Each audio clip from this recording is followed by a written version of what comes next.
Okay, we're going to start in just a minute if everybody wants to get around.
We're just going to check the webcast to make sure it's going, and then we'll get going.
Good morning and welcome to the Central Valley Regional Water Quality Board Climate Change Workshop.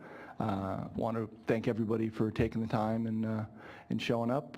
Today we're going to walk through quite a few things, and I want to, we're going to open up the day with opening remarks from Secretary Matt Rodriguez, who is Secretary of CalEPA and the chair of the Climate Action Team, and so we're welcome, and thanks for the time. Well, thank you very much, John. It's a pleasure to be here this morning. Just a couple of thoughts on your meeting today.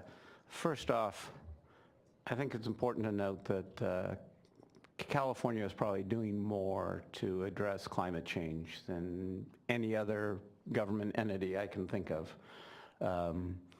We have a cap and trade system, which is really a model for how you can reduce greenhouse gas emissions using a market mechanism.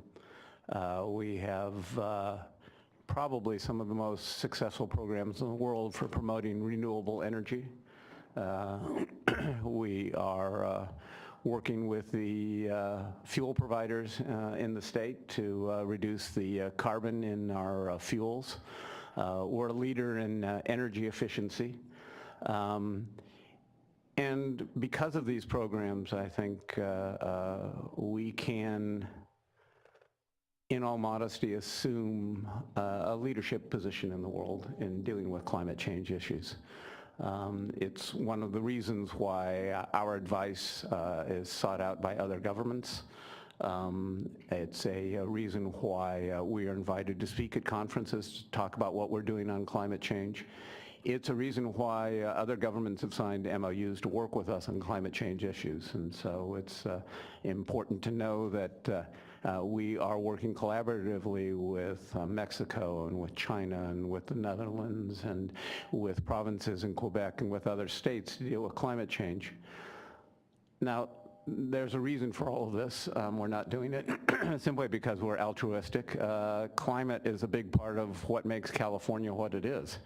Our Mediterranean climate is one of only 5 in the world, and it is largely responsible for the success of the state.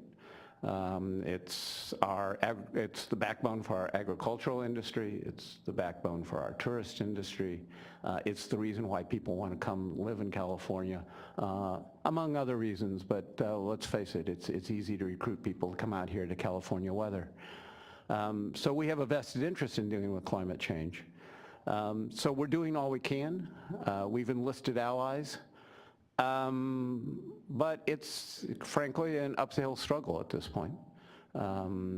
We know that we are seeing climate change. 2 years ago, the Office of Environmental Health Hazard Assessments did a climate change indicators report that identified that we're already seeing climate change here in California and the effect of climate change in California. And so we're going to have to prepare to deal with those changes.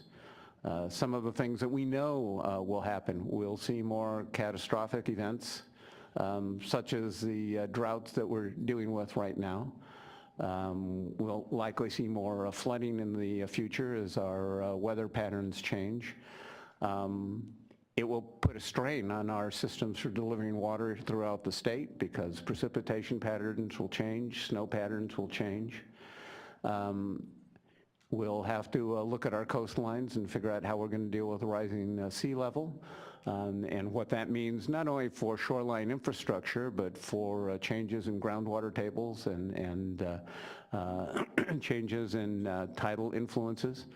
So we need to be prepared to deal with the effects of climate change in spite of all our programs, and that's where you folks all come in. I constantly tell people when I'm out on the road that we can adopt all the programs and policies we want at the federal or the international or even the state level, but it really relies on folks on the front line who are implementing these policies to make them effective. And so that's why I'm glad you're having this meeting here today. We're relying on all of you to really help us out and provide a response to climate change, to make sure that California has the resilience that is required to respond to the effects of climate change, and to make sure that we continue to succeed as a state and continue to have the 7th largest economy in the world, and continue to be a model for all other governments and communities across the world. So I hope I'm not thrusting too much responsibility onto your shoulders, but well, we're all relying on you, and we'll look forward to hearing about the workshop today, and I appreciate all of you being here today, so thank you. Thank you, and appreciate your time. And words to live by, that we have lots to do, and that's why we're here, so thank you. Okay, thank you. And I forgot, in the rush to get Secretary Rodriguez up here, I forgot to do some of my duties as leader of the meeting, including if there's a fire, the fire alarm will go off, and you go out the back door, down the steps, across the street to the Cesar Chavez Park. Hopefully that doesn't happen. The restrooms are out the door and to the right, and we will be taking breaks throughout the day. But if there is ever an issue, you direct yourself downstairs. And then to my left is Board Chairman Carl Longley, and to my right is Vice Chair Denise Cadera, and we have Executive Officer Pamela Creedon, Patrick, Andrew, Adam, Clay's in the room. There's those of you who deal with water know who we're talking about, and Franz Spivey Weber. Appreciate you being here as well, and we have a long list of folks who will be giving us their input today. But any opening comments, Carl? Well, first of all, John, I'd like to thank you for taking the leadership in putting together this very important event. And I think one of the things that makes this board stronger is board members such as you who do take leadership roles. Secretary Rodriguez certainly pointed out the issues we're facing, and I'd like to go just very briefly talk about one related issue, and that's the issue of big data. And to put together the groundwater legislation, and I might point out that I was spurred on by this morning, speaking very briefly with Jay Lund. But if we're going to do a good job in putting this groundwater legislation together to get a handle on how we're using water in this state, the quality of that water, we're going to have to address this whole framework that we use to store our data, manipulate our data, and so forth. It has to be transparent. It has been addressed already, but nothing happens. The need has been addressed, but it doesn't happen. I should say that the effort we're talking about that has to take place here on climate change will generate a lot of data. We need that data, but we need that data someplace where it's accessible, available to the public, transparent. So one last comment on that, we can't afford not to do that. It costs us huge sums of money not to do that. So with that said, thank you very much, John, for your efforts in putting this together, and it ought to be a great day. Thank you. We will certainly be talking about data and modeling and all kinds of good stuff. Denise, did you want to say anything? No pressure.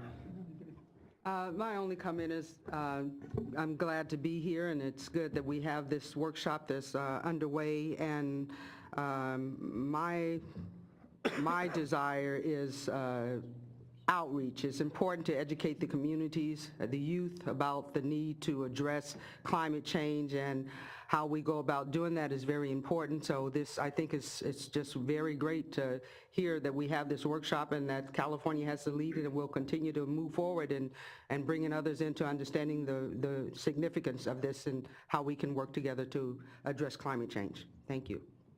And I'll say one thing before we start, that those of you who know me, my day job, I deal with climate and energy mitigation, and from the length of my hair, you can tell I've been very busy, and I haven't had a chance to go get a haircut in weeks because there's so much going on. But when I first came to the board, I asked Pamela what we were doing as a board on climate and water, and the answer was not much. I mean, this was 4 or 5 years ago, and things were just getting going on the adaptation side. So we started talking from that point forward that we should do something, and I think today is kind of we're getting started to get there. And as we know, climate change is a priority for the Brown administration, and this workshop is going to be a first step for us to develop a framework for a work plan. And from that work plan, we'll address how the board can incorporate climate change into its activities.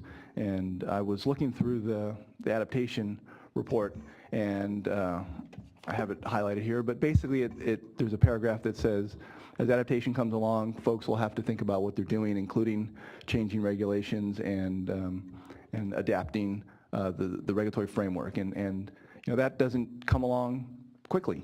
And at some point in the future, we're going to look back and say, gee, I wish we would have thought about that. And so the idea behind this workshop is just to start thinking about it.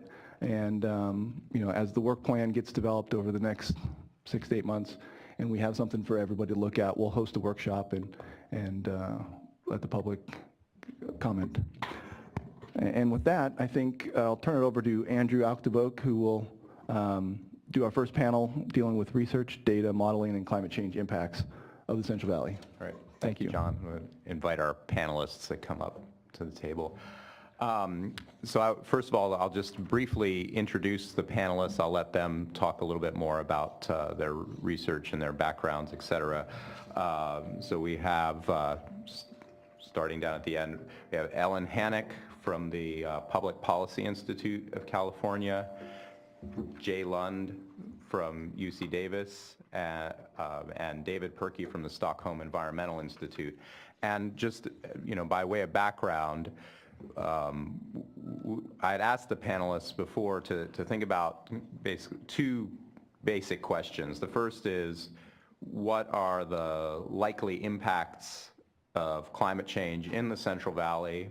and how will they affect water quality, and thinking about this in terms of primary impacts, such as changes in temperature, changes in rainfall and hydrology, and then secondary impacts, such as, if you have more wildfires or more severe wildfires, then that's going to have an effect on sedimentation and runoff. And so that's an example of a secondary effect on water quality. So first of all, what are the potential impacts of climate change on water quality? And then the second kind of overarching question, which gets to what Dr. Longley had mentioned, is what are our needs for data collection, modeling, et cetera, so that we can take what we know about impacts, or figure out what we need to know, and then be able to incorporate them into our regulations. So with that, I'll let the panelists, starting with Dr. Hannock. Oh. There you go. I was hoping I was going to get to go last, because everything I know about this I learned from working with Jay Lund. So maybe I should go first, so that way he can fill in the blanks. I'm really, thank you very much for inviting me to join this panel. I am not a scientist. My training is in economics. I work with a lot of scientists and engineers on California water issues. So try to kind of work with them on synthesizing things and getting a sense of what some of the implications are for policy. And so maybe I'll just start by saying that, there are some things that we have a pretty good idea of in terms of impacts, and there are some things that we don't have a very good idea about. And the Secretary Rodriguez kind of started to give a sense of that. I mean, we know it's already getting warmer, and the expectation is that is from in terms of water supply issues is going to have a big impact on how we can store water and the changing patterns in runoff, because the snowpack is going to be shrinking. There are ways to deal with that Jay Lund's models have shown, sort of re-optimizing the use of our surface reservoirs, getting more water into the ground is a pretty cost-effective way to do that. That's going to have implications, though, in terms of thinking about water quality and recharge programs. One of the other expectations from the science is that we're going to have even more variability than we already do, which we already have a sort of the background variability is very high in California's Mediterranean climate, with drought periods like the one we're living through, flood periods that we experience with some regularity too. That's expected to become more intense. That's going to definitely have impacts in terms of water quality as well as supply management, because of just the changes in dilution that are going to be sometimes beneficial and maybe sometimes not so beneficial for you all. I think another impact in terms of temperature is with respect to water temperature. I mean, that's going to be an effect that's going to be, already directly you consider temperature something that you regulate as a water quality parameter. It's going to be tougher and tougher in terms of managing cold water for some fish species. And some of the work that's been done by Peter Moyle at UC Davis and his co-authors has done some projections. This was work sponsored by the state as part of the last climate assessment, looking at taking into account that warming and the increasing variability of water availability, and combined with that, the likelihood of more wildfires and runoff with sediment and so on that. You take all of those factors together and look at various native fish species, freshwater fish species that the state has, and there's already not very good numbers. Peter's surveys of these up until 2010 showed just a remarkable decline in the condition of many of these, about 130 fish species. And then if you take it out to 2100, considering these climate changes as well as kind of business as usual management, the predictions are really dire indeed. It's over a third of the existing not extinct species are likely to be extinct unless we do something about that. So thinking about how to, I mean, some of that's about flow management, some of it's about habitat management, but it also has a lot of implications, I think, for thinking about how to, where to be judicious in terms of getting the best bang for your buck with managing for temperature and sediment and those kind of things too. And I think just on the urban side, my sense is, and from speaking with Andrew, that you all in this region have not been under as much pressure to deal with certain kinds of stormwater management in urban areas as the coastal areas have, and in thinking about some of the sort of water quality implications and how to manage that with low impact development. But that's something that's likely going to come to you too, and thinking in a forward-looking way about what increased variability means for those standards is going to be something important to take into account. And I think you have a few places within your region where you're going to have to think a lot about implications of sea level rise, for what that means for drainage, wastewater treatment on the urban side, in addition to the obvious issues related to salinity, encroachment into the delta, and what that means for water quality for a big part of the system. I'll stop there. Thanks. Thank you. Dr. Lund? Ellen has touched on the wide range of impacts that you all have to deal with. You all and your successors will have to deal with. I'd like to organize the problem a little differently, starting with the sort of the physical mechanisms of climate change that are likely to affect us and the system. I'll start with sea level rise, because that's, I think, the most certain to happen. Sea level rise has been occurring for the last 10,000 years. It's very likely to accelerate. It is accelerating, I'm pretty sure about that. That's going to affect this board probably less than the coastal boards, because you don't have so much seawater intrusion through groundwater problems. But where sea level rise is likely to affect your board is you'll likely to see in the delta more difficulty managing to keep the salt in San Francisco Bay from coming in. And once it comes in, it gets pumped. And once it gets pumped, you have it for a long time, until it goes down the San Joaquin River, when you still have to deal with it. Then it goes back to the delta, where they pump it again, and you have to deal with it all over again. So sea level rise is going to make that problem that we already have harder. The second big change, I think, is temperature, and I think that's probably the single largest change that we're pretty sure is happening and is accelerating. Quite a few temperature effects that affect water quality. All the chemistry that goes on in treatment plants, water and wastewater treatment plants, is going to be affected by this. The water chemistry in the rivers is going to be affected by this. All the reaction rates are affected pretty directly. The temperature affects the evapotranspiration off the native landscape, so we can expect to see some reduction in stream flows coming into the valley as a result of higher evapotranspiration rates up in the hills and in the mountains. Unless, of course, we pave it all over and cut down all the trees, and then we can capture it directly. But I don't think that'll happen. Another effect of temperature is we're going to have a longer growing season. And the higher temperatures will make the plants evapotranspire faster. So we'll have more loss of water off the landscape, the agricultural landscape in particular.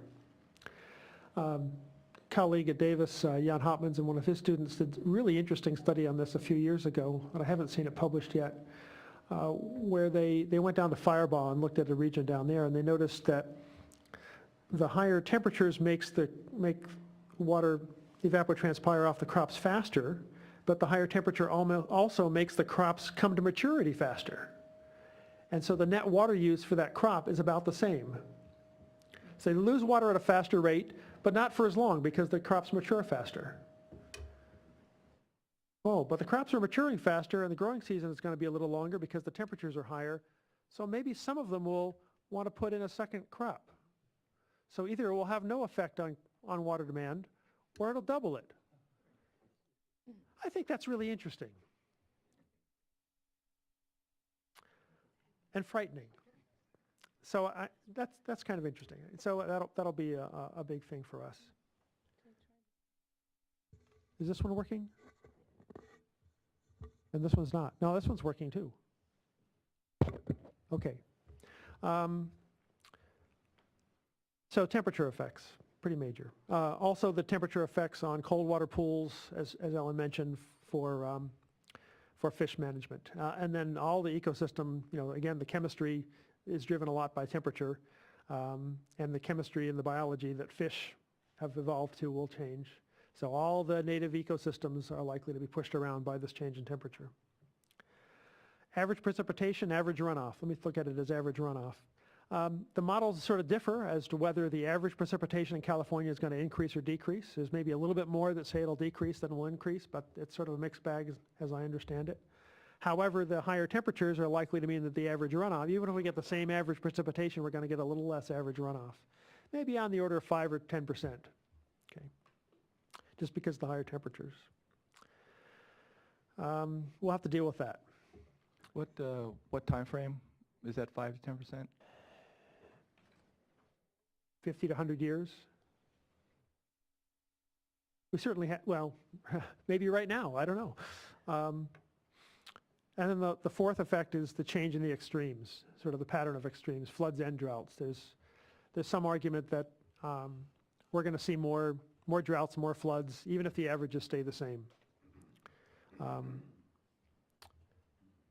which has a lot of effect on all of our flood management and a lot of our drought and ecosystem management. The water quality impacts of this, as Ellen related, are pretty wide-ranging. The direct impacts, the secondary impacts on water demands, fish requirements. The fish are having a harder time in the higher temperatures as it is. You have less cold water coming in behind the reservoirs to be stored. When you release it, its effects don't work as far downstream because the temperatures are higher. This is a really fundamental challenge, I think, for environmental management. However, climate isn't the only thing that's changing. We have a lot of other things that change as well. If you go back 50 years and look how much our environmental systems have changed, our water management systems have changed, our water demands have changed, what society wants out of our water systems has changed. Those are going to be pretty big changes as well, and we're going to have to manage those along with climate change. This is not an either or. It's certainly not an option. In terms of data modeling needs, we really need to get our data, as Chair Longley noted, we need to get data collected. But to me, the harder part and the more important part is getting our data organized. You'll have arguments about models. The average model in this system ought to last 5 to 10 years. We should be prepared to replace all of these models in that kind of a time frame. However, the data is almost forever, right? We need to make sure that that data is organized. We want to model things in far more detail than we did in the past. That requires far more amounts of data. We really have to organize the data so that we can make our modeling occur much more rapidly off of a common base of data so that we can compare the new models and the old models and different vendors' models, different agencies' models, so that we know what we're doing. And I think that will give us a lot more analytical insight as to how much climate change is changing, what are the effects on the things you all care about, and what are reasonable things to be done, and how to evaluate those things in a standardized way, a comparative way across. And that mostly requires organizing the data. And I think the challenge of that is really as much institutional as anything else. We certainly spend enough money on data and modeling, but we do it in little silos all over the place to the point that we often have a cacophony. And it's only going to get worse as these problems change.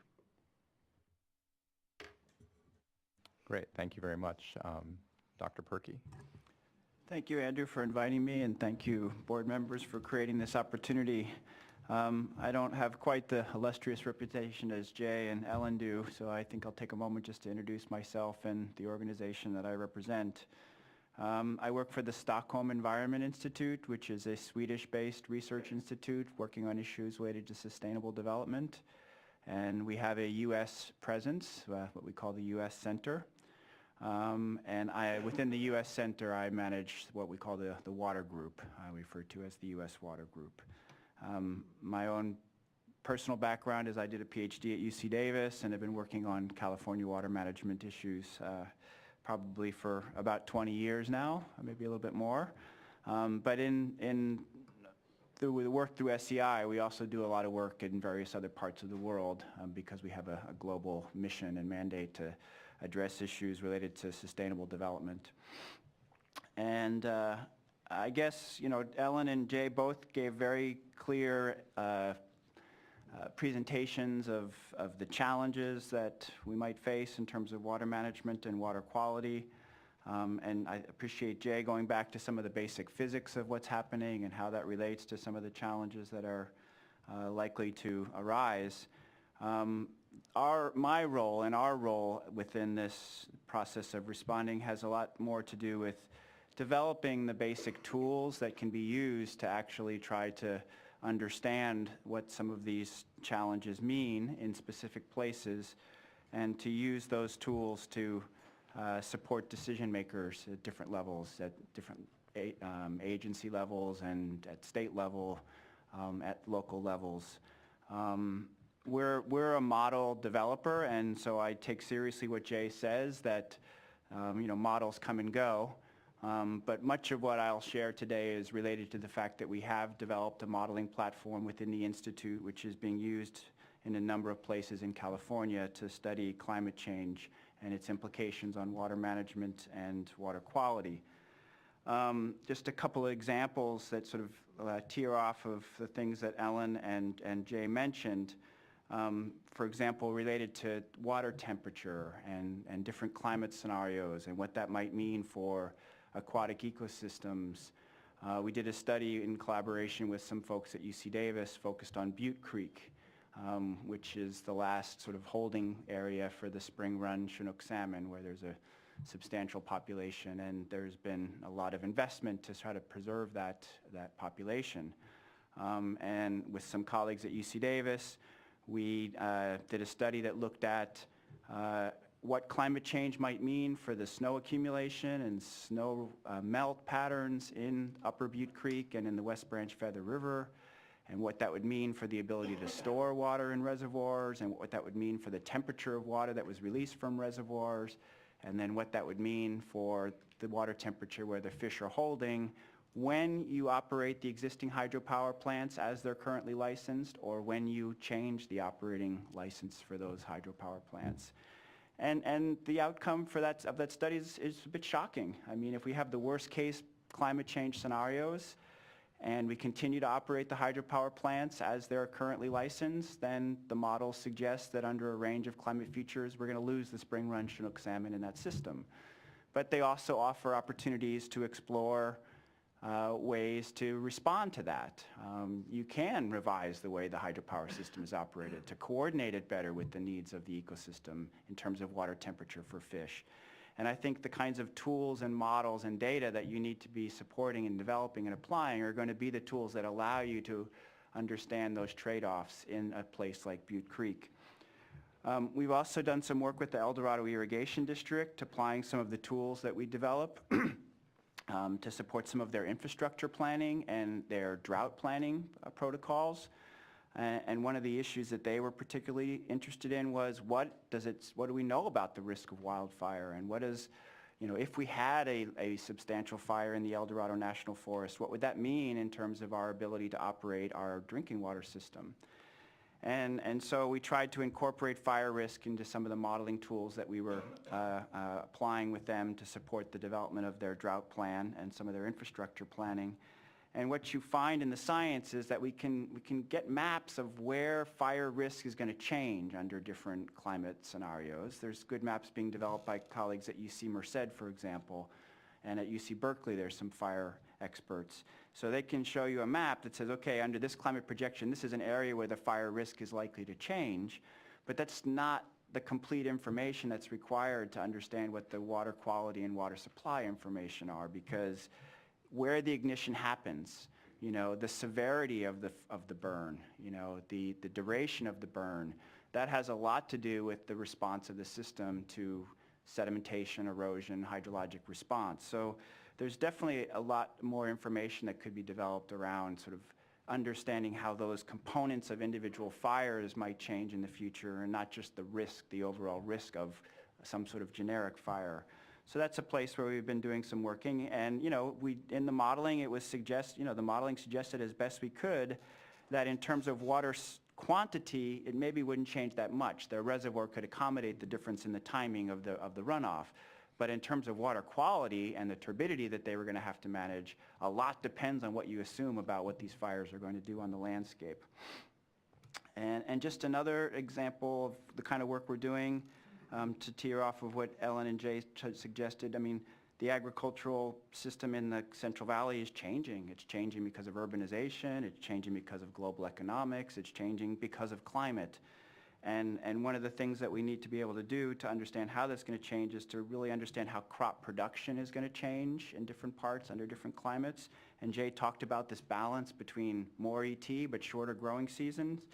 But there's a complicating factor as well that plants actually produce more biomass when you have higher concentrations of carbon dioxide in the atmosphere. There's kind of a carbon fertilization. So you might actually get more yields for these crops that are growing in shorter periods of time as well. And in our modeling tools, we've been integrating some of these crop production routines to be able to see how the productivity of different crops in the state might change under climate change, and also trying to incorporate in collaboration with Richard Howitt what the economics of that shifting might be. And so those are kind of some very practical responses that we're trying to do to address some of the issues that Jay and Ellen highlighted. Great, thank you. And could you actually, Dr. Perky, could you touch a little bit on some of the work that you've done in the Delta, I think with ecosystems in the Delta, and just give us a little more information on some of that work? Well, I guess I don't have a lot of great examples of the Delta. I think we do better in the tributaries and in the foothills and in the valleys with the work we do. The Delta is a complicated place because of the mixing and the estuarine processes, and the sea level rise will certainly have an implication for that as well. But in all efforts to develop models of the water resource system in the Central Valley, sort of how you characterize the Delta and the hydrodynamics of the Delta and the salinity mixing of the Delta is a very complicated process and a big challenge in developing of models, and it'll be even more challenging with sea level rise. But the work we've done at the statewide scale, we're working with the State Water Resources Control Board now to develop some tools for the Bay Delta Water Quality Control Plan implementation, trying to represent how those salinity profiles might change in the Delta based on different patterns of use in the Delta and different patterns of use and management upstream is something that we're working on. And we're trying to coordinate with DWR, who really is developing the best tools to understand that sort of delta hydrodynamic processes now and under climate change.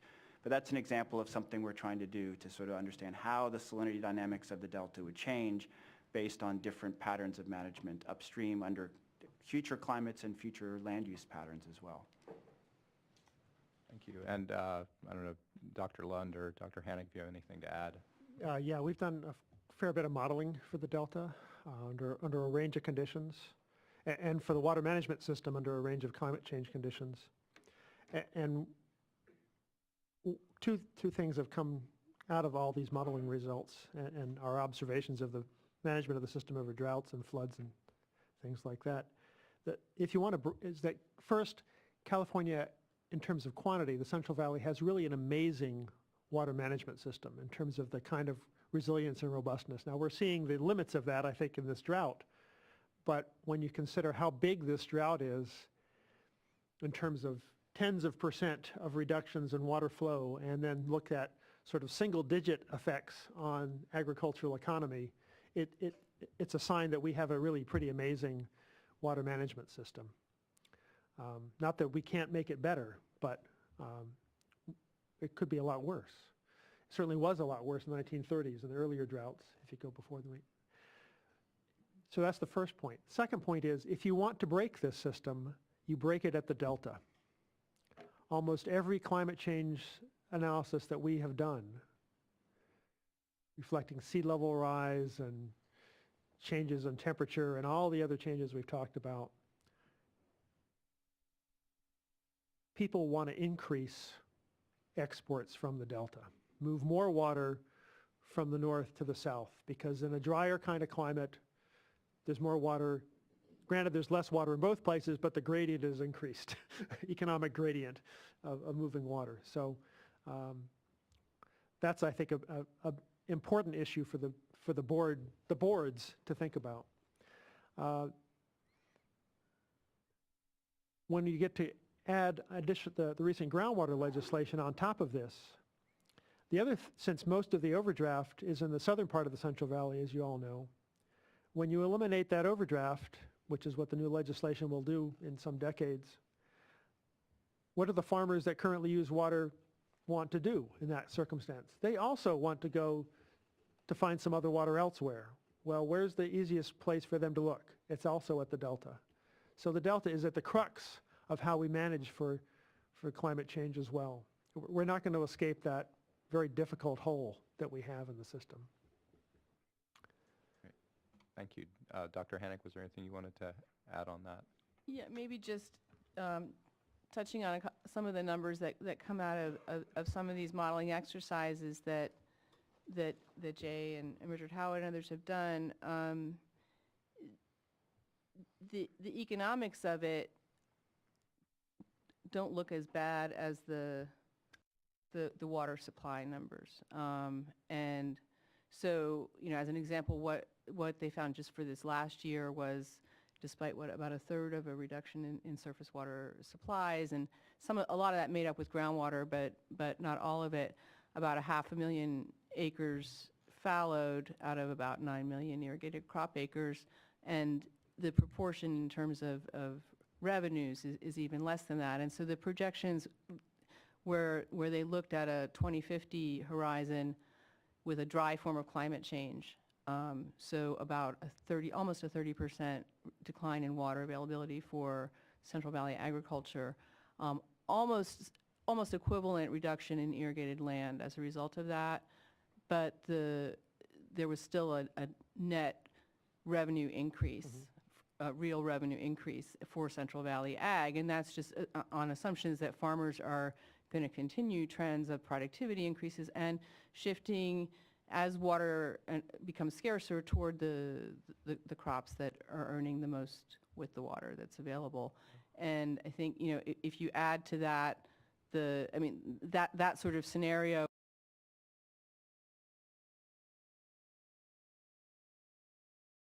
with sustainable groundwater management, we were recently looking at the numbers over the past decade for groundwater overdraft in the Central Valley. And so this is data starting in the 20s and going up to 2009, looking across the three parts of the sort of San Joaquin and Tulare basins, and add it all up, and on average it's about 1.7, 1.8 million acre feet a year on average overdraft, and decline most heavily in the Tulare Basin, but you're starting to see trends toward that happening even in the Sac Valley, where the groundwater table is much closer, and certainly in the San Joaquin Valley in places. And so thinking about factoring that into, as Jay said, it's not just climate change, it's also sort of other things that we're going to be dealing with in terms of management. It's very likely that this region is going to see a decline in irrigated acreage, not just because of housing development, but also just because of some of these factors. And so it's going to be really important to be thinking about what that means in terms of discharges, from a water quality perspective, some of the implications of that, and what that means in terms of where groundwater is being recharged, where it's not. Can I ask you a question? In your modeling, you said there would be a change in water quality and possibly increase in salinity, which then would be exported into the ag. Has that been weighed into your modeling effort, the fact that they may need more water because of the increased salt, so that might change their crop production? We don't have that in the models yet, but we did some sort of related modeling to that when we looked at the delta in 2008.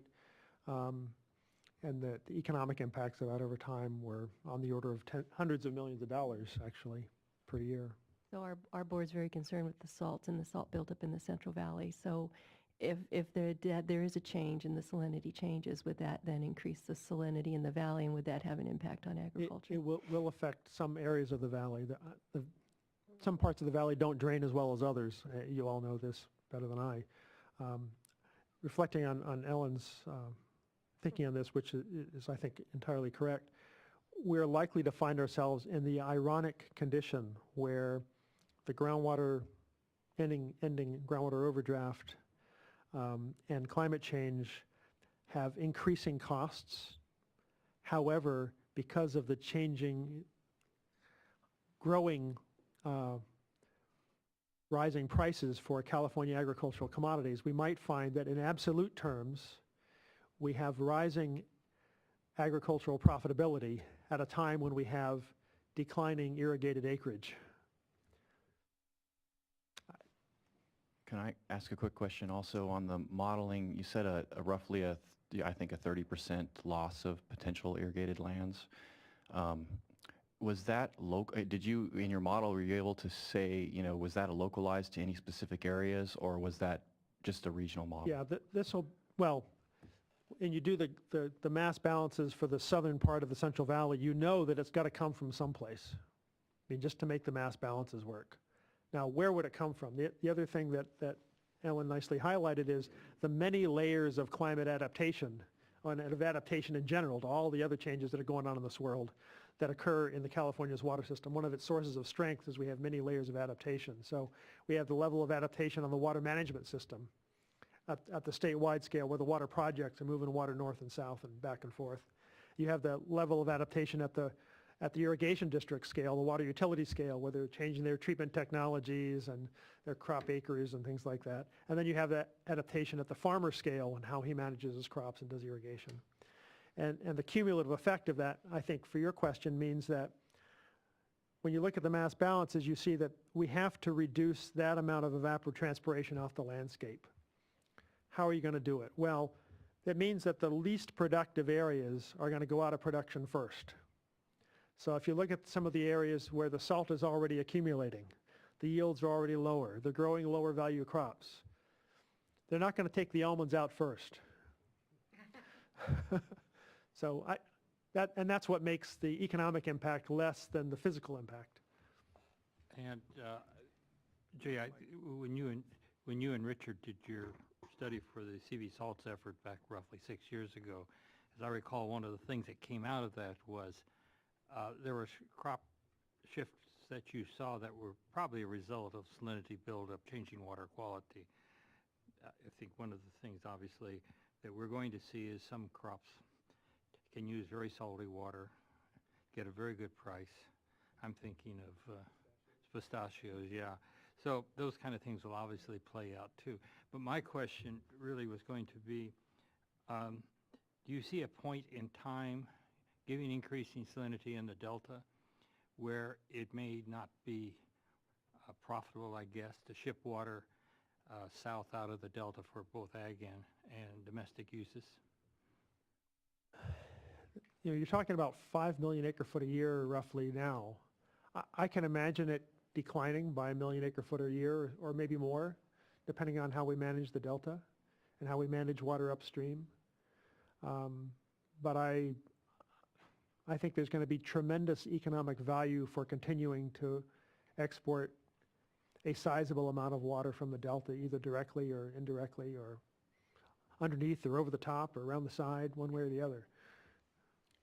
So did your models also incorporate the viability of the communities and their drinking water supply and the cost of those communities, not just looking at the ag impact? I know that's... Oh, yes. Actually, we did extensive, but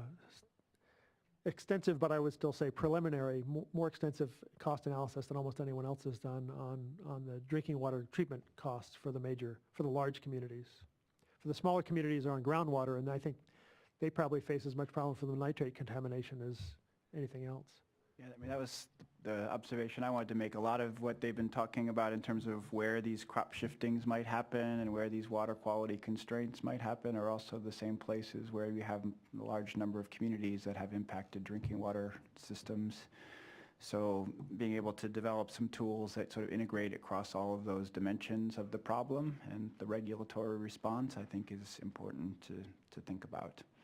So, and just to tear off the conversation about the Sustainable Groundwater Management Act, it's quite remarkable that we're actually talking about this after all the years of that being the political third rail. And yeah, I'm optimistic that it's going to lead to some good outcomes. But we do a large amount of work with local agencies on water management under climate change. And some of these agencies are the ones that are putting themselves forward to be the implementing agencies, and just really understanding the language that's in the act and how that, I mean, just stopping overdraft, okay, that's a good target, but does that mean we maintain the status quo of the cones of depression, the drawdown that exists, or do we have to actually somehow restore the groundwater levels to some quality or quantity, and how do we define that? Just, you know, I think there's a lot of work to do on just kind of refining some of the intents of the act and what it means to translate to the development of a sustainable plan. And the discussions we've been having with a number of local agency partners raise another point that I think is worth considering at this point, is that you know, climate change and the other changes that Alan and Jay mentioned, they're all uncertain. I mean, we are not in the near future going to be able to get to the point where we can say this is what the future climate will be, or this is how the global markets in pistachios are going to change, which would either support or compete with California pistachios. These are not problems where the uncertainty about the future can be reduced or eliminated. I think it can be reduced. And if we accept that, then we also need to be thinking about just the way we structure decision support and the use of models to actually understand what the future might hold. And there's a very active debate and discussion in our profession, in the water resources management profession, about what are the best analytical and decision support approaches to really accommodate uncertainty, help decision makers understand the implications of that uncertainty, and then use that information to actually guide the decisions they make. And I think that's another interesting topic that in this category of models and data, it's a bit more about the use of models and data than the models and data itself. But I personally feel that's a very important challenge to confront, and it has something to do with the way regs are written and the way, you know, agencies that are implementing regs use models and information to try to respond to regulations in the way they make decisions. So it spans the technical and the social and the political dimensions of the challenges. I have a, oh, sorry. Oh, go ahead. Okay, I have one more question. I think I heard a mention of kind of a worst case or the darker day scenario. Has anyone looked at that for like the delta and impacts to the delta islands, the drinking water intakes that are along the delta? And, you know, someone mentioned salinity intrusion and some of these. Has that been looked at? Yeah, we've looked at that a little bit. I'm sure one can always draw a darker case Right. for all these things, but we looked at several moderately extreme cases a few years ago on delta drinking water quality impacts, and you know, it's pretty expensive. I mean, because you have to go to the next level of treatment train on several different things, and we came up with costs that could be as high as $1 billion a year annualized over time for the urban drinking water impacts under some cases. For all of the For export regions. all the export regions that use it for municipal drinking water, and another, you know, $250 million or so for the salinity accumulation costs to agricultural production. So something on that order. I wouldn't defend those numbers, you know, only really where the decimal point is. Did you also look at fisheries and habitat impacts, costs associated with that, or? well, how do you, there's certainly implications for the sustainability of different fish species. How you want to provide an economic value to that, that's somebody else's business. I don't really want to get into that kind of voodoo right now. But I think if those are important societal objectives. There's some concern that, particularly for the Delta smelt, because they have a fairly narrow range of temperature tolerance, that they might just get pushed out of the system just by the temperature rise, regardless of what we might do at our level of government and management. One of the harder problems, I think, about the Delta and really the Central Valley ecosystems as a whole is we have to more firmly decide, I think, at the state level and regional levels, what kind of ecosystems we want, and then what we can do to get those. We don't have perfect handles to manage the ecosystem. There's only a limited range on which we can twiddle the knobs that will affect their viability. But it's even harder if we don't know what we want. So I just had a couple of questions based on the opening remarks. And so, Dr. Lund, you talked about data and managing it. I guess I can't let you off the hook. Is there a recommendation? Is there is there an entity that should be or could be doing this? Is it? The state. There you go. That's a little too easy. The state has a compelling interest in seeing consistent organization of hydrologic data and water management data, so that the units of the state, including the local governments which operate under state enabling legislation, can coherently interact. We have far too many disputes about what the data are. Some of that is necessary and unavoidable, because it is unavoidable uncertainty in these things, but we compound that uncertainty, we compound those conflicts by being incoherent in how we organize and maintain data standards across the state. The other aspect of it is, and I think maybe this is the more expensive aspect of it, is we often have our public discussions go in the wrong direction because we don't have good data, well-organized analysis to help inform the public policy discussions. If you don't inform a public policy discussion, it has all the entropy of all the individuals in the room. And just like it can become like a faculty meeting that way. Let's not go there, Jay. It's not a matter of intelligence. I understand, and I have a comment not now, but one of your colleagues talked to me about that in the past. So what I'd like to add to that, though, is that the state board has the Water Quality Monitoring Council that, quite frankly, could be doing a lot more than what it's doing now. But it is probably, in my opinion, one of the better examples that we have in the state right now for monitoring and data management. It is jointly chaired by both the state board and DWR.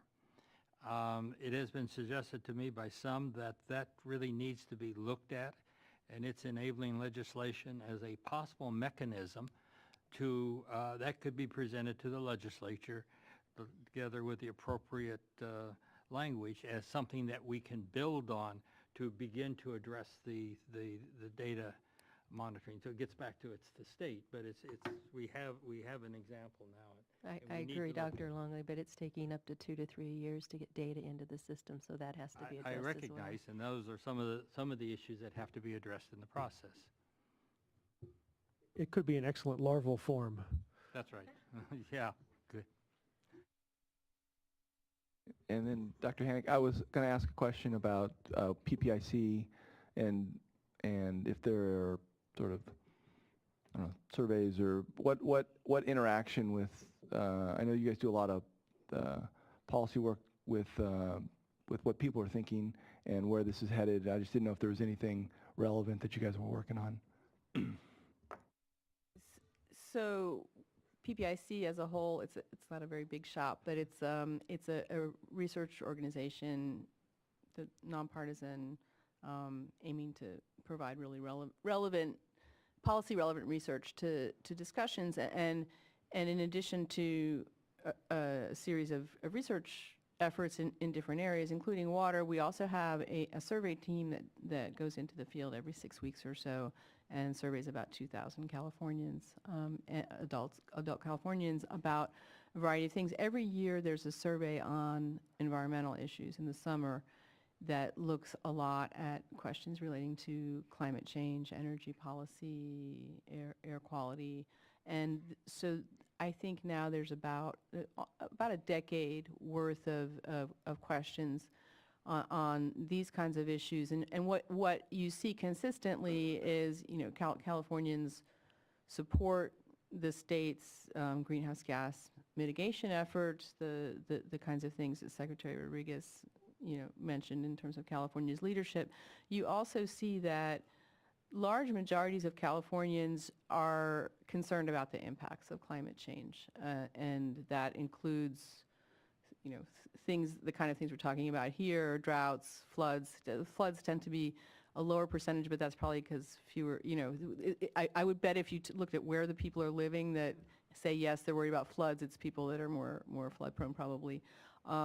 There's concern about wildfires, there's concern about extreme temperatures. So this is kind of on the radar, and getting to Mrs. Kadara, your question about sort of the public awareness. I would say that we're probably in relatively good shape in California on that compared to some other places. Does that mean that people have specific ideas about what we should be doing about it? Not necessarily. And I think that's where there's a really important role for the state and for local agencies to help kind of indicate, okay, these are the kind of things you can do, and this drought is an opportunity for that in a sense of kind of not just encouraging people to be more water wise because it's a drought, but kind of as an opportunity to. There's a lot of interest right now in water scarcity and getting to a better place over the longer term in terms of water use efficiency and water management that the public is receptive to, I would say now.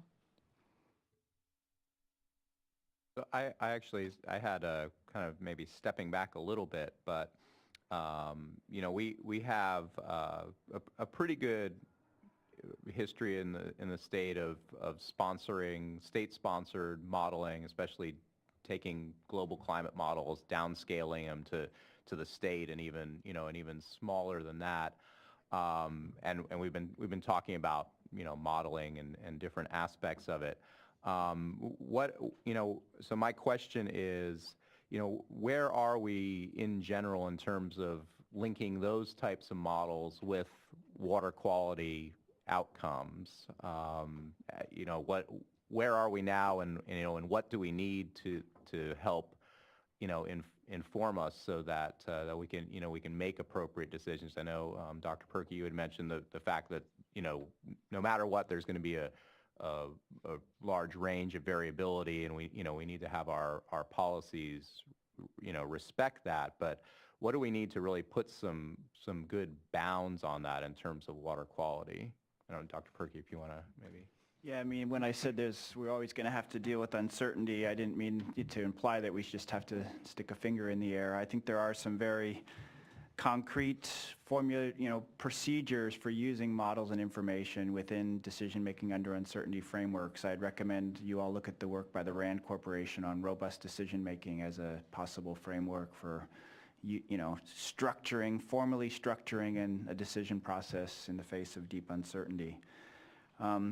I think, not just with the water quality and climate change aspects of water management, I think in general, what we're confronting as a profession is that this need to have better integration across what were previously sort of separated modeling tools and modeling spaces. When I first started in this field, the people who did hydrologic modeling were a very separate camp from the people who did water quality modeling, who did flood forecasting modeling, who did water resources management modeling.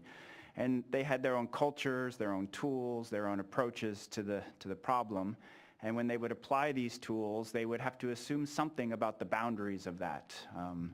And that definition of the boundaries of that really is determined about what, largely determined about what the analysis shows. And what is that boundary? In a water quality sense, it's how the water is being managed, right? So there's physical processes going on in the water body that are influencing water quality. And what's happening around that is water's being managed. It's being released from reservoirs. It's being diverted. It's being returned. So increasingly, I think there's been this need to, or this desire to sort of integrate the modeling tools, to integrate the water quality modeling tools with the hydrologic modeling tools, with the water resources modeling tools, with the economic modeling tools, with the ecosystem modeling tools, to create a suite of packages which is more integrated. And that's really our philosophy at the Stockholm Environment Institute, and the way we develop our modeling tools is to try to facilitate that integration between these different domains. And specifically in the water quality arena, we've been working with the EPA to link the Qual2K model, which is the main TMDL setting model that the EPA suggests, to some of our hydrologic and water resources modeling frameworks. And what kind of opportunities does that create? I mean, two examples. We're doing work in Colombia right now, where Colombia is a country where very few cities actually have wastewater treatment plants. I mean, the amount of discharge of raw sewage to the rivers is shocking. But it's also a country that's developing quickly, and there's a big discourse about constructing those wastewater treatment plants. Should their capacity be? What should their efficiency be in order to meet water quality standards? That has a climate dependence to it, because these biological processes around bacteria and dissolved oxygen and biological oxygen demand, those all change under future temperature regimes. So this sort of integrated modeling framework is allowing us to look at how the hydrology would change, how the water management would change, what that would mean in terms of the generation of wastewater for cities. If you had a treatment plant of a certain capacity, what would that mean in terms of the discharge? And what would that mean to ambient downstream water quality based on different temperature projections? That's the kind of integrated framework that I think we need here in California as well. And another example that we're doing in Italy is we're looking at manure management.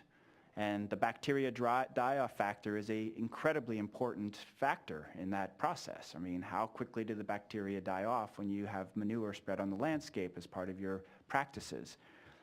And we've built some routines that allow us to capture that bacterial evolution in the way we're modeling runoff, loading to rivers, and water quality. So my suggestion, Andrew, would be just to really think about these sort of integrations across platforms as a real important need. So you mentioned climate change impacts in Colombia and Italy. I wasn't sure if I caught that there was a climate change component in the US EPA TMDL So model. it's a model that they use to understand how water quality constituents are going to change in reaches of a river. And one of the inputs to that model is temperature, atmospheric temperature. If you use different climate projections, you can get some assessment of how those climate change might impact those things. But are they using that different climate change projections? Yeah, Yes, definitely. okay. Yes, All right. definitely. Good. But that's another thing about how do you develop those climate projections, and that's a deeply uncertain problem, right? So which again suggests why we need to approach these as a decision-making under uncertainty process, in my opinion.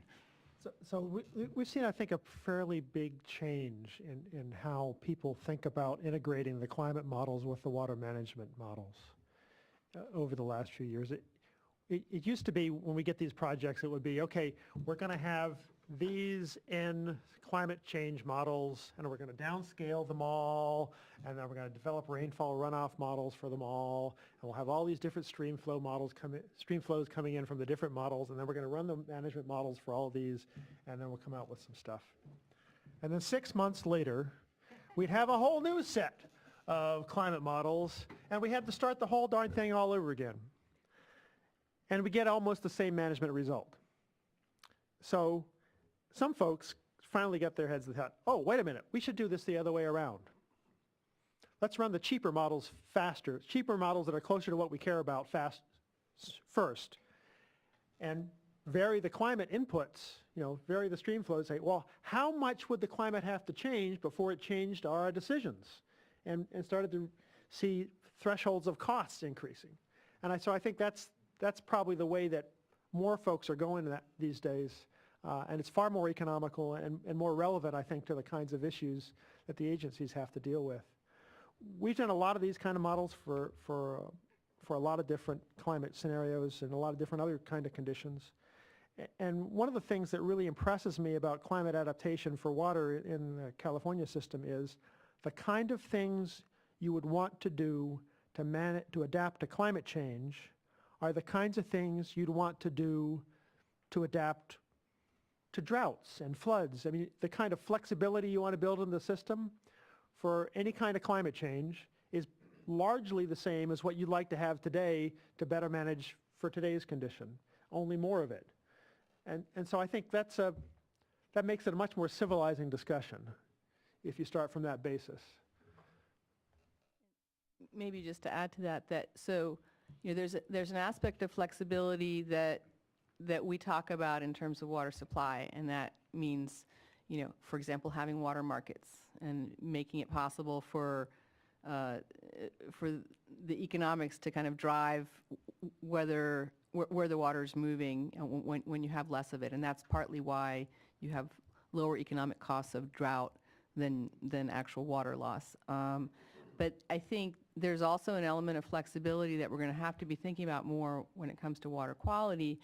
And that is really where the regulatory environment comes into play, and where aspects of our environmental laws are probably not as flexible as they're going to need to be in the future.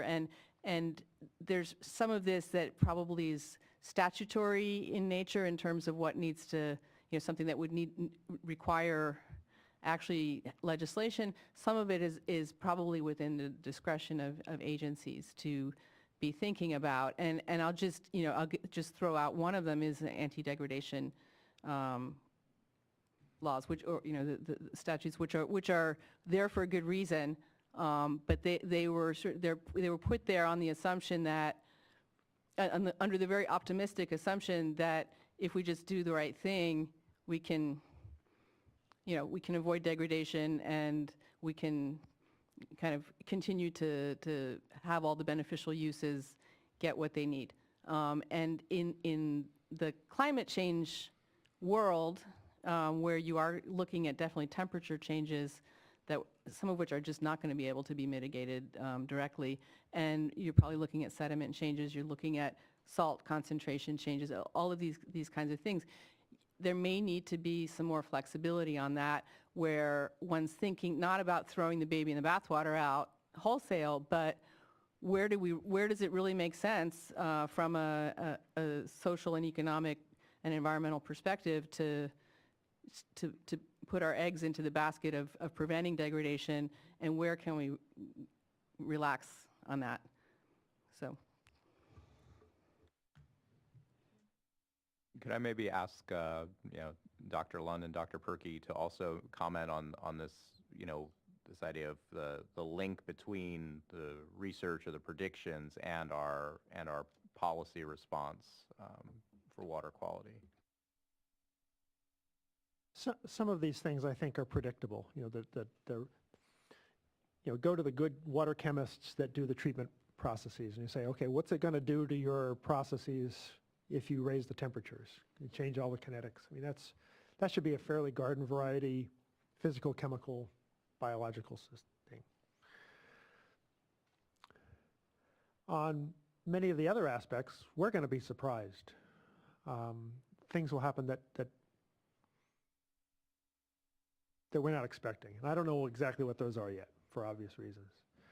On the ag water use, we probably have some ideas how that's going to affect, temperature rise is going to affect water use and water chemistry and things like that.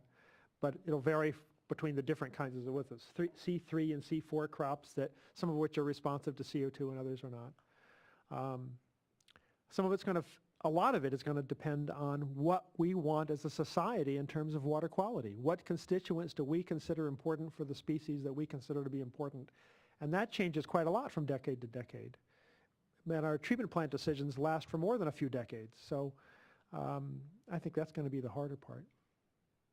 Yeah, I think it's in the world of unlimited time and money, we would certainly want to fix everything everywhere. But this is a deeply uncertain problem, and I agree with Ellen that, you know, we need to focus our attention on the areas that are going to give you the most potential sort of positive response for level of intervention. Just to throw out an idea that often gets kicked around in our office when we're having beers after work on Friday. You know, we do land use planning. We talk about how certain land uses have a certain zoning and a certain purpose. And there's a logic to that. There's sort of a societal decision about these are the places that we are going to do these things, and these are the places we're going to do these things. And we always sort of try to, several times we've tried to imagine a world where we actually do the same thing with rivers and water bodies. Like, this is a river that works, and this is a river that's conserved. And we quickly get into the block that, you know, people are living by those rivers and they care deeply about them. But I think the response, Andrew, that you're looking for is that we really do need to be intentional about where we respond. Look for those places that have the biggest possible payoff, that increase the resilience of the system and reduce the vulnerability of the system most in front of the full range of conditions that we might encounter in the future, and really try to use models and analysis integrated within decision-making and policy-setting processes to really identify what those are and then do them, right? That's how I think we can help this process from our community. It's very easy for us to talk about integration. We say that word. If we had $1 for every time someone said the word integration, then we could actually think about starting to fund doing it. But actual integration is really hard, not so much because it's technically hard, although there's certainly that, but because integrating the people and the institutions and the programs across agencies is hard. And you have to really, it takes a supreme act of will to do that. I get involved in a lot of projects that are so-called integrated, some of which start off as, they divide the loot club. Every program gets its own $1 million, and then you staple it all together, and that's the form of integration, is that staple. But in the ones that are really, truly integrated, that really do come up with synthetic insights, you have to devote about 25 to 33% of the budget to the process. And some of your best people, and a lot of time to making sure that integration occurs in a technically effective way, and in a way that people can understand so that they can appreciate the insights that come out of it. It can happen, though. I mean, we got a grant from the California Water Foundation where we made the same argument Jay just gave, which is the integrated regional water management planning process 10 years on often produced a bunch of plans where a stapler was just stapled together with everybody's pet project. And as we think about whether that program should evolve in the future, we convinced the foundation, let us dig in with a group of actors in a specific place and see if we can engage them in this process. And we're into our second year now of a very formal, participatory, problem formulation, model development, model analysis process at which the cities, the irrigation districts, the environmental groups, the hydropower operators, the county public works department are still participating and are still enthusiastic about what they're learning together. But it takes time, it takes money, it takes commitment, it takes months, right? And I think, you know, I'll give Jay another $1. I actually think that is an example of how you can structure a decision-making process informed by analysis and information that does lead to some sort of integrated decision about what to do. So here's your other $1, Jay. When you look at the future issues that this board and the other boards in this building are going to have to face with climate change and the need for additional flexibility and adaptation for that, in already a very complicated, crowded landscape of interests and uses. When you look at the groundwater legislation, which is going to require much tighter mass balances and much tighter, I won't say allocation of groundwater rights, but allocation of groundwater use authority to individuals and groups. And then we're seeing with the drought, we need a much tighter administration of surface water rights. All of these are moving to I think, a compelling state need to organize their data and to get the mass balances So they will never be perfect, but they need to be good enough so that the state can stand behind some version at some time and say, this is not perfect, but it is authoritative, and we can manage from there. It'll make things much easier, I think, for all of us. Very good. Great. Thank you. And I think with that, I'll thank our panelists for a very robust discussion. And Absolutely. Thank you for that. That's a good segue into the stakeholders, the state, and the policy discussion we'll have later today. We are going to take a 10-minute break and then come back with some statewide discussion. Thank you very much. Thank you. This thing happening for minutes.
right, let's wrap up our discussion and we'll start up here and again in a second.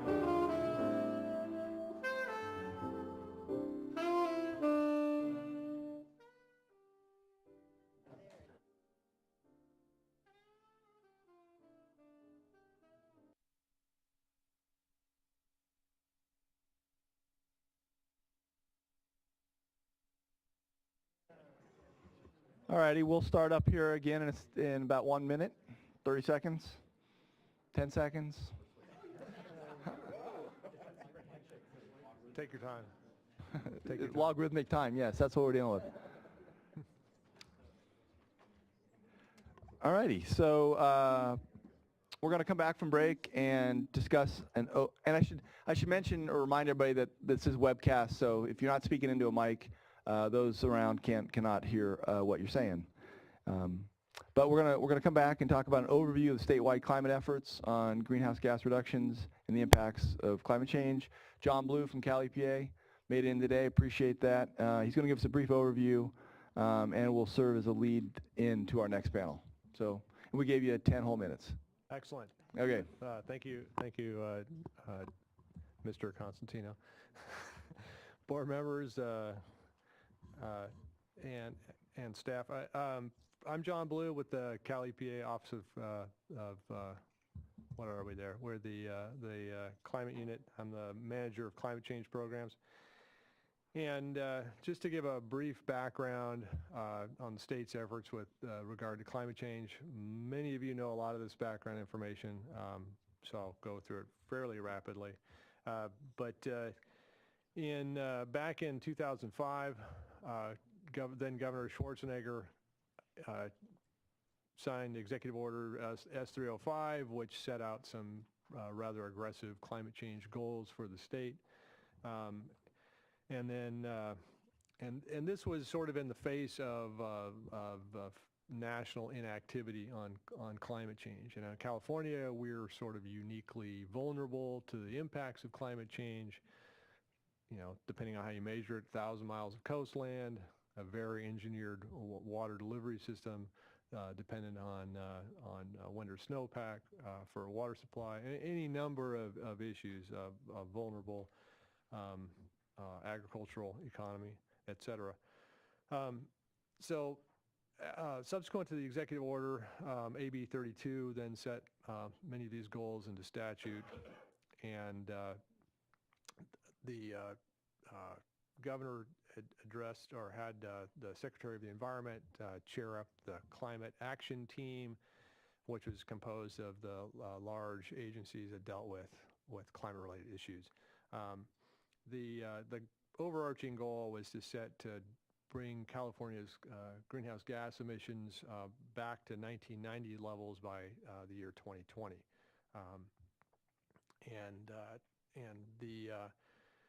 In general, if you look at California's greenhouse gas emissions, it's about, roughly 37–40% transportation, industrial emissions about 22%, and then electricity generation is about 21%, and everything else is on a little sliver of the remainder there.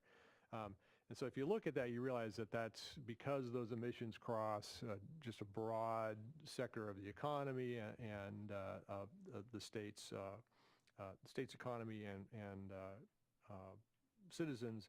It's going to require a multi-agency, highly integrated, there's a dollar for Dr. Lund, highly integrated effort to address the problem. Again, the law and the executive order tasks the Secretary of the Environment with coordinating the state's efforts, and set him as chair of the Climate Action Team. And the Climate Action Team now is about 17 members, CalEPA, ARB, Water Board, the Energy Commission, Natural Resources Agency, Energy Commission, Transportation Agency, OPR, pretty much anyone who touches climate change or would be impacted by climate change.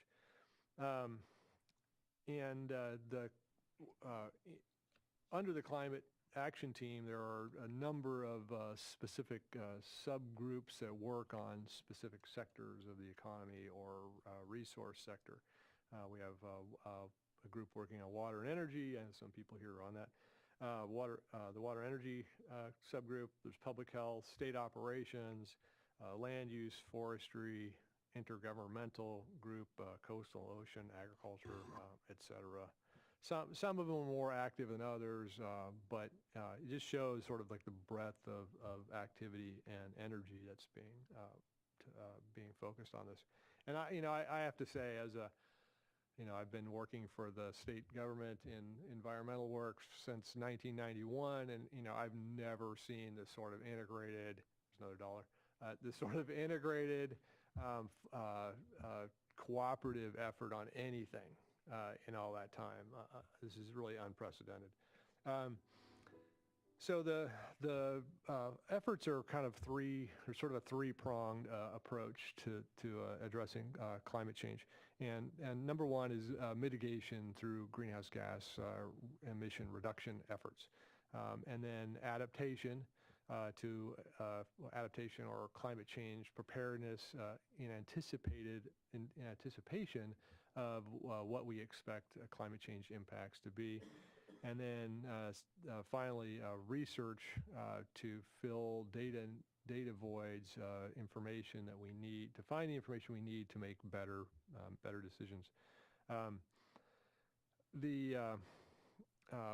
Mitigation is being pursued through a mix of regulatory and market-based efforts. But as I said, even if we hit all our goals right now, it's going to take a lot of time for the carbon dioxide to kind of wind out of the atmosphere and return us to some prior state. We have the Office of Environmental Health Hazard Assessment has been doing a ongoing project looking at indicators of climate change in California. And I encourage you to look at the reports. It's a pretty interesting, albeit rather depressing document to look at. And you can track, they're following a number of indicators that of plant, animal, temperature, water, you name it, that shows just sort of what the observed effects, these are already observed effects in California right now. And this is, they're working on an update which should come out, I think, in the next year or two. And we're seeing things like, reduction on snowmelt runoff, reduction in glacier sizes within California, sea level rise, lake temperatures, coastal ocean temperatures, vegetation changes, the ranges of small mammals in the state, and insect range and types. As Dr. Lund had mentioned, the models looking at predictions for climate change in California, they're unsure about whether it be less precipitation or more precipitation, kind of leaning towards less precipitation, but the expectation that pretty much everyone agrees on is that there will be less snow. So less of that precipitation will come as snow.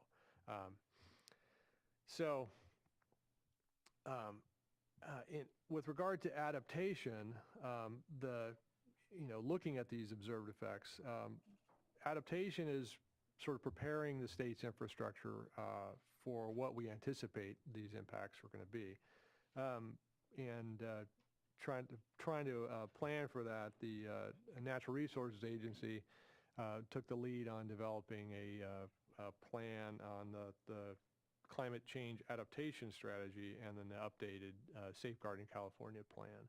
And in a nutshell, what this does is sort of identify areas of risk within this, areas of vulnerability, areas of risk for the state, and then some advice to plan for these anticipated changes. Kind of what you're doing here today. So that's great.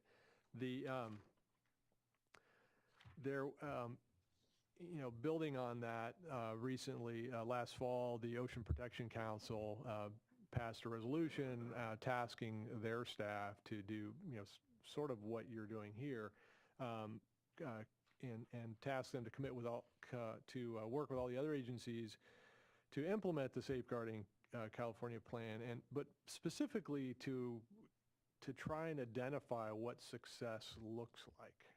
You know, what is success going to be? And because we talk about preparedness, but we really, like, what does that really mean is sort of an undefined question. So we're hoping to see this roadmap from them for the fall of 2015. Largely, this is going to be related to coastal and ocean impacts, but that will be interesting.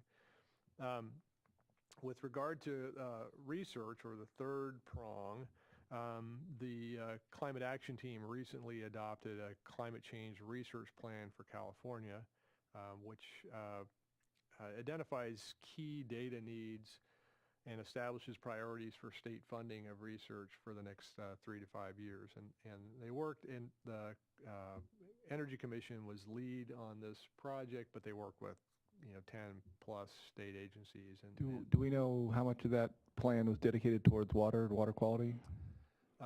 how much of the plan is Yeah. definitely in there. Okay. But there is a significant discussion of water in there. Part of the value of the research is we're trying to make the policy decisions that the state makes be science driven, data driven, so with the ongoing research on understanding impacts, mitigation strategies, and monitoring needs, we're hoping to develop more effective and efficient public policy related to climate change. So that concludes my prepared remarks. If you have any questions, I'll be happy to answer. Thank you. If I can. Questions from anybody? No? Okay. Appreciate it. That's a nice setup for our next panel, so thank you. Thank you for having me. Okay. And as the next panel comes up, let me just introduce them. And the next panel, come on up. And Fran Spivey-Weber will be leading this panel dealing with statewide and regional efforts that are already undertaken. And these efforts serve as the backdrop and foundation for some of the efforts that our board will be working on. Specifically focused on this panel will be activities from the water boards and Department of Water Resources, and to acknowledge the needs and coordination, I won't say integration, with other state agencies and local governments. So Fran, I'll let you introduce the panel, and thank you for taking the time and being here. Thank you very much. Well, you have folks listed here. John Andrew is going to start us off as the head of the Department of Water Resources climate program. He has done a fabulous job, probably the best of any agency outside of those that were tasked on energy, to set up the Department of Water Resources, but also the state for climate. So he's going to be not only describing what his program does, but also what kinds of services and products they have that can be useful to regions, particularly your region, because he's got lots of people who know what's going on in your region in different parts. So that's great. The next three, Barbara Evoy, who heads up the Water Rights Division for the Water Board, Vicki Whitney, who heads up the Water Quality Division, and Darren Polhamus, who heads up the Division of Financial Assistance. We'll be engaging more in a conversation, not only with John, but also with all of you, about the kinds of things that we could or should be doing or are doing, because our observation is that we all are working on climate issues. We just don't always call them climate issues, and we don't think of them as climate issues. We call them water quality, or we call them water rights, or we call them other terms, but it's all about climate, and this is more about helping shape our thinking. And then Max Gomberg will, who works for the Water Board. He works in the Office of Planning and Research, but he is paid for by CARB, as a way of that CARB has used to get activities out into the other agencies to work on climate. So Max will be talking about what other regions are doing, which I think will be helpful. So let's get started. John. Well, thank you for a very generous introduction, Vice Chair Spivey-Weber. That's very kind of you. And good morning to Chair Longley and the board members. I am John Andrew with the Department of Water Resources, and I appreciate the opportunity to speak to you today on this important topic and also a very important region of California, I think, in terms of water management. And you could arguably, I would argue that it's probably the region of California in terms of water management that will be most impacted by climate change. So very much salute you stepping up and taking on this issue and trying to work with it. I guess I'm also in the sort of awkward position of, one state agency asking for advice from another. Yeah, I guess we'll just call that integration. The first step on that 12-step journey. I'll maybe take, I'll cover a couple of topics as Fran noted. I'll maybe take a page from John Blue and give you just a little bit of history of our journey to working on climate change, just because it may give you some insights on what another bureaucracy has had to go through to get to this point and what you may face along the way as well. And then I will close with some resources that hopefully are of value to the Central Valley Regional Board as you embark on this. And we've, just speaking of the journey, our department's been working on climate change since the late 80s, actually. Our chief hydrologist, Maury Roos, began publishing papers on this changing climate and how it was affecting water resources in California that early.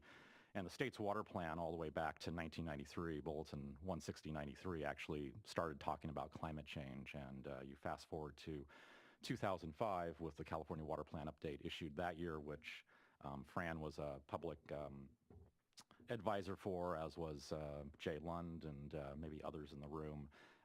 There was I sort of mark that as a turning point in the department's history in terms of recognizing climate change and how it's going to affect our water planning and management.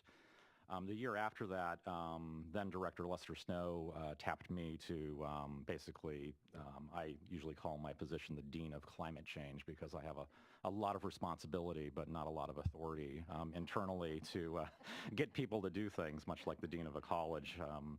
I don't know, would you agree with that analogy, Professor?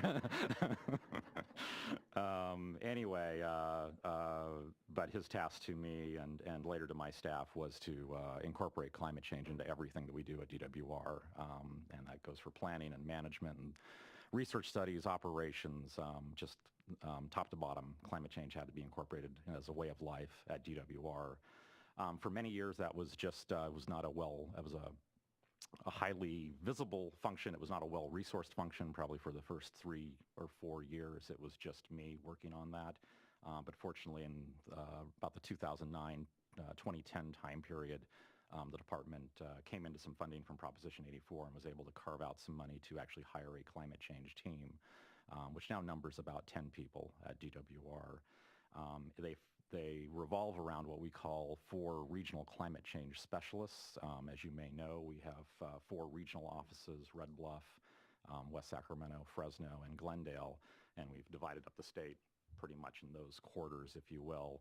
And again, the core of the climate change staffing at DWR, it revolves around the fact that we have 1 staff member in each of those regional offices that works only on climate change and is our liaison, our outreach to local and regional entities to work on incorporating climate change. I'm happy to note, and will embarrass her, that Erin Chappelle is here. She's the regional climate change specialist in our North Central region office, so she handles the Bay Area, the Delta, basically that swath of California longitudinally, including the Central Valley all the way up to Lake Tahoe. So John, quick Yeah. question. Is that when you say talk about climate change or integrate climate change, is that adaptation and mitigation? Yeah, it's both. So most of our program is focused on adaptation, but we do actually have a couple of staff members, much like Max's position, that are funded by AB 32, and so we have a couple of staff members that work solely on mitigation issues as well. And the department has a climate action plan, a greenhouse gas emissions reduction plan, so that's all been put in place by the program also. But most of the staff works on climate adaptation. So that's a little bit of very quickly, a little bit of the how we came about over the years. It was not like, and hopefully this is helpful integration, not advice, but you're welcome to take small steps in the right direction. These things don't just sort of except for maybe the Air Board with the AB 32 implementation fee. Sometimes you do get very big programs all at once, as you know. But for most agencies, these are things that sort of come about. You start doing some consciousness raising and some planning and getting people to recognize the issue, and then hopefully the resources come to the program. And I've seen that happen at many other state agencies where it starts off almost exactly like this, a forum where let's just talk about climate change and what people are doing. So again, compliment the board for taking that first step.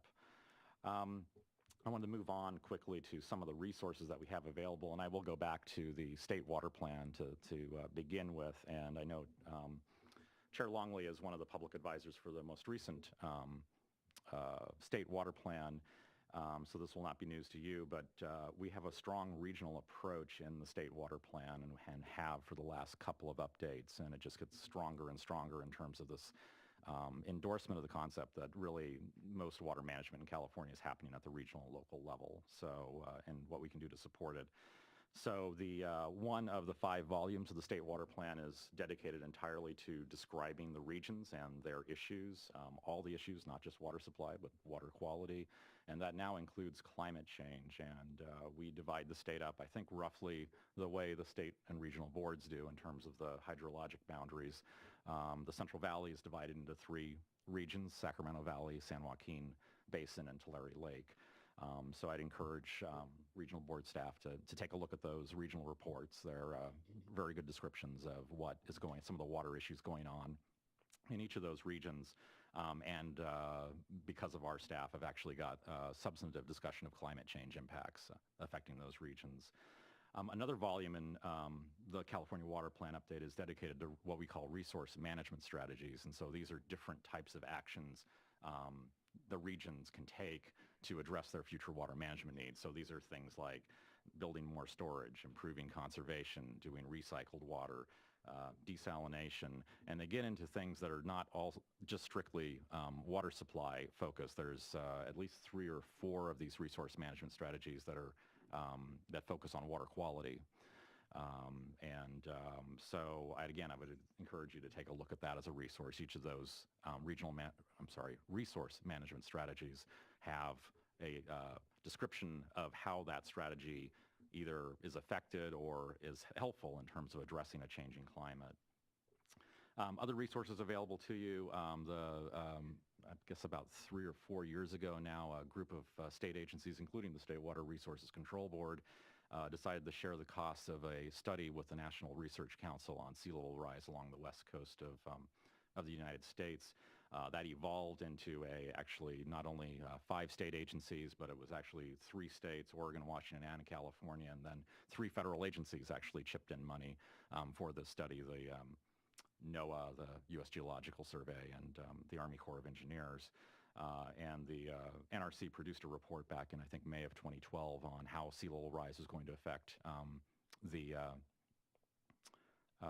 state, and that has been incorporated into guidance that was developed by, as John mentioned, there's a number of kittens, as I like to call them, of the CAT, and it was the oceans, or coastal and oceans, a subgroup of the CAT that developed some guidance based upon that study.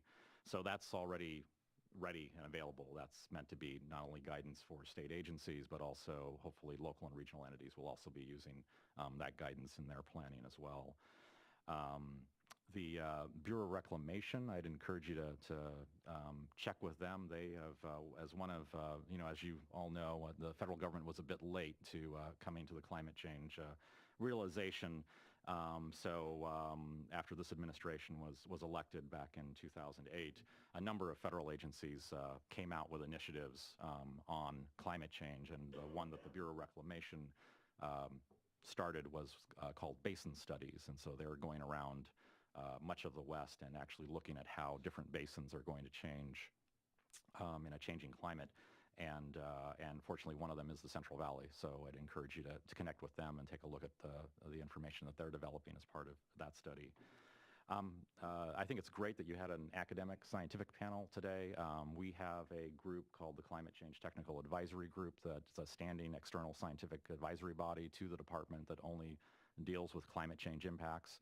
And all three of the individuals you had this morning are great people to keep in contact with. I'm sure they'd be, I know them all to be very civic-minded, so I think consulting them or others as you start working on climate changes, I think having good scientific advice as you endeavor to address climate change is good, as well as a lot of nonprofit NGOs around the state have developed a number of great resources too. I would run out of time mentioning all of them, but there's we're benefiting in California not only from a great academic and research community focusing on climate change, but a lot of nonprofit organizations have done some great work in this area too, and would obviously be able to provide advice to you. I'll mention as well maybe just a couple of other things, and then I think we should move on to other panel members. The integrated regional water management process, which has been raised before. There are now, for those of you that don't know about this, there's now 48, I believe, regional water management groups around the state of California, covering about 99% of the state's population. And the regional water management process has been, fortunately, the voters have been very generous to us over the years to provide bond funding to incentivize good planning at the local and regional level. And so I would encourage a lot of those, for the Central Valley, admittedly, there's a lot of regional water management groups. I was going to look up the number before I came here, but it's a bit of a patchwork quilt. If you look across, what was that? Oh, it's that small. Yeah, no, I think if there's 48 statewide, I think you guys get at least I think you may have the majority. So I'm not saying it's not going to be challenging to engage these groups, but these groups, in order to get funding from us and get recognition as a regional water management group, you have to incorporate climate change into your planning. So these folks are already on the ground working with stakeholders. They've already had to address climate change. Admittedly, some are more eager to do that than others, especially in the Central Valley, where this is still a bit of a controversial topic. But there's, I think, again, just trying to not reinvent the wheel. This is be a very, very good process, very good groups to engage with in terms of getting up to speed on climate change. I think our challenge, though, is to get them to address it in a meaningful way. That's our challenge, too. Whatever your agency can do to set requirements that would ensure that what we get is worth the money spent on it. Point well made. So, and that's something that, and I was kind of joking about it, but we have some exemplary regional water management groups around the state, including some in the Central Valley. We have some that have, in terms of climate change, have made it literally the lowest priority in their planning, and are only doing it, frankly, because we've told them they have to do something about it. If it was left to their druthers, they probably would not. So very much appreciate the comment, and something we struggle with all the time in terms of how responsive these groups have been to climate change. They're asking for funding. I would think that that's one thing that could be used as a criteria. I agree. When we started getting further into the IRWM, Integrated Regional Water Management business, a lot of groups came to us and said, you want us to do this, and you want us to incorporate climate change into our planning. We don't know how to do that.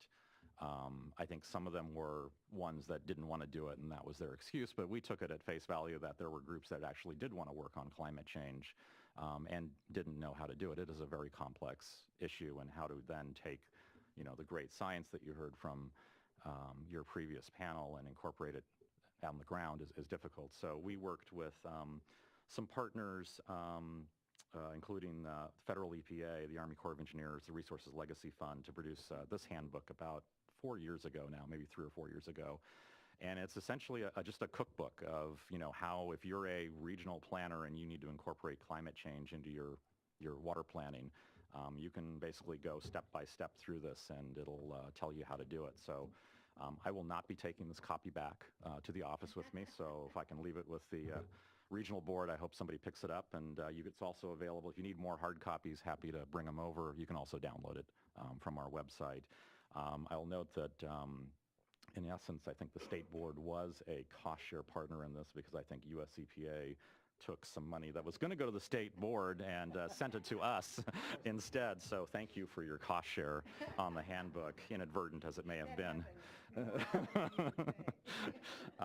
And just as substantively, there were members of the state board that were on the technical advisory committee for this, Eric Oppenheimer and Gail Link. Andrew was on the technical advisory committee for this handbook when in his previous role at CalEPA. So I think there's already been some integration. I'll pay Jay later for his dollar for that. The last thing I'd mention, it would be going back to the regional climate change specialists. They are there to help people work on climate change, incorporate it into their planning. So they do have day jobs, but we do have, in addition to Aaron, there's 2 other regional specialists, the one in Pete Coombe and Red Bluff, and Michelle Selman down in Fresno, who also cover the Central Valley. So please consider them resources. They'd be happy to work with you as you get further into this issue. Like I said, they do have day jobs, so they can't come and work on this full time, but would be happy to help and work together with you on addressing this important issue. Thank you. So let's just have just a brief statement if you have one, or a question if you have one, or if you want to brag about something having to do with efforts on climate change, do that. Let's start with Barbara, Vicki, and Darren, and we'll just move around the table. Well, it's been very inspirational to hear all the proactive work being done by DWR and the scientific panel that we talked about this morning. Water rights by nature is more reactive than proactive, at least at this point in the process. As you can imagine, the system was set up to be predictable and organized and logical, and then you throw the climate bomb in the middle of it, and that changes the process. And so from a water rights standpoint, where you have 100-year-old permits that have been based upon an existing hydrology where they have very distinctive amounts that are allowed to be diverted and season of diversion, then the shift in climate is going to have a distinct impact on the predictability of that water supply. And so from a water rights standpoint, we know that changes will be coming. I'm not sure that the people counting on that resource that have made the investments, that have worked diligently over the years to put that water to use, I'm not sure they're as aware of the impacts that are coming down the road and what that will mean for the reliability of their supply under their permits. Some of the senior rights, as Jay mentioned this morning, drought is a very good indicator of what kind of systems we'll need to have for climate change, and we've been running around like chickens for the last year and a half on drought and trying to develop better data systems, better modeling, better understanding of specifics of people's water rights, and all that is really putting a focus on an aspect that for years, when there was enough water supply at a predictable time, was not under nearly the kind of stress that it is right now.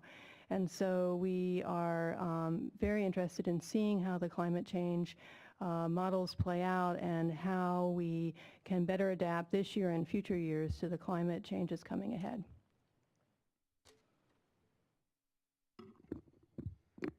Barbara, could I ask you a question on that?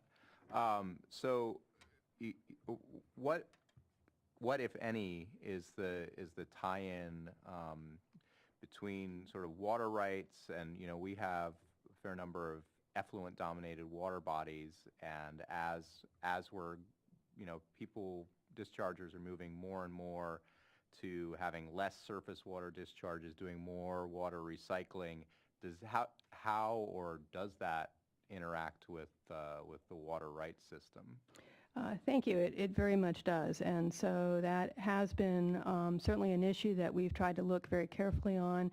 I know Vicki and Darren in their various capacities have tried to make sure that we were picking up when people were proposing water recycling or changes in their water discharges, that those are being coordinated with water rights, because we're counting on those return flows as we've done the water use availabilities. And so why that's a logical path for a lot of groups. I'm not sure people realize the effect on the downstream users that are counting on using that same water again.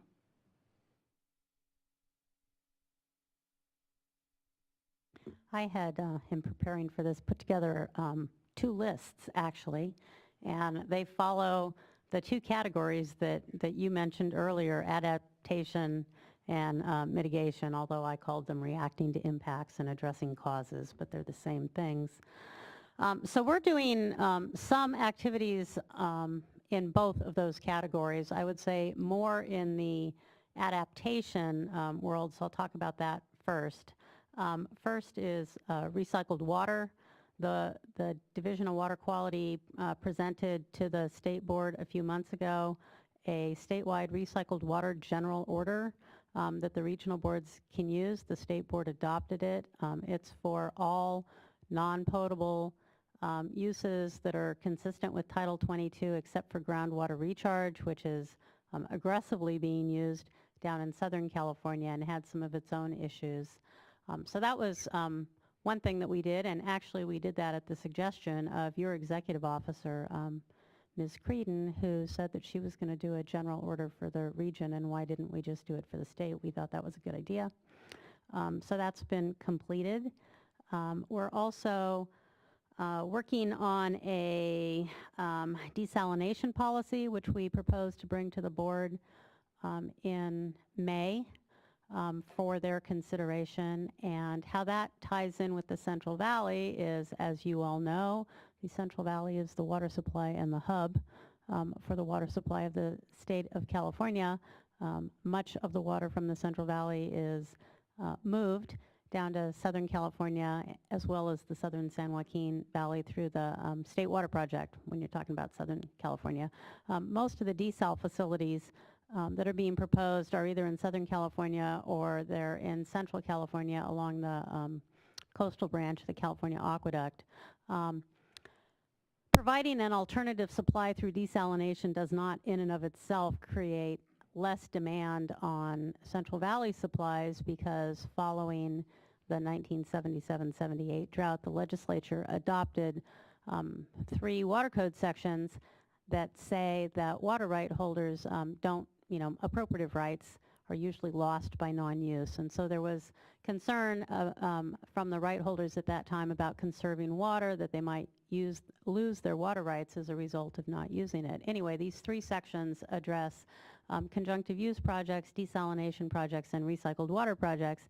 And what they say is that as long as the water right holder is reporting how much water they would have diverted and used under their water right, but don't because of one of those 3 actions, they're not being penalized in terms of potentially losing their water rights. So the Water Rights Division has a form where people can report, when they report their water use, how much water they're not using in favor of these other activities. Because they don't lose their water rights, they're free to use that additional water for growth, or to potentially sell it to other users. That's why I say it doesn't necessarily reduce the demand. They could conceivably sell the water to users in the Central Valley who want to keep the water in stream, folks like environmental groups. So that might mitigate for some of the hydrologic impacts potentially, but it's not a given, and it's going to be market driven, I believe. Although the State Board does have some authority over those appropriative rights in terms of approving those change petitions that would come into Barbara's office. Desalination is kind of in both categories, because desalination, as you all know, is a huge energy producer, and greenhouse gas emissions are a concern. So we've tried to address some of the greenhouse gas emission issues associated with desalination in our environmental document, which is a substitute environmental document for our desal policy. But basically, we said it was speculative. It depends on where they get the energy, whether it's a renewable source like renewable diesel or sun or wind or potentially hydropower, although that will be affected by climate change as well. or whether they use fossil fuels. We also noted that the transmission of water, the energy-water nexus, the transmission of water from Northern California to Southern California consumes massive amounts of energy. It also produces energy as it's being released from, as water is being released from upstream reservoirs. And again, the specific impacts are unknown because it depends on what happens, frankly. And whether the desalination is a replacement source or a new source that will fuel growth. Another thing that we're working on, one of the earlier speakers talked about, I think it was Ellen, talked about anti-degradation. We are updating our anti-degradation policy. At this point, I don't think we're going to propose that the board amend the anti-degradation policy as it pertains to surface water as much as we'll focus on perhaps augmenting the anti-degradation policy to specifically address groundwater. In the mitigation category, we're working on a statewide composting order. Recently, we've had a lot of conversations with the Department of Recycling, some with the governor's office. The governor is very interested in proposing a healthy soils amendment, and composting sequesters carbon. And so we're having conversations along that line, but those are only just getting started, really. We do have a general composting order, and our schedule calls for us to bring it to the board in June. I'm hoping we'll meet that deadline. And then we have statewide stormwater permits. Those fall into the adaptation category. We support the use of captured stormwater to address water supply impacts. That's one of the things that's addressed in the water plan, but it's addressed under the water quality chapter, and I would hope that DWR would consider in the future addressing it under the water supply chapter rather than the water quality chapter. We've also just started having conversations with folks at the governor's office on gray water, and we're working with the folks who write the building code. They also write the plumbing code, but they just updated it on potentially trying to include some language regarding gray water in the building code updates to remove what I know some of the local building industry folks view as county ordinances that create an impediment to using gray water. We're having discussions with our drinking water division folks on that. And then lastly, ocean acidification. This doesn't affect your region directly, but greenhouse gases cause acidification of the ocean, and we're working with SQUIRP and some of the research institutes on trying to determine how much of the ocean acidification problem is associated with air quality issues, mostly from China and Asia, that blow to California, and how much of the ocean acidification issues might be associated with runoff from local discharges and nutrients. One of the issues in ocean acidification is that we don't have good probes that measure pH in certain ocean conditions, and so SQUIRP, who does a lot of research for us, the Southern California Water Research Project, is working with the sponsors of the X Prize. They're offering $2 million prizes to private industry to folks who can develop proper ocean acidification meters that are both cost-effective and also effective in measuring these fairly small changes that are significant even though they're small.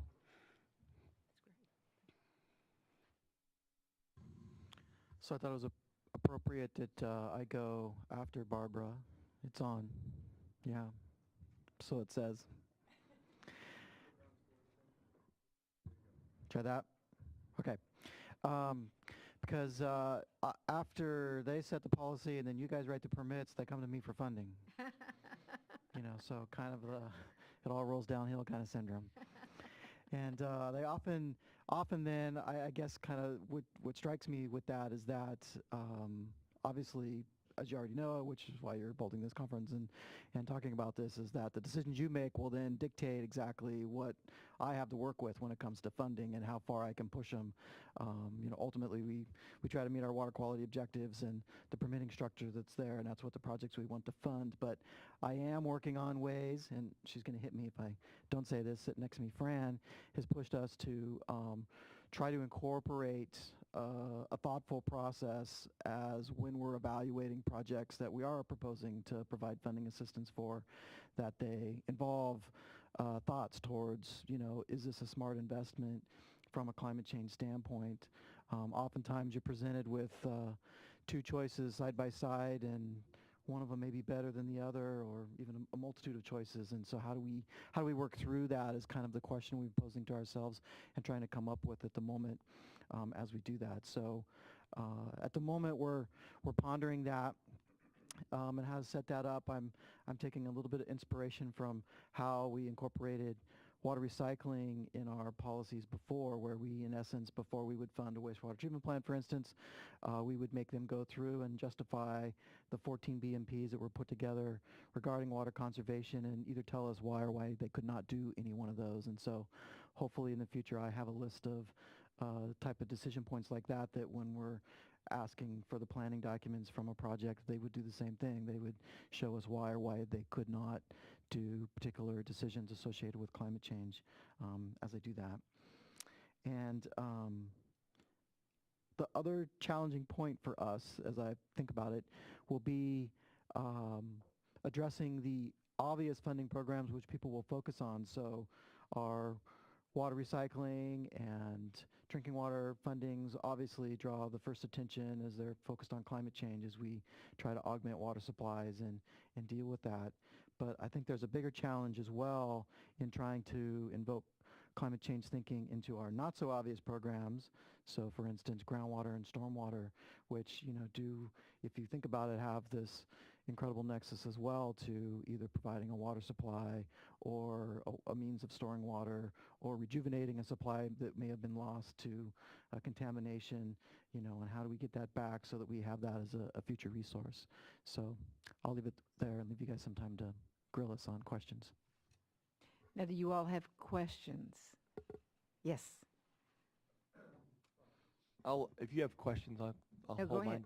Well, my first question was to Vicki on the anti-degradation issue and whether or not it's my understanding that the anti-degradation relates to EPA policy coming down to the state.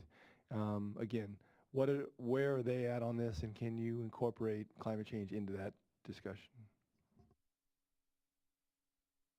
I have not heard any indication that they're considering changing their stance on anti-degradation. The Port of Cologne directs the state board and the regional boards when setting water quality criteria to consider a whole bunch of other factors. But I actually had a conversation with my husband this morning as I was standing in the closet getting dressed. You all know him because he was your assistant executive officer, about whether the feds consider those kinds of factors as well. And he said, well, his view was that they sort of, they acknowledge that they exist, but they don't really take them into consideration when determining what numeric objectives ought to be set. If we want to try to do that in the state of California, I think, we might be pushing the envelope in the country as compared to some of the other states. I don't know. John, you might have some insight on that. So that's one reason why our recent review of the anti-degradation policy focuses more on groundwater than it does on surface water, because we have more control over our groundwater and what kinds of other factors we want to consider than we do over surface water, because EPA oversees everything we do on the surface water side. But I think what you've done is you've raised an issue. It's in the context of anti-deg, as we discussed a little bit earlier with Ellen. But we're not going to be able to do this, the regional board is not going to be able to do this by itself. The State Water Resources Control Boards, plural, is not going to be able to necessarily do this by itself. This is really going to have to be a science-based effort working with regions as well as with, lots of stakeholders. So if that becomes a high priority that we collectively think we should focus on, we can do it. It's just we can't do 15 things like that. We can only do 1 or 2. So that would be my... One other thing, EPA, John Kemmerer is my liaison with Region 9 EPA. We have coordination meetings every couple of months. We have one tomorrow, actually. And a few months ago, he was asking us a lot of questions about climate change because of directives from the administration. But I think he was mostly just trying to get an idea about what kinds of things we're working on. But I actually referred him to Max. So when it's Max's time to talk, you might ask him those questions. Any other questions? Carl or no? Okay, I have questions in terms of the three of you. Well, I'll start with Darren. When we fund wastewater plants, or possibly, certainly recycled water plants, those have a life, we expect, of at least 30 years or so. And experience says 30 to 50, or sometimes even more. Aren't we going to have to take climate into account if we're going to get our money back? Well, it could be even worse. We need to take it into account to make sure we don't waste it if it goes under the ocean or something like that. So I think there's a whole level of degrees associated with the impacts that we have to consider as we do it. And you're right, it's 30 to 40 years. And kind of going back to my beginning, a lot of it's going to derive from the permitting type activities that are dictating what we're constructing and then how they're addressing that. So it's this whole continuum. It's not just us at the end of it when we're funding it. And so for you who write permits, what's your reaction to that? Is this something that we need to focus on and spend some time figuring out? Yeah, I think one example that came to mind, and I was going to ask you about it, was Region 2 has a nutrient, kind of a watershed-based permit, and they have climate change provisions in that permit where they require the permittees to consider in their actions whether or not they would be consistent with or maybe not consistent with climate change. And I'm wondering from the side of how you evaluate upgrades and things like that, if that type of integration is helpful for your program.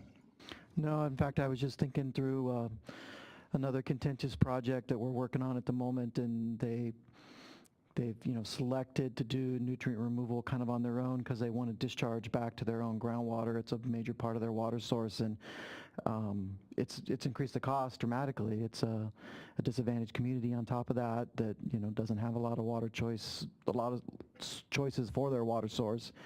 And so then it's interesting because then it's obviously driven by the beneficial uses that the basin plan establishes for that water, and then the permitting that falls from it and other things. There would be cheaper ways to dispose of the water. They could do a type of landscape irrigation, which would help mitigate the nitrogen, not have to treat it at the plant kind of thing, but then they would lose a lot of water to evapotranspiration. So those little type of decisions are pretty key. So that we make sure we have plenty of time, I want to have Max start to weigh in as well, and then we'll continue with questions.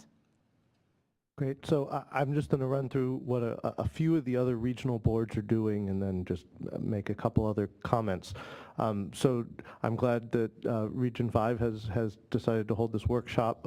There are a few other regions that have already held workshops. Most recently, Region 6 held 2 workshops, one in the northern part of their region in South Lake Tahoe and one down in the desert in Barstow. They are now compiling all of the comments from stakeholders who attended those workshops, and will be basically coming out with a staff report in the April timeframe that then will be presented formally to their board in May. And then they're going to go from there on action items, prioritizing. I think that's one of the key things.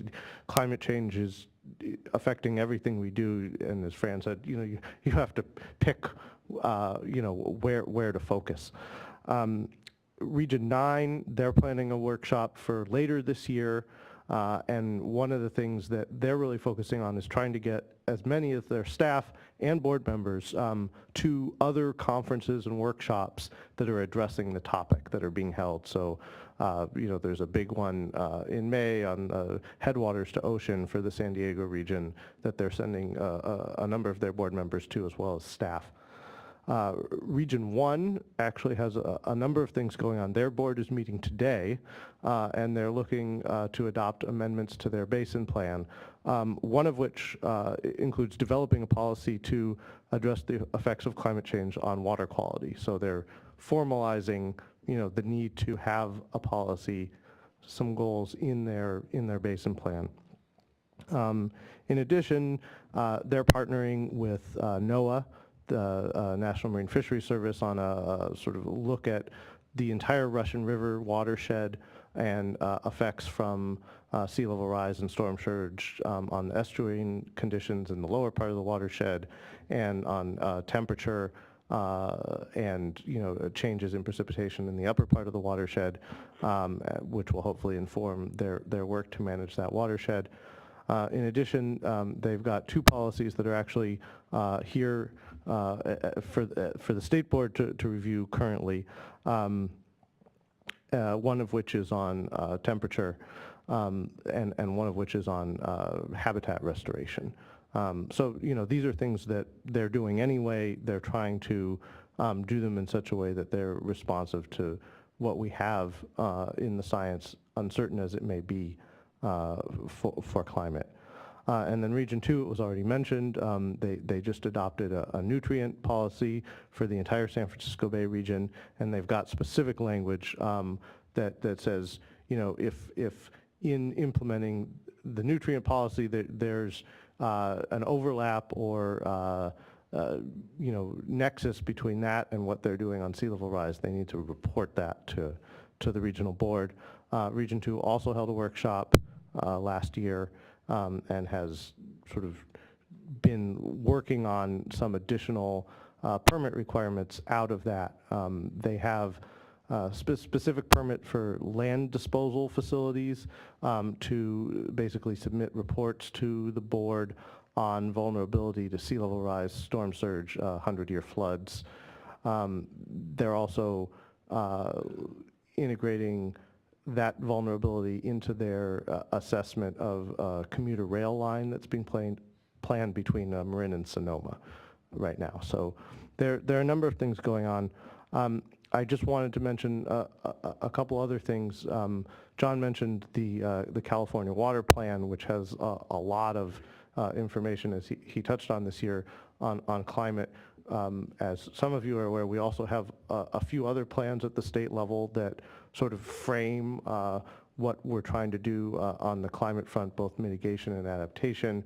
We have an AB 32 scoping plan, which was just updated last year from the original that was published in 2008. We now have our second version of the statewide adaptation plan, which is called the Safeguarding California Plan. And we also have the Governor's Water Action Plan, which is sort of a high-level water management strategies for 5 years. So all these documents are sort of what we try to refer back to when we're trying to figure out what exact policies to enact on climate from the state level. So I wanted to mention those, and then also just to touch upon something also that John mentioned earlier. That the Bureau is involved in these basin studies. The rest of the federal agencies, as he said, they've come a little late to the game, but they're all trying to do something on climate now. The federal government has, I think it's 13 agencies that are all tied together in a global climate change research program, and they all have their individual purviews, what they're supposed to be doing. There's not a whole lot of money additional to their existing budgets that are that's dedicated to it. But between EPA and USDA and the Department of Energy and the Bureau of Reclamation and Interior and Commerce, because they have the fisheries services, they're all trying to do something. So the more that we and the regional boards can be partners with the federal agencies, I think there's integration, there's my dollar, to be had there. Any questions about other regions? Only that it's good to see that others are thinking, and it seems like there's each region has its own idea of what a climate strategy should look like, whether it's on the permit side or the nutrient side or the adaptation side, and we'll see where this plan develops and goes, but it seems like if everybody's thinking about it, at some point it becomes a thing, and then you can move forward from that. That's a horrible analogy, but right, but just a comment more than anything else. And as you know very well, and as those of us who work in the water boards know very well, we have been, there's been a certain emphasis on trying to do things once rather than 9 or 10 times. However, on climate, since truly I think almost everything we do is going to be affected by climate, I have been more interested not on consistency among the regions, but on the regions getting excited about doing something on climate. And certain things excite some regions that don't excite others. And so there is that.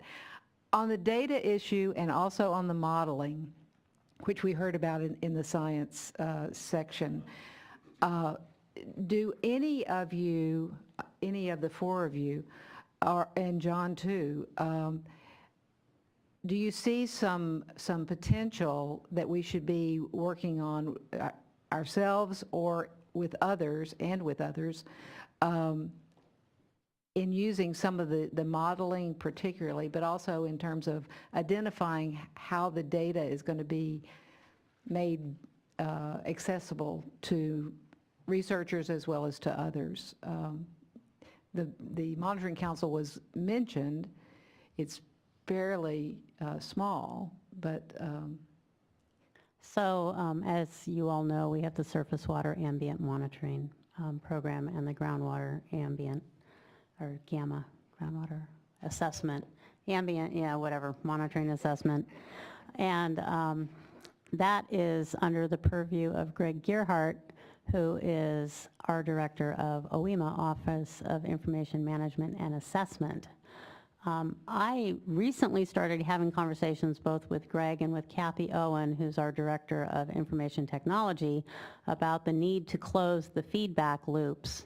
And Greg has been tasked by John Bishop, one of our chief deputies, with sort of developing an overall monitoring, I don't think policy is the right word, but monitoring schema protocol for the state. Because we know that lots of people are spending lots of money doing lots of monitoring in various places, and the quality of the data that they're producing is sometimes questionable, sometimes because of issues with labs. Sometimes the data that they're producing is not the data that we currently need in order to answer the management questions that we have. And so we're working with OEMA to start having conversations about integrating our data collection and our data management in ways that we can better use it as a decision-making tool, which I think goes exactly to what you're talking about and what was brought up this morning. Of course, that would just be our internal data. You know, we also share data with DWR. I know that our groundwater folks in the Office of Research Planning and Performance are working with the DWR groundwater folks on groundwater management data. We did a few years ago pull in the data that Water Rights collects on groundwater extractions in Southern California into Gamma, but it's not in there as a database. It's in there as PDF files that you can access. That data goes back to 1955, though. So, it's pretty useful. And GeoTracker, which is uses the same database as Gamma, but for a different application, collects things like groundwater monitoring data, because that database was developed for managing groundwater cleanups, and anytime they have a groundwater cleanup, they put in monitoring wells, and one of the pieces of information that they always collect is groundwater level data, and there have been gas station cleanups across the state. So we have some data, we just don't have it in places that people who are working on different questions know that it exists in some cases. So we do need to do a better job integrating our data with our sister state agencies. I'd add one piece that came to mind as Vicki was talking, and that's, we do surveys of capital investment needs, and most of it's because of just, not even permitting changes, but capital investment for infrastructure that needs to be replaced. So the numbers that we have at the moment, which I know are understatements for California, are drinking water-wise, we're in need of $39 billion investment over the next 20 years. And for clean water needs, it's, I think, $26 billion. Those are billions with a B. And so there's a lot of opportunity for investment that obviously leads right into this, and some better data associated with what the particular infrastructure is that's decaying or in need of replacement that can then, optimize where we spend our next dollar. We always tend to think of it, and I heard the panel before, modeling like all our future investments, and it's like, well, we got a lot of old investment that's going to need to be refurbished anyways. The infrastructure issues are great, and thank you, Darren, for bringing up those numbers. It's roughly $3 billion a year over the next 20 years, if I heard the numbers correctly. That's essential that we spend on infrastructure. It tends to be much more visible, though, than data. And when people can't get water out of their faucet, or the sewer line breaks and sewage is flowing down the street, you have public awareness. The media gets very excited about it. I have yet to see the media excited about big data. Yet it is essential, and to make it transparent to the issues that Vicki was talking about, and Vicki did a great job, in my opinion, of identifying some of the important points regarding data and the relationship to the agencies now. But the ability to make this available, also another big problem is the first thing that happens when we get into bad economic times, you see people begin cutting budget for monitoring, which is the wrong thing to do. That's when you really need it. And to not fund data actually costs us money when we get around to building the infrastructure that you're talking about, Darren. And so it comes back to how do we do a much better job of collecting data, integrating that data, and as Fran was pointing out to me before the session, there is a lot more aerial collection of data taking place. But it's in a format different than the in situ data that we typically take, and we have to find ways to better integrate that data.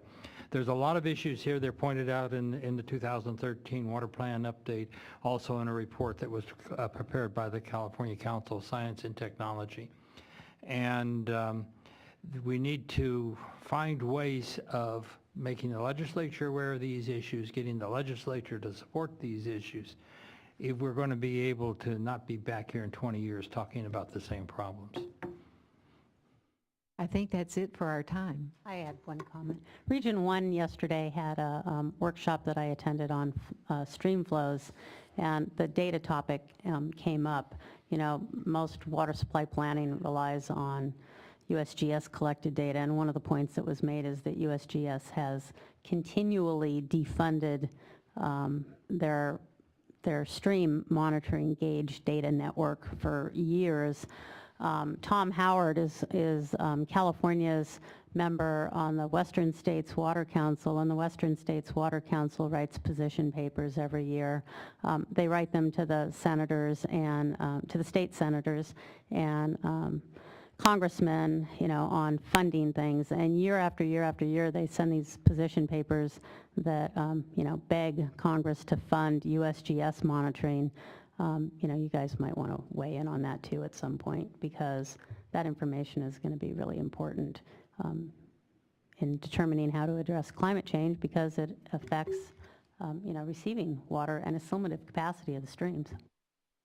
I'm sorry, I should just note, since Vicki raised the gauging issue, that the Division of Water Rights is starting a work group to look at funding of gauges and how we might better utilize the gauges we have. This is an outgrowth of our dry year report that we just presented to the board a few weeks ago. But we made the commitment that we would try and pull together the different organizations. DWR has already contacted us about how to start setting up that group to look at the gauging capabilities that we currently have and how we might move forward. And so, thank you. I know that we're up on time, but I just want to make one point to John's initial point about how things kind of start, and it's a slow, and it's very rare that you get 155 bodies at one point like AB 32 did. But the idea that we're going to be thinking about this, and at some point somebody's going to decide that a bunch of bodies are needed to do this, and we're laying the groundwork. So I appreciate that. So with that note, we're going to reconvene after lunch at the bottom of the hour, so 12:30. There is a cafeteria downstairs, but for those of you who aren't normally in the building, it's cash only. And if that doesn't work, there's places very local. There's an ATM machine. Thank you. Yep.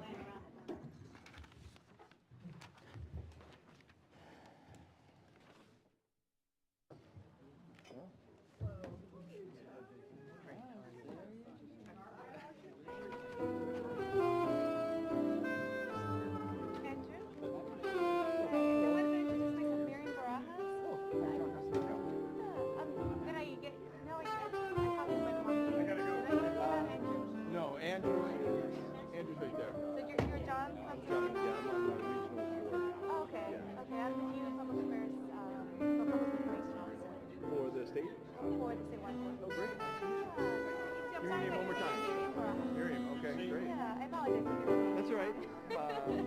What do you think so far? This is the first workshop. Okay. Great.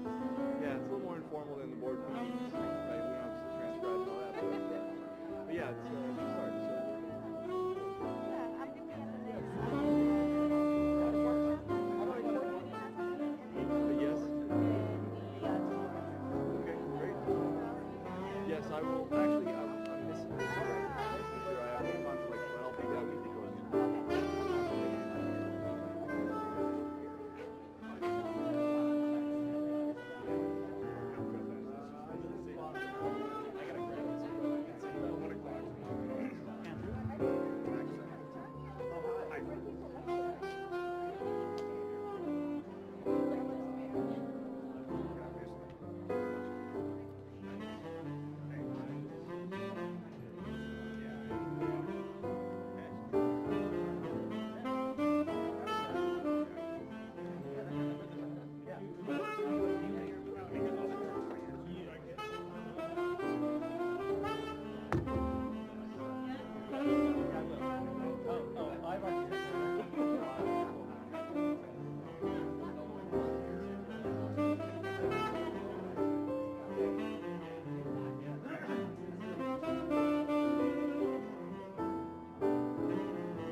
All right, we're going to start up in about 1 minute.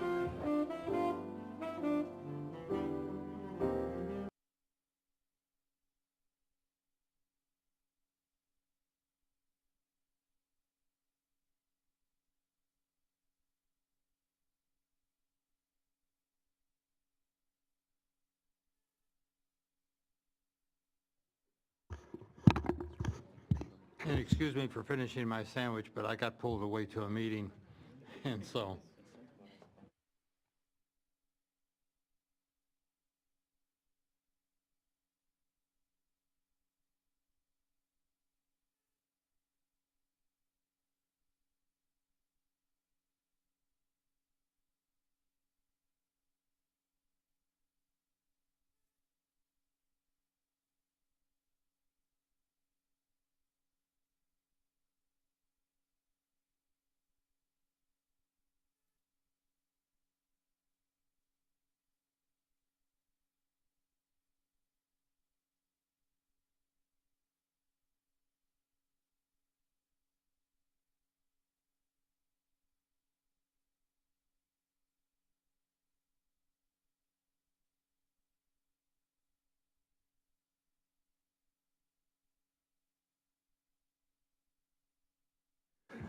All righty, welcome back. We want to stay on somewhat of a regular schedule.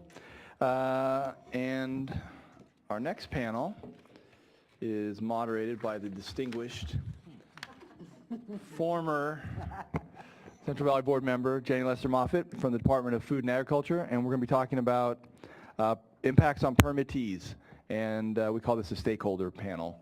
So go ahead and introduce your panel, and we have about an hour or so to walk through some of these issues that we've been talking about all morning. Okay, got to learn the mics. Well, thank you, and it's nice to be here. I've always, I prepared these remarks, and I always wanted to say hi, Chair Longley and members of the board, so. So I'm going to say it just for sakes, for old time's sakes, but it's great to be back here, although we're not really back in our normal locations, but it's good to be here and be with the board. I just wanted to, I guess, introduce the panel and then talk a little bit about what CDFA is doing as far as climate change, and then, but mostly delve into what our panelists are doing and the impacts and ideas. I think a lot of our panelists have some really great ideas of what stakeholders can be doing to work with the board on climate change adaptation, and so I'm looking forward to hearing that and having them talk with you about that. So we'll start over here to my right. We have, maybe you guys could do self-introductions. Sure. Stacy Sullivan, I'm the Policy Director for Sustainable Conservation. Debbie Webster, I'm the Executive Officer of the Central Valley Clean Water Association. I'm Tom Goring, Executive Director. Thank you. Tom Goring, Executive Director of the Sacramento Water Forum. Phoebe Seaton, Co-Director of Leadership Council for Justice and Accountability.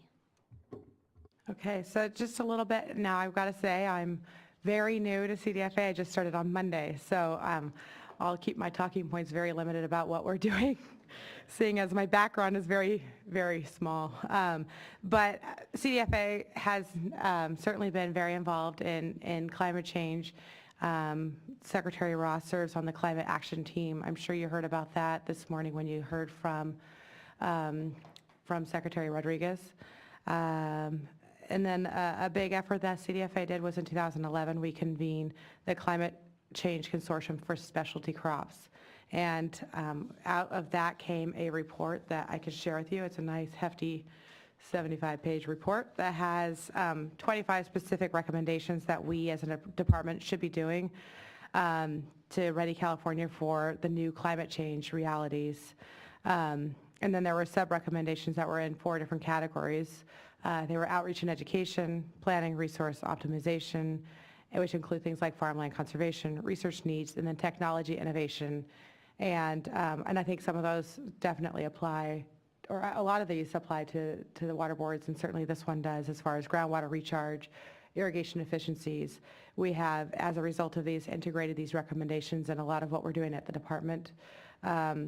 We're very involved, and we're very engaged in the agriculture chapter for the Safeguarding California report.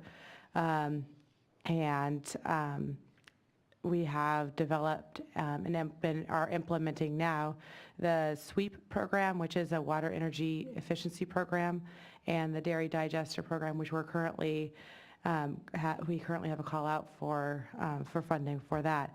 But a new thing that we're doing, and a thing that lured me to CDFA, is a Healthy Soils Initiative that the governor just announced in January in his January budget.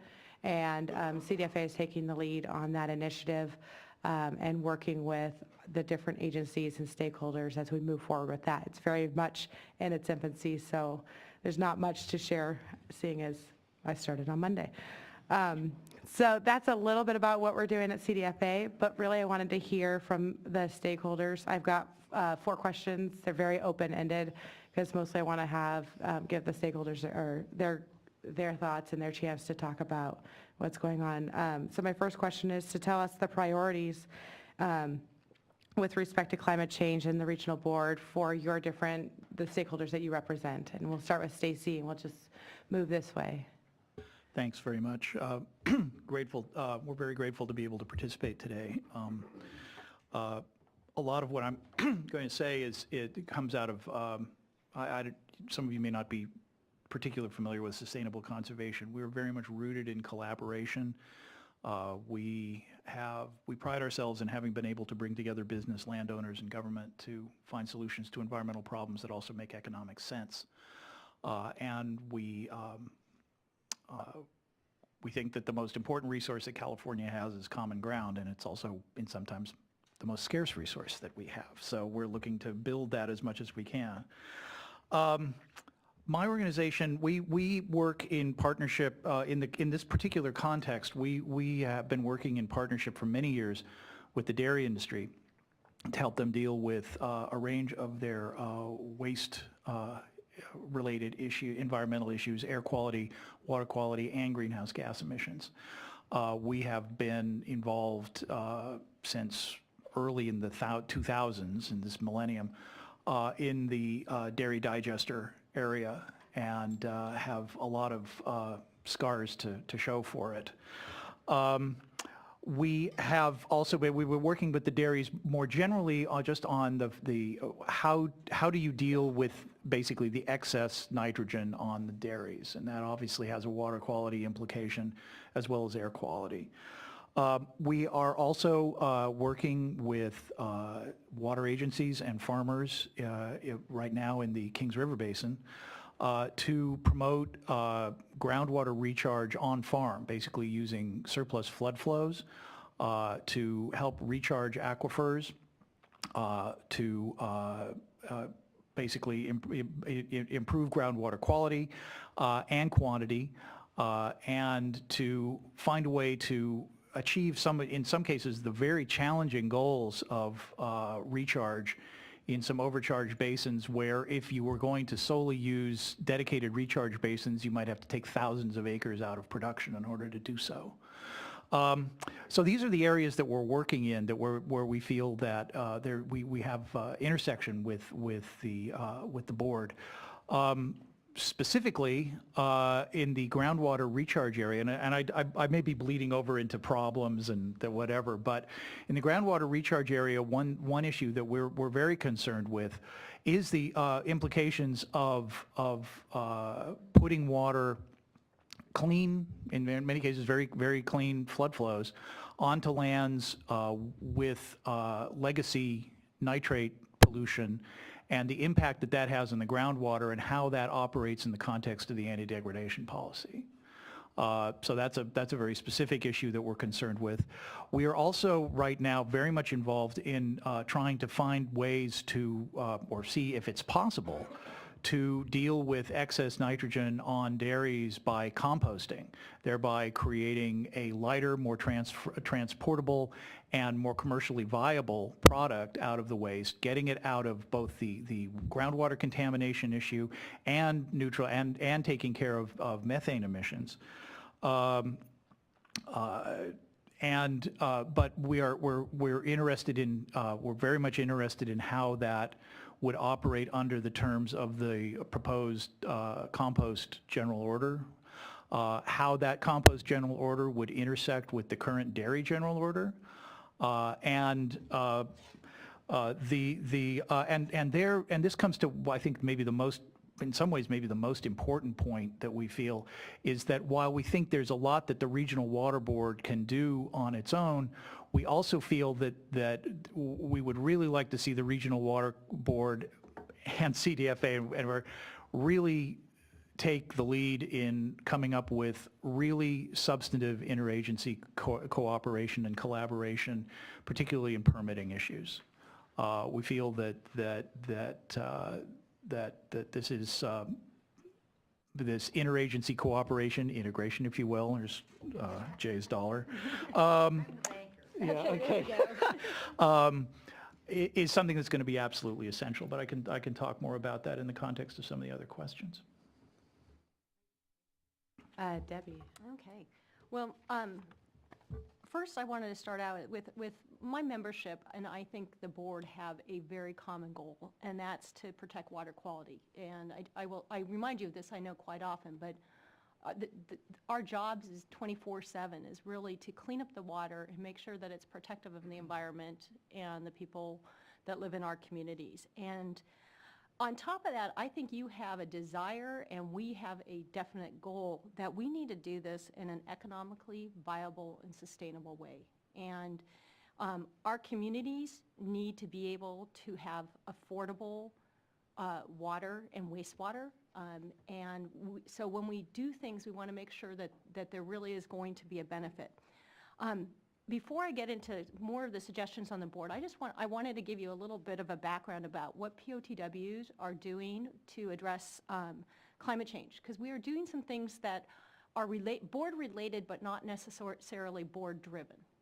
And basically, out of a wastewater treatment plant, you get three byproducts. First, on the water, and on the water side, really we are looking at recycling as a viable alternative. It's a sustainable source of water, much more than our river flows type of water. We also can keep some in-stream flows and habitat, so there's some potential there. The important thing for us is to make sure that, in that set, is that we match our use to our water quality so that we are not over-treating or under-treating, but we're providing the right level of water quality for that resource, because otherwise we do get into climate change impacts with energy and air issues. The other benefit of recycling, but not so much in the Central Valley, but it is a little bit, is that it does reduce some of the pumping and transportation costs that water supply does, that costs. So in our next area, it's biosolids. It's our solids that come out of wastewater, and they're treated for beneficial reuse. They can really be used to improve water retention and reduce evapotranspiration. And they're a great source of carbon sequestering. So for example, there was a study that was done, it was a 34-year project where they compared biosolids to using traditional fertilizers. And for biosolids, they had a 1.73 milligram per carbon hectare carbon retention, whereas your traditional fertilizers were negative 0.01 to a 0.17. So we're talking 10 times higher than even the best results by use of biosolids. Biosolids also has, if we're looking for nutrients in farming, it has less of a carbon footprint. It takes 0.22 gallons of fossil fuel to develop a synthetic form of fertilizer, which you get with biosolids. So there's some great opportunities there. Finally, on with biosolids, biosolids can serve as a great way to restore fire-ravaged lands, and another area of water quality that's being studied right now is to look at mine restoration areas. So you provide a cover so you don't have mercury runoff and other high metals runoff. And there's a study that EPA just recently did where the results are fantastic. So if you want us to give you a presentation one day on that with EPA, we would love to. And then the final area being our air. From air we have methane. typically that gets produced. Right now, if you are a certain type of treatment plant that uses a digester, you usually can reuse that methane and provide anywhere between 40 and 70% of your power needs, so we're starting to get off the grid. But there's ways of increasing that and manifesting that so that we actually think that we can become a better resource, an alternative fuel supply that has a less carbon content. So those are some of the things that we're doing, but I know I'm taking a little bit. But anyways, one of the things I think we're the regional board, where we'd like to see movement is we'd like to see movement towards outcome-based solutions. And that means that our traditional approaches of saying, okay, we're going to do this, we're going to give you this number, and therefore we're going to have, it's going to protect water quality, don't necessarily work. And an outcome-based solution says, well, if we do this and this and this, what are we going to get? And we found this to work in situations like CV salts, where we looked at if we put in specific numbers or put in what our typical, I'm going to give the POTWs a certain number, I'm going to put management practices. I'm giving you a preview of next month. We found out that we really can only take care of about 15% plus or minus of the solution. We need something different to happen. And so a solutions-based gives us the flexibility to get what we need done, but it also requires the modeling. And it's not the modeling of, oh, this is what climate change is going to do. It's okay, climate change is going to do, what kind of solutions can we put in there, and what results in the best environmental benefit. And finally, just kind of working along with what Stacey just said, is we really need there to be interagency collaboration. We need to identify those successes, what success looks like, what our goals are. We need to break down those silos. We need to look for what's the best net environmental benefit, because right now we have too many competing goals that have consequences, and we never have that. We haven't mastered the ability to talk to each other and figure out what's the best path forward. And I think that kind of flexibility, I think the board of the stakeholders and other agencies really need to engage in that. So let me sorry, ask one question. I know this is a workshop, but it just hit me that something like what Debbie just said, I was going to ask if you could, we don't have to take up the time now, but if you have something you want to submit in writing, we'd love to read it specifics. But then I thought, do we even have a comment period, or we just, not that it's an official anything, but if you have extra things you want to write down and submit, we would appreciate it. Okay. Hi, I'm Tom Goring. I represent the Sacramento region, the American River watershed, and my membership is diverse. I include water purveyors, some dischargers, and local environmental groups. And so our primary priority is water supply. As we look at climate change, our worry is that the type of conditions we saw last year and this year will become more frequent and more dire. And so along those lines, Fran said something when she opened the last panel along the lines of, we've been working on climate change for a while. We didn't really know it was climate change. We were working on water supply resiliency. And we're kind of in that same boat. We've been working on what I think are some pretty lofty things. We've been trying to improve the temperature conditions in the lower American River. We're currently working on an approach to reoperating Folsom Reservoir so that we can get more water supply resiliency and better ecological conditions in the river. And sounds like those two things would be mutually exclusive, but it turns out that there's a big mutual solution space there. And in cooperation with Bureau Reclamation, we're working on one of the basin plans that one of the earlier panelists talked about.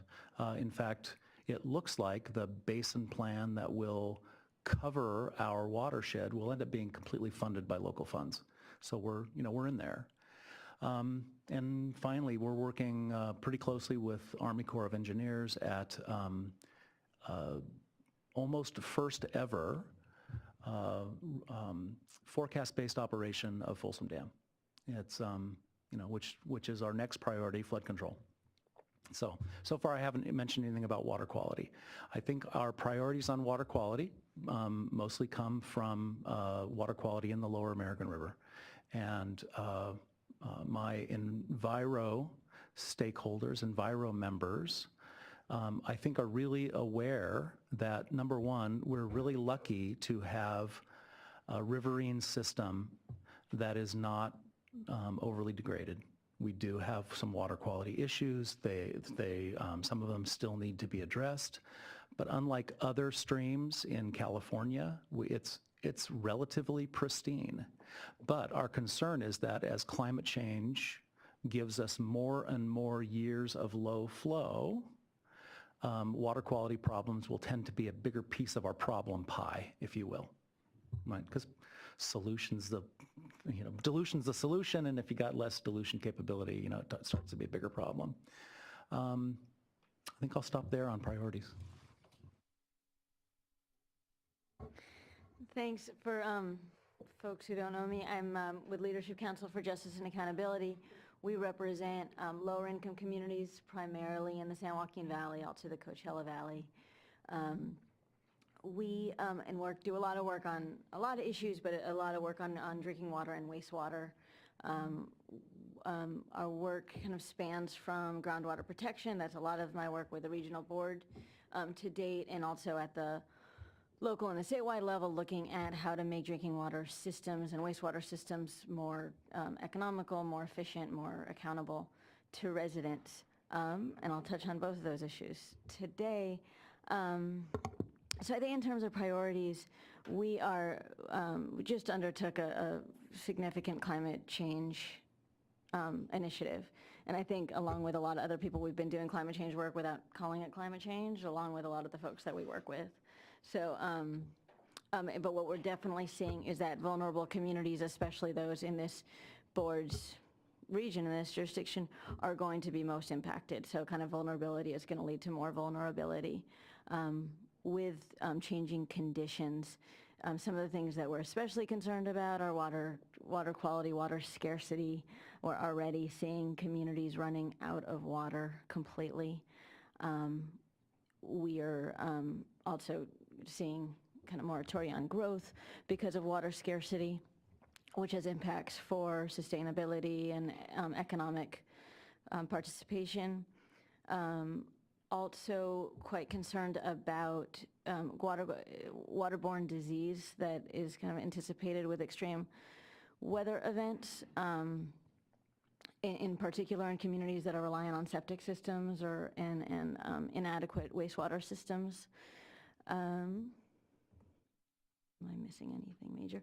And not just in terms of climate impacts, we've been a bit concerned that certain mitigation efforts and adaptation efforts might actually are globally good, but can disadvantage communities that they're very close by. So we've been doing a lot of work on anaerobic co-digesters, understanding the importance for the world, but the impact on neighboring communities. And so trying to make sure that as we work on these kind of efforts, adaptation and mitigation efforts, the communities that are most vulnerable are benefiting, aren't further disadvantaged.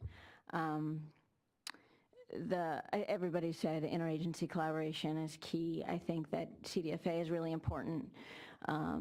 Obviously, and CARB, one of the probably opportunities I'll talk about is cooperative nitrate management. And we've been working with the Department of Public Health, who is a robust program in terms of vulnerable communities and the public health impacts of climate change. So I also think that that's a really important collaboration, that they've done some really good thinking.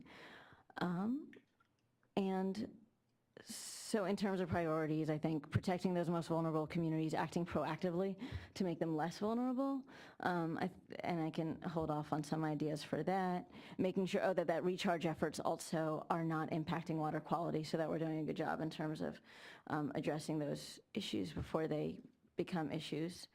And I can stop there. Great. So I'm wondering if I should lump my next two set of questions together. I have opportunities and then challenges that we see for the regional board with respect to each of your stakeholders when addressing climate change adaptation. And I think I might lump those together because oftentimes opportunities have challenges, and it's just easier to say them all together, I think. Yeah, I would say lump away. Okay. Yeah, well, the opportunities, I think certainly, I think the opportunities come in really, can come in sort of like rethinking, sort of like just sort of the law, in some ways sort of rethinking the how agencies go about doing things, and how this, agencies not only, really trying to think of entering in, looking for partnerships that will allow the achievement of the sort of the underlying environmental goals that we're trying to achieve, but doing it in a way that brings people in, and to echo what Debbie's saying, is rooted in outcomes rather than in just basically filling out a form. We think that opportunity that opportunity exists in a number of contexts. One of the places that it occurs to me primarily right now is in what we're trying to achieve with compost on dairies. We think, well, for one thing, this is obviously something that fits in with healthy soils, the carbon sequestration aspects of it, various other things, but for instance, just using the example of the fact that the State Water Board is coming up with a compost GO, and we don't have any idea how it's going to relate to what is required under the dairy GO. There's a great opportunity to just sort of come up with a more comprehensive approach that sort of takes into account the whole range of opportunities that exist with that resource, and the benefits, and the water quality benefits, and the climate change benefits that result from it. We think that, once again, this is a little general, but I think it goes to the opportunity to engage more in the kind of thinking about the regulatory sphere that was talked about with the first panel this morning. One of the law and regulations and science have a very ambivalent relationship. It's like the regulation is like a snapshot of a moving object. The science is constantly changing, and the need for building that kind of adaptation in, it's a challenge because they're required, the whole idea of having laws and regulations is so people know what the rules are.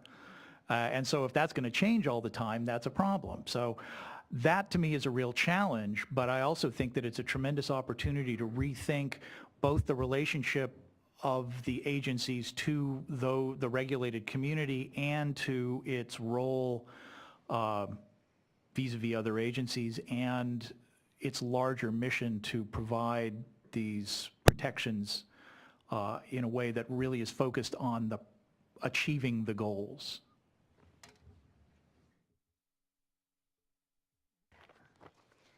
Give this a try. First, I want to commend this board because I think, under Pamela's leadership, has really taken on stakeholder-led initiatives. And what I see with stakeholder-led initiatives is it might take us a little bit of time to come up with a solution, but you get a much quicker result in the end and much better buy-in in the end.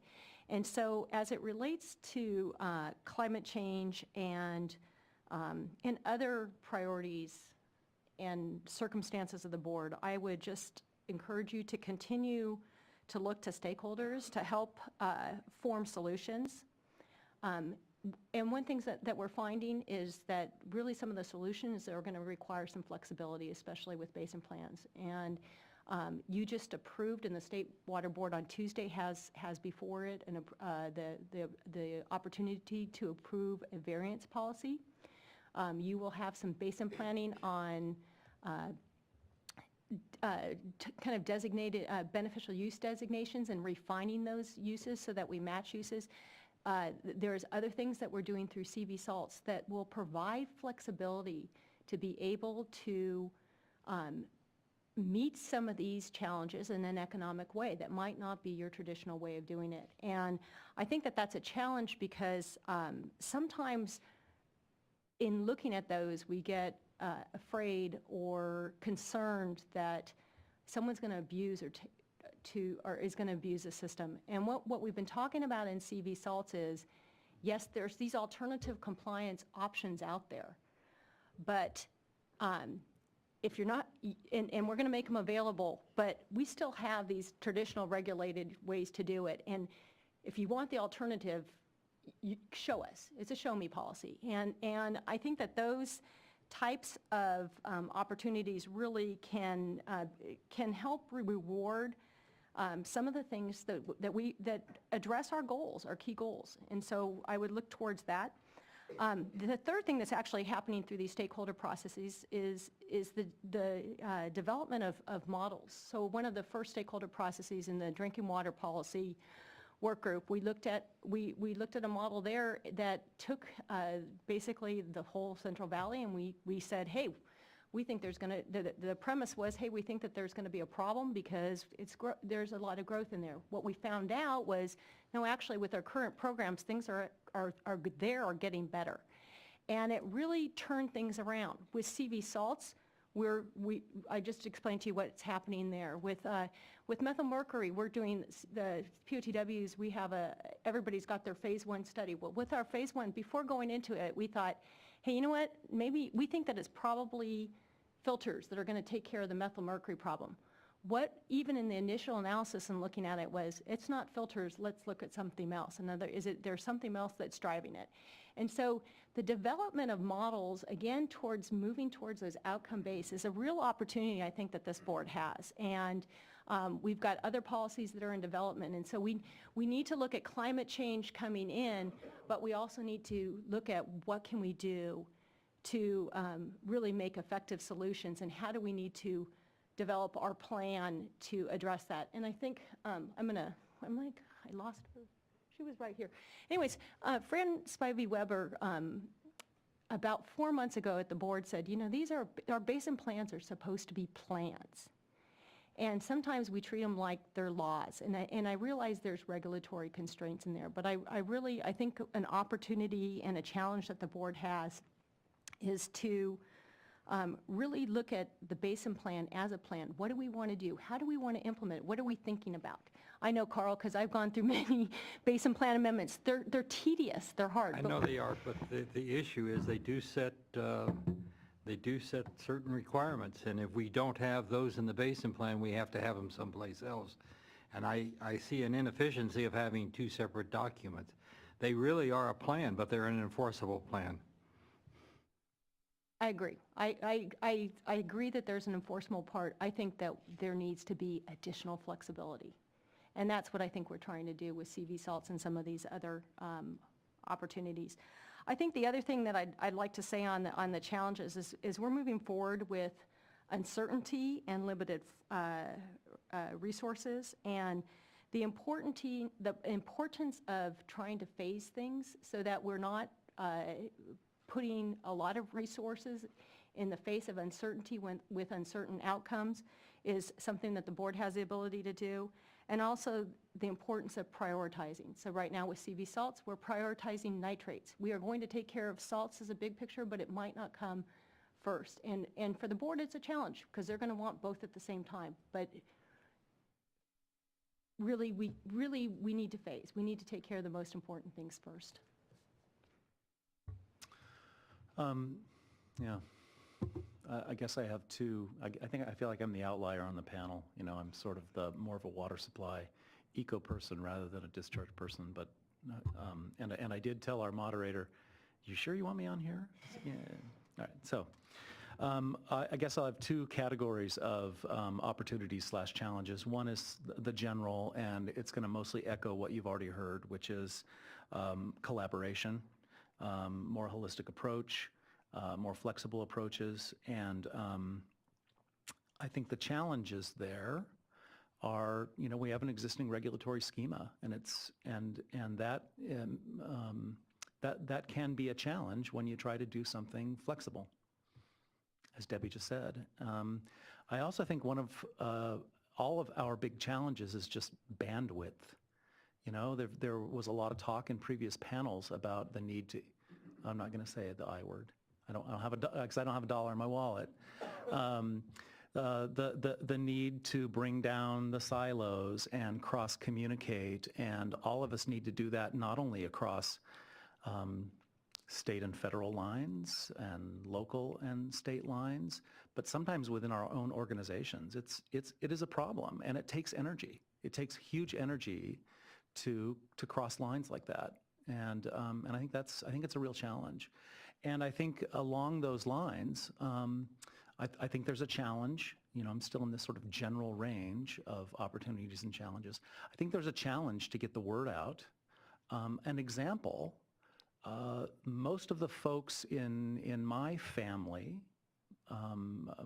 my work family, out in the American River Basin, their perception is that the state is primarily working on mitigation, that they really haven't even developed awareness of the need for adaptation yet. And what I've heard today is that Department of Water Resources was like, adaptation, mitigation, and you folks are clearly talking about adaptation today. And so there may be opportunities just to get the word out. As far as some specific opportunities, one is to help us use some of our water supply tools in our toolbox to our greatest capability, and groundwater injection comes to mind. We've had ongoing conversations about with regulators about injecting groundwater that is at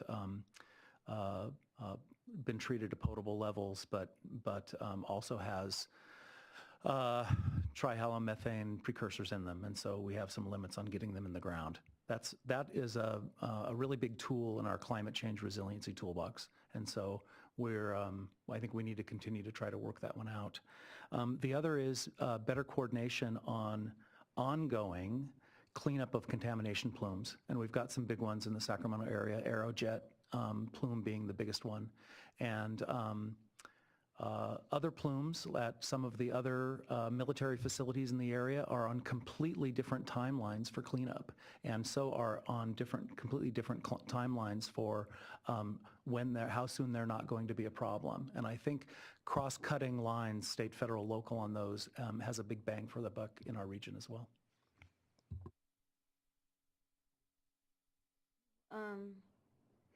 Opportunities and challenges. So I think that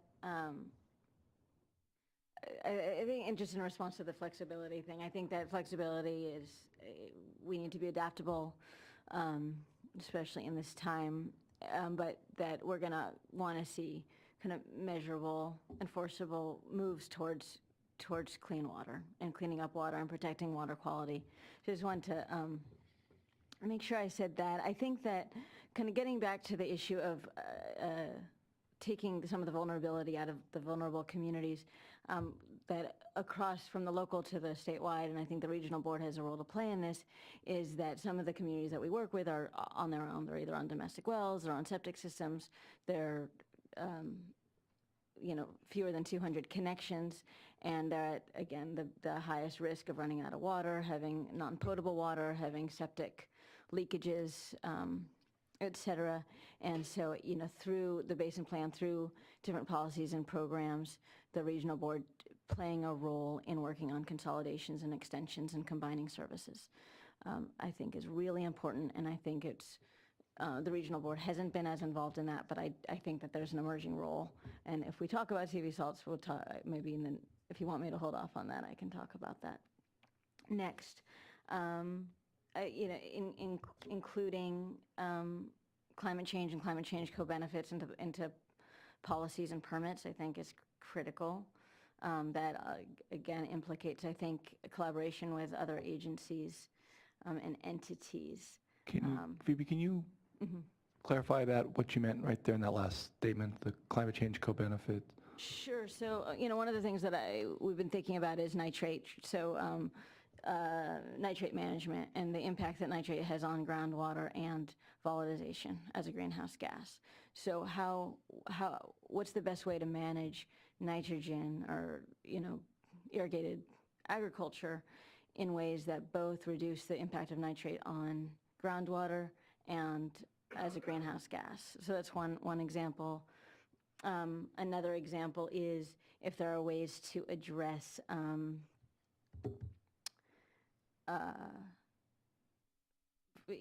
going back to kind of consolidations, if there's ways to address consolidations that also are going to have a minimize energy use. So if we can work on minimizing energy use, that will also have a mitigation impact on for climate change. Does that answer your question somewhat?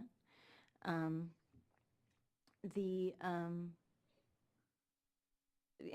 think challenges, we have a lot of competing demands, and I think as things become more urgent, it becomes harder to think strategically and long-term about what we need to do long-term and collaboratively. So I think that we're still at a really good situation. I do think, maybe cynically, thinking that we wouldn't all be here, a lot of us wouldn't be here if we weren't in a fourth year of drought.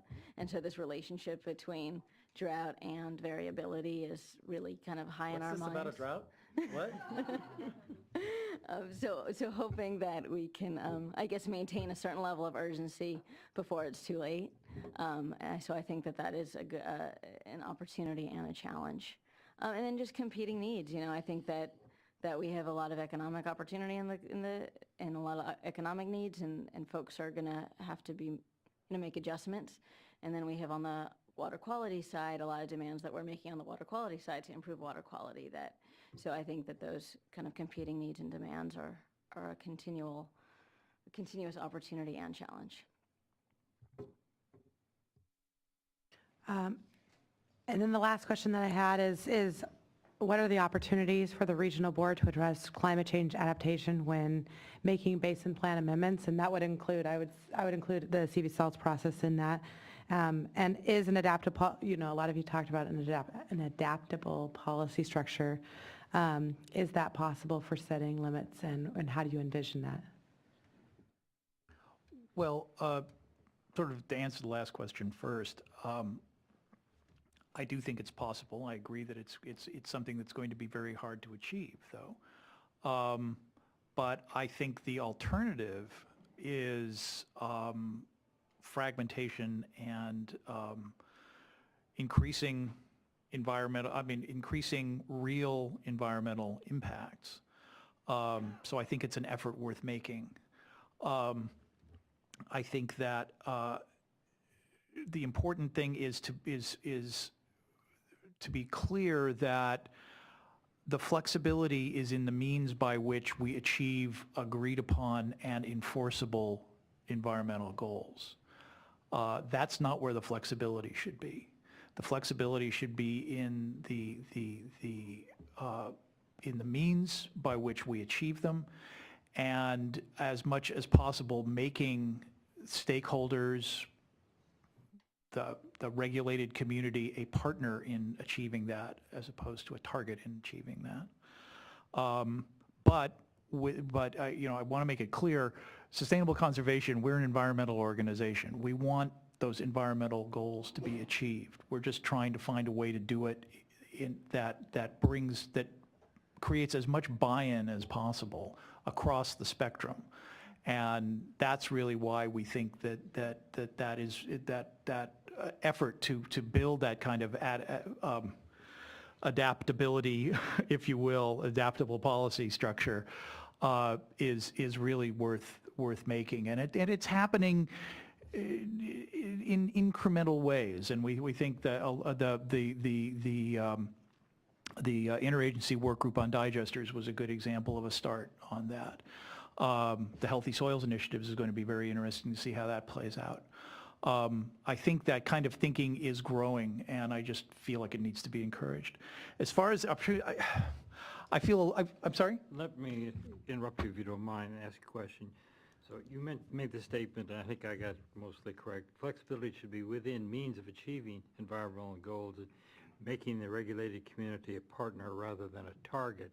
Do you see the stakeholder process being, and then you mentioned CV salts, do you see the stakeholder process as being the vehicle to achieve that? I see it as a very good vehicle for that. I think because I think that it's seen very much as a stakeholder process and as a collaborative process, rather than an imposition of a mandate. Though there is an underlying mandate, but the point is how we get to it, and the stakeholder process is very good for coming up with a mutually agreeable and effective way of achieving that.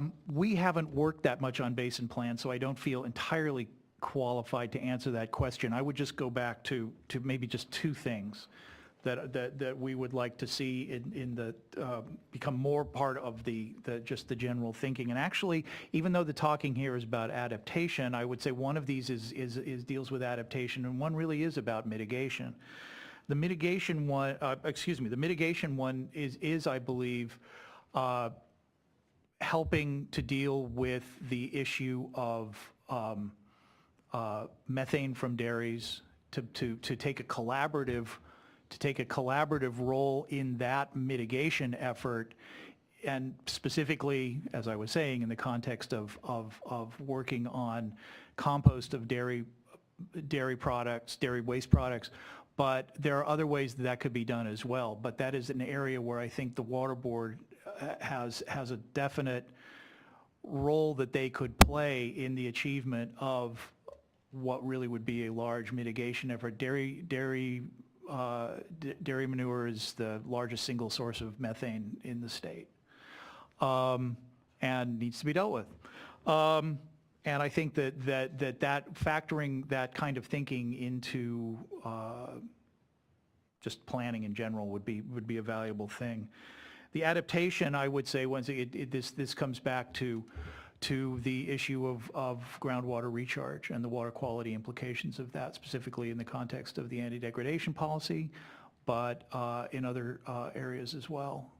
We feel that this is something where, because of the Groundwater Management Act and just the general the growing hazards of relying on our traditional surface water sources.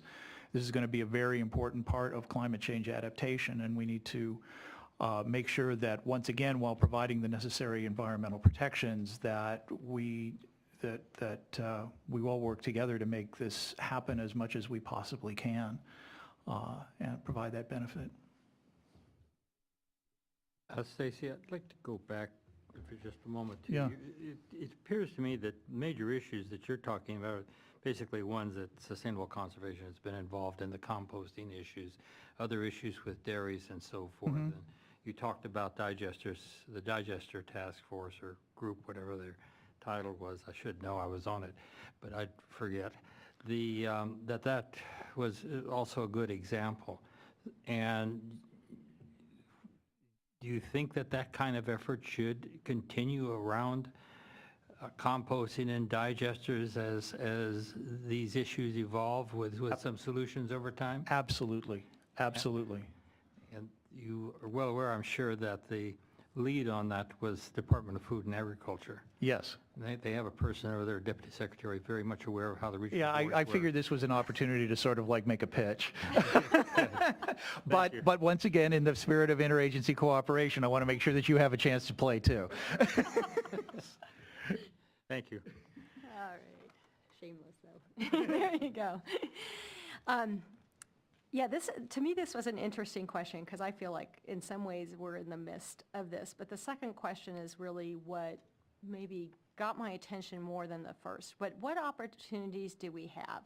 Let me start out with modeling. We've done some work with modeling. And Carl, I appreciate your comments earlier about the need to get data. And this is not under the regional board's purvey, but it's under the state board's purvey. It was interesting to hear that they were talking about models need to be reused or redone every 5 years. And I was thinking, okay, and we're using a system, we're putting our data into a system that that was about 15 to 20 years old. It's really old, and it's not conducive to really taking the information and getting it where it needs to do. And so You know, one of the things I'd suggest for the board and the state board too is within the SWAMP program is really invest in the models to not only to glean that data, but then to use it for the purposes that it needs for basin planning. So you can tweak the climate change, and one of the, I'll tell you on our side, one of the things that we're still going in is there's 3 primary climate change models, and all 3 of them have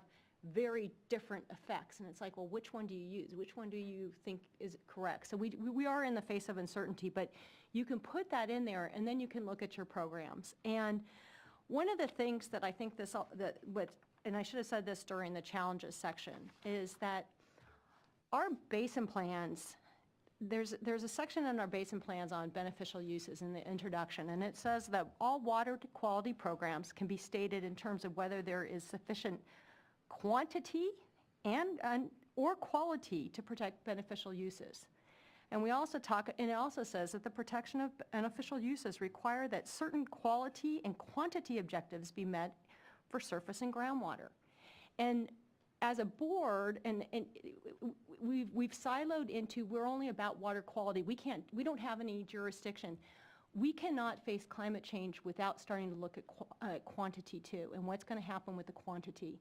And so I think models are part of the key of figuring out how are we, what types of things can we do in the basin plan? What are things that we need to set to the state board or to Department of Water Resources, or what are those types of things in order to get to a solution? Okay, I'll go back to these other things. I think with basin planning, we certainly can encourage outcome-based solutions. And, is an adaptable policy structure, is there something for setting limits possible? One thing that I think you can look at the anti-degradation policy, and it doesn't say that it has to be a limit. It says that the waste discharge requirements, it goes back to the waste discharge requirements. So it's how you get there, to me, as a whole, rather than a certain number. And if we can do things more effectively, if we can get to the same outcome by doing things more effectively, we need to do that. And we can do that within the waste discharge structure, but not necessarily on the limit structure. And so the water body as a whole meets its objectives, but it may come in a different form than we've traditionally done it. And I think that that's possible. Debbie, I hear what you say. Jay Lund was talking this morning, and I think you were hearing, he was talking about the use of models. He was talking about using the simplest models first, and he was talking about a different approach where you really, as you move up, you look to see the economic and other impacts, and you have to go further in that particular effort. And I'm talking about that separate from the big data issue, which is a huge separate issue. I think I heard what you said. I'm not entirely sure, but would you agree with what Jay was saying this morning about modeling and where we should be going? There was a lot said about modeling today. So I think to me, this morning's focused modeling was on what was more of okay, so what results if we did nothing would climate change have, and the economic results. Where I'd really like to see is, okay, so that's there, but what kind of solutions, what kind of things can we do to reduce those impacts, to offset them? What are the knobs that actually have results? Well, and let's turn those. Yeah, but as I understood what he was saying is, you feed in to the model certain actions that you're taking, and if you see no change, then that drives your next steps. And you can start low with minimal input and work up with more and more input to get towards the outcomes that you're striving towards. I think what you're saying is important, but I think we really need a separate. The whole bit of modeling and big data needs its own forum, and it hasn't gotten its forum really in this state. Some of us have been working on it, not through this organization, but through CCST that I'm associated with. We're attempting to get some attention to the big data issue. It's just hard to with everything else going on to get people tied into that. The feds, through the National Science Foundation, are kicking off a big data issue, and I've been invited to a workshop in Salt Lake City, but that may help us get some money to the state. We'll have to see. This morning, we had in the first panel, David, what's David's last name? Perkey. Yes, Perkey, was telling me about the NSF initiative on food systems, interactions of food systems with water and energy systems. This has a lot of modeling in it and so forth. And so tentatively, we're going to be looking at, once again, not as part of the board, but the impacts should come back to the board, be looking at going after those kinds of monies to be able to do the modeling and address the big data issues. But I guess my frustration is how do you get traction? Because we don't have the answers on how to put together the big data. How do we handle big data in this state so it's transparent, so it has the kind of QA/QC on it that it needs, and so forth? We don't have that. How do we get traction on going that direction? How do we get traction on a statewide system, if you will, of what modeling and what approaches do we take to modeling? Modeling can be tremendously expensive, and at the end of the day, you end up with nothing. Jay was talking this morning about how to do it in the least expensive method to get answers, and I think we haven't had that discussion in a large scale. So my question to you would be, how do we get there? So let me tell you how we have even gotten to the point where we have started. Okay, there certainly has been the initial modeling that was done. If we talk about like with the Delta and what different projects, and it was like, okay, so if I do this, what kind of result we're being. From that, one of the things that we did in the drinking water policy is we started populating different flows, different sources. We refined that model. CV salts came along. CV salts, we have a problem, we need a solution. We refined that model. We found some areas, sorry, I'm looking at you, Adam, and it's nothing personal on that one. We found some areas where, no, he'll understand in a second, is where we couldn't get access to the groundwater data that we're needed, that we need to look and try to resolve some of the issues with, for modeling that are going to help us to try to come to the solution. So we found these hiccups, and we're working around them, and I'm hoping that whether it turns out to be through legislative or some other fixes, we're going to get to the point where we can do that. I see an opportunity that's knocking on the door right now when it comes to nutrients. There's a desire, there's a need, there's big money at stake, because so much gets driven by economics. There's big money at stake that if we get it wrong, it could cost a fortune. We could have no water quality benefits or no other type of benefits, and actually we could have some detriments. So I think that those needs drive the modeling, but I don't lose hope. I don't lose hope on that. Yes, I think we'll need to refine models. Yes, we need to bring models into models, but the board has things on its plate right now where furthering that modeling tool will help us to address climate change, but it'll also help us to address management actions. Do you have a question? No. Okay. Just in lieu of time, I want to make sure that Tom and Phoebe both have a chance to talk as well. So. Okay, so I'm not going to really address the basin plan stuff. I'm not really familiar with the process, and it did strike me in hearing the panelists this morning that there is this can that we will probably need to keep kicking down the road, which is can we continue to have no degradation policies?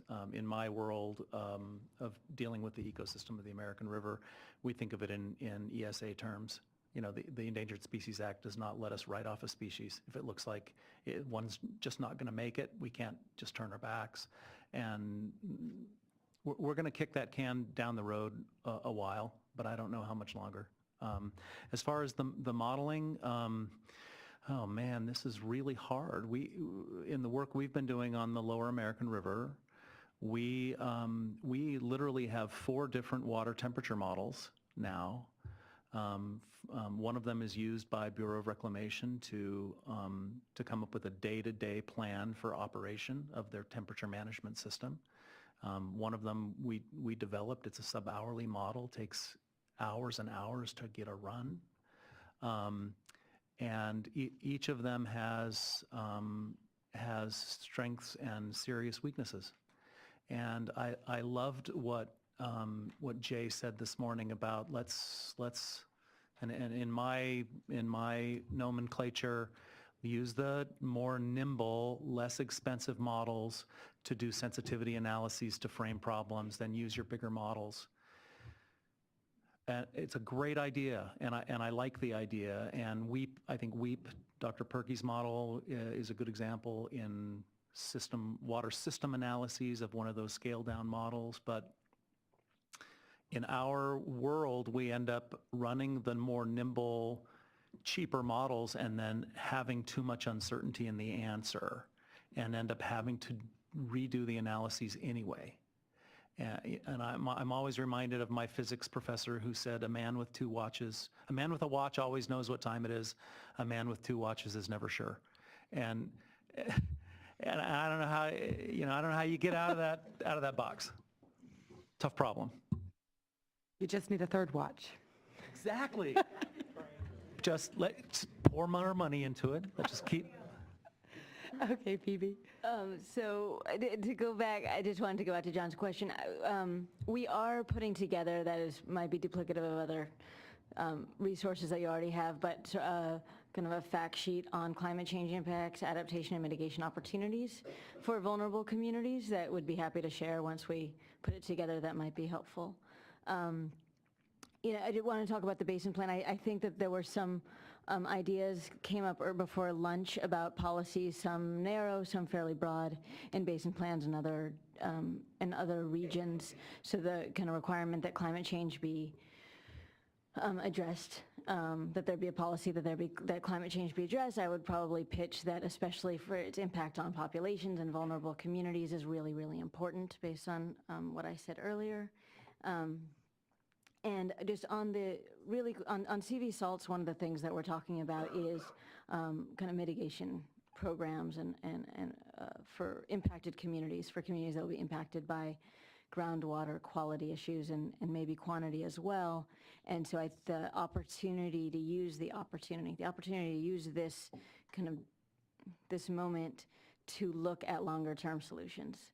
Instead of looking at short-term solutions, instead of looking at bottled water or in-home filtration systems, that we can really use this time to look at regional solutions, consolidations, extensions, to address not only the water quality, but some of the vulnerability issues too, especially in the case of extreme weather events and extreme drought.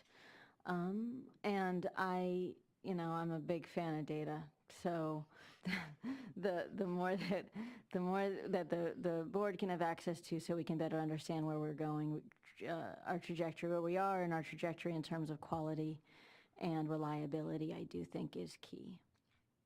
Thanks. Could I actually ask Phoebe? Could I ask you a question? In terms of the consolidations, extensions, I mean, what do you view this board's role in doing that? In in that, so specifically, what could we do? And then, how? One of the things that I've at least been told anecdotally or observed a little bit is that, one of the things that can happen with that is then small communities feel like maybe they've lost some control, or their rate structure changes, and so how do we deal with those things? Does the next panel want to cede their hour? The chair, yeah. You have 2 minutes. That's my best. I'll talk fast. No, I think you bring up really big, good questions, especially on the community side. The chair and co-chair and I were talking actually during one of the breaks about the need to have policies and incentives and requirements through kind of law and regs, and then have a grassroots effort to educate community residents, bring them up to speed. I think that the regional board and really thinking about offsets and mitigation programs, looking longer term and being more aggressive. So that's the context that I'm thinking of, and replacement water, anything along those lines, being able to, if we can leverage resources, so not necessarily just the resources that the regional board can bring to bear, but also other resources to look at long-term solutions. Does that answer your question? Okay, I think, are there any questions? No, I was just going to thank the board and see if there was any final thoughts. No. I'll just say thanks for the interest in the region. And I'm delighted to hear that you're really interested in the adaptation question. Thanks. Great. Thank you all for coming. And we'll call up the next panel, but the next panel should be the most interactive. It's not really even a panel. It's just I'm it, which is worrisome on a lot of levels. But I talked to staff, talked to Adam. We got notes from today, and we're also going to open it up to anybody in the audience who has questions. This is the time to talk about kind of everything that we've talked about today. Central Board staff, come on up and oh, great. We're going to walk through the idea of what we heard and how it relates to policies and modeling needs and permitting efforts and CV salts. And I do have did you want to speak? Sure, we can lead with a little public testimony. Okay. Push the button, turn it off. Push. Okay. My name's Deirdre Desjardins. I'm with California Water Research. I used to do research at Los Alamos National Labs and NASA Ames Research Center. And I just had some brief comments about, just a sec, let me grab my iPad. Could you tell us just a bit what California Water Research is? It's a small independent research and analysis firm. So we look at a lot of the issues that are, of current interest. Just a minute.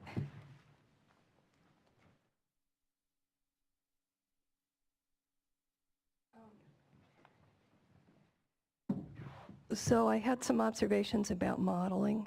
One is, you guys don't need to reinvent the wheel. The simplest modeling to do is to use, look at individual projections, global climate models, and it's also the most robust. And the state of California picks those models for you. The California Climate Adaptation Strategy, the team led by Daniel Kyan is excellent. They picked those models based on, did they reproduce the El Nino oscillation well? And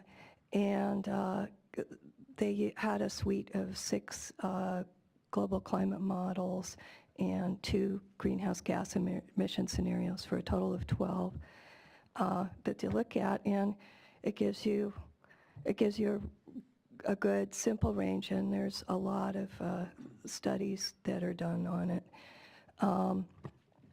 The other thing is that unfortunately the lowest sensitivity models are now being thrown out. The research is showing that with a doubling of carbon dioxide, we're likely to see a raise in temperature of at least 3 degrees centigrade.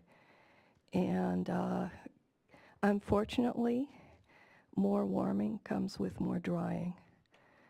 And I did want to get so Sarah Knoll and Josh Veers looked at the 2012 suite of models and the range of drying that we could see.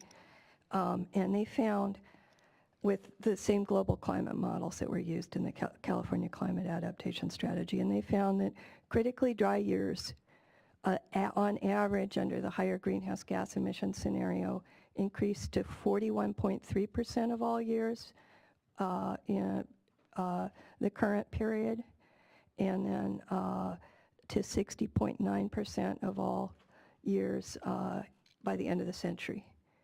And that's in the San Joaquin Valley. If you include dry years, it increases to 52% for the current period, dry and critically dry years, and 69%. So people say, is this the new normal? Unfortunately, it really could be. We really could be seeing this kind of shift in what we've seen with the sequence of dry and critically dry years. What happens is that the subtropical storm track is shifting north, and we're first going to see it in the San Joaquin Valley. So, you know, I urge you to really see, you know, all of the water quality and human impacts that you're going to see from reduced runoff. You know, it's very real, and we could be starting to see it. I also had an observation about data. So the Independent Science Board has an initiative to do data sharing, and I think that's incredibly important for the Water Board, and, you know, I would suggest that you look at their initiative and advocate it. But obviously, we really need all of the agencies to have protocols for sharing data and modeling results. So. Thank you. Okay. Adam, do you have a follow-up? Yeah, I did. Deirdre?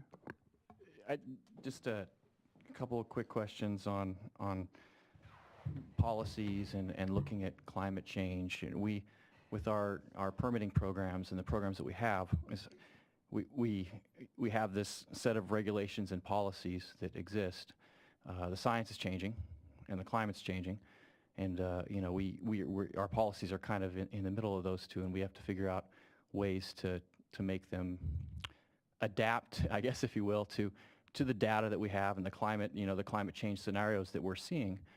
How best do you see linking up, or, you know, some of these big, large-scale climate models, these overall models, with local models and local information to inform these policy decisions? Well, you get, once you downscale the model, you can get flows in any particular watershed. And what we're seeing this year with the reservoirs are all very low on the east side. That's part of what's predicted. So we don't know any given year, you know, what the probability is, but I would really strongly recommend that the board consider that there is likely to be an increased frequency of dry and critically dry years in these watersheds. I think there's certainly enough, and you're doing a risk assessment. So with climate change, the state needs to plan for risk. The riskiest scenarios are the highest warming, the largest drying, and the biggest greenhouse gas emissions. So for adaptation, you need to look at risk. And it's the same thing the Ocean Council is doing. The Ocean Council is looking at, you know, what's the maximum sea level rise we could see, and let's not keep building. Well, some people are still building, but let's try to not do that. And so, you know, particularly in planning future solutions, I would assume that ones that require a lot more water, you know, continuing the same water supply aren't necessarily going to work, you know. And looking at, I think particularly contingency plans, like the drought planning this year is kind of an emergency, but it really may be, you know, if we're in the middle of a long-term change. And Richard Seeger, I forget which lab he's with, but he wrote an article saying in that the drought in Texas and the Southwest, that he thinks we're really in the middle of a climate shift, a long-term climate shift from a grassland to a desert.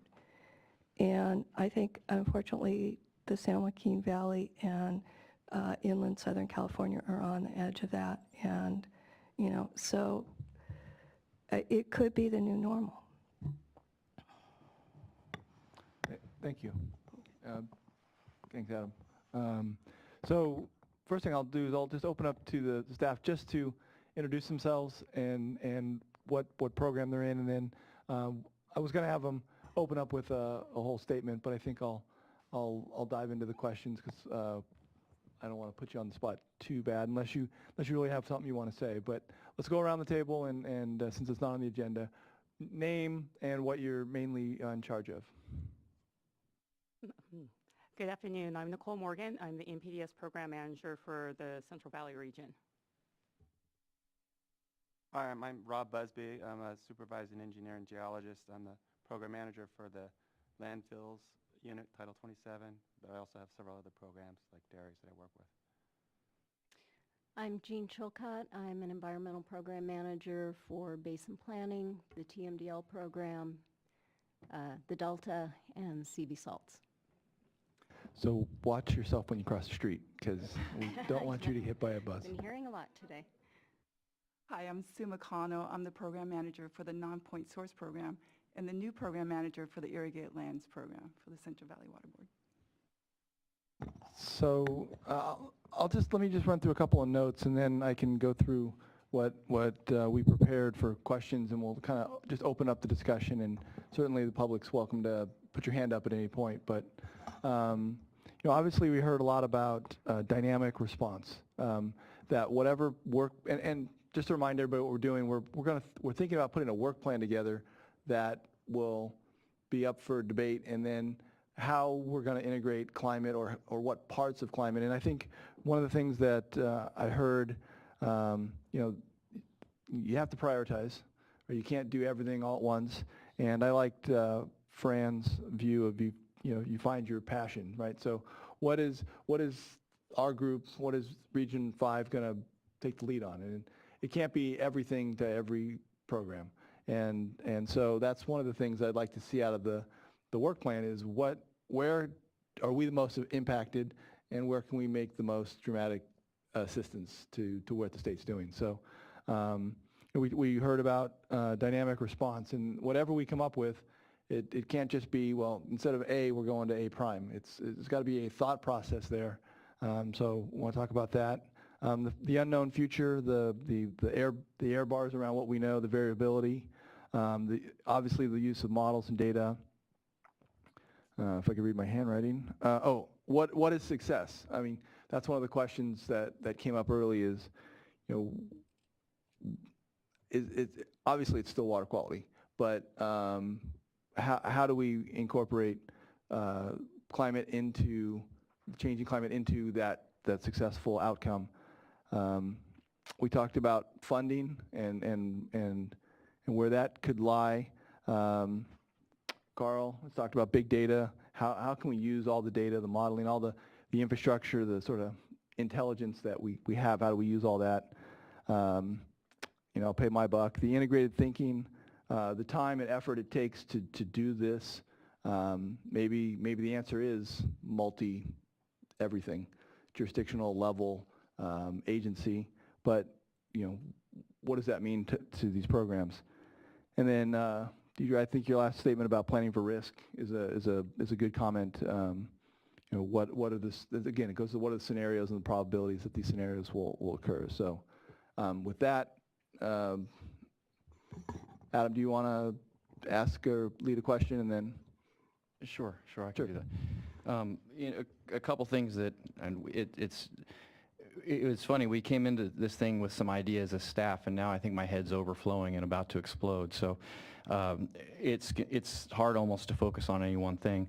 But a couple things that came up for me that are kind of jumping out at me in the permitting purview from the permitting side are really twofold. One is our traditional process that we use to permit, to set limits, to set enforceable requirements for facilities and others.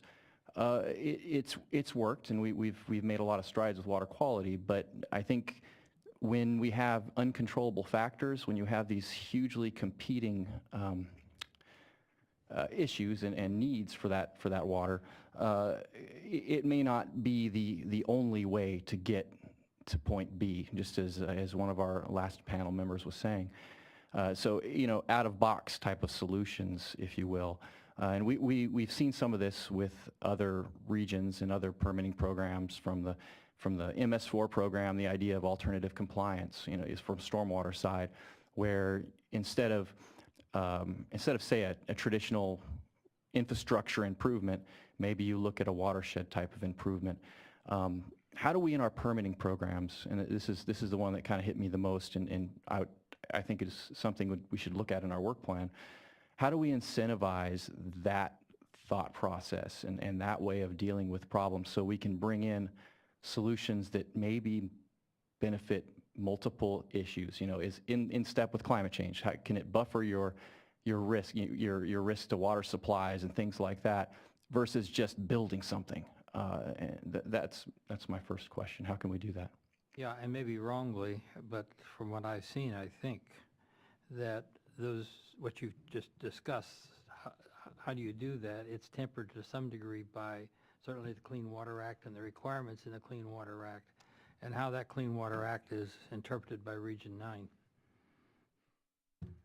Yes, I agree, and that's with that first bullet here, policies and regulations. I think there's short-term things that we can do when we're talking about, say, a solution that is going to need a change to the Clean Water Act. That's huge, and that's going to be something that can't really be done by this region alone. But short-term types of situations, I think, where we have flexibility and it's maybe outside the Clean Water Act, that's where I think we can really make strides here, and there are those types of situations. So maybe this is a question for Patrick, maybe or not. This issue of, and someone brought up earlier today, what we have jurisdiction to do, where we have the authority to be flexible, and where we don't. Just a basic question: do we have all that laid out somewhere, or should that be an item where we think that might be a useful thing to create? I think that is the $64,000 question there. To step back and go over some of the notes, and I actually will even talk data a little bit here. But you've got the basin plan, the one that we operate under now. We've got the Clean Water Act, anti-degradation policy. All of those are based on regulating based on a relatively static snapshot, whether it's 1968 forming the baseline, 72 for Clean Water Act, 70 at various points in the 70s for when the basin plans were established. And that general picture is you protect everything everywhere. All the beneficial uses assigned throughout all the water bodies, throughout all the groundwater basins.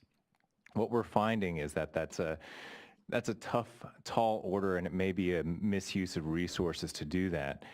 Particularly in the surface water area, we are somewhat constrained in what we can and can't do. And we have to recognize that US EPA, and one of the reasons why they're slow to react, and one of the reasons why they are relatively inflexible, is they do invest a tremendous amount of resources in developing numeric criteria based on biologic species that are present in certain areas. And so you can already tell that that's both it's a hydrology, it's a biology, it's a chemistry, it's a water chemistry experiment to figure out what those numbers are. But those numbers, once established, say like CTR criterion, are extremely unflexible, and we are running into the fact that the biologic systems may be changing in response to climate change, so those numbers may have less value as a permitting tool than they're supposed to or than they were designed to.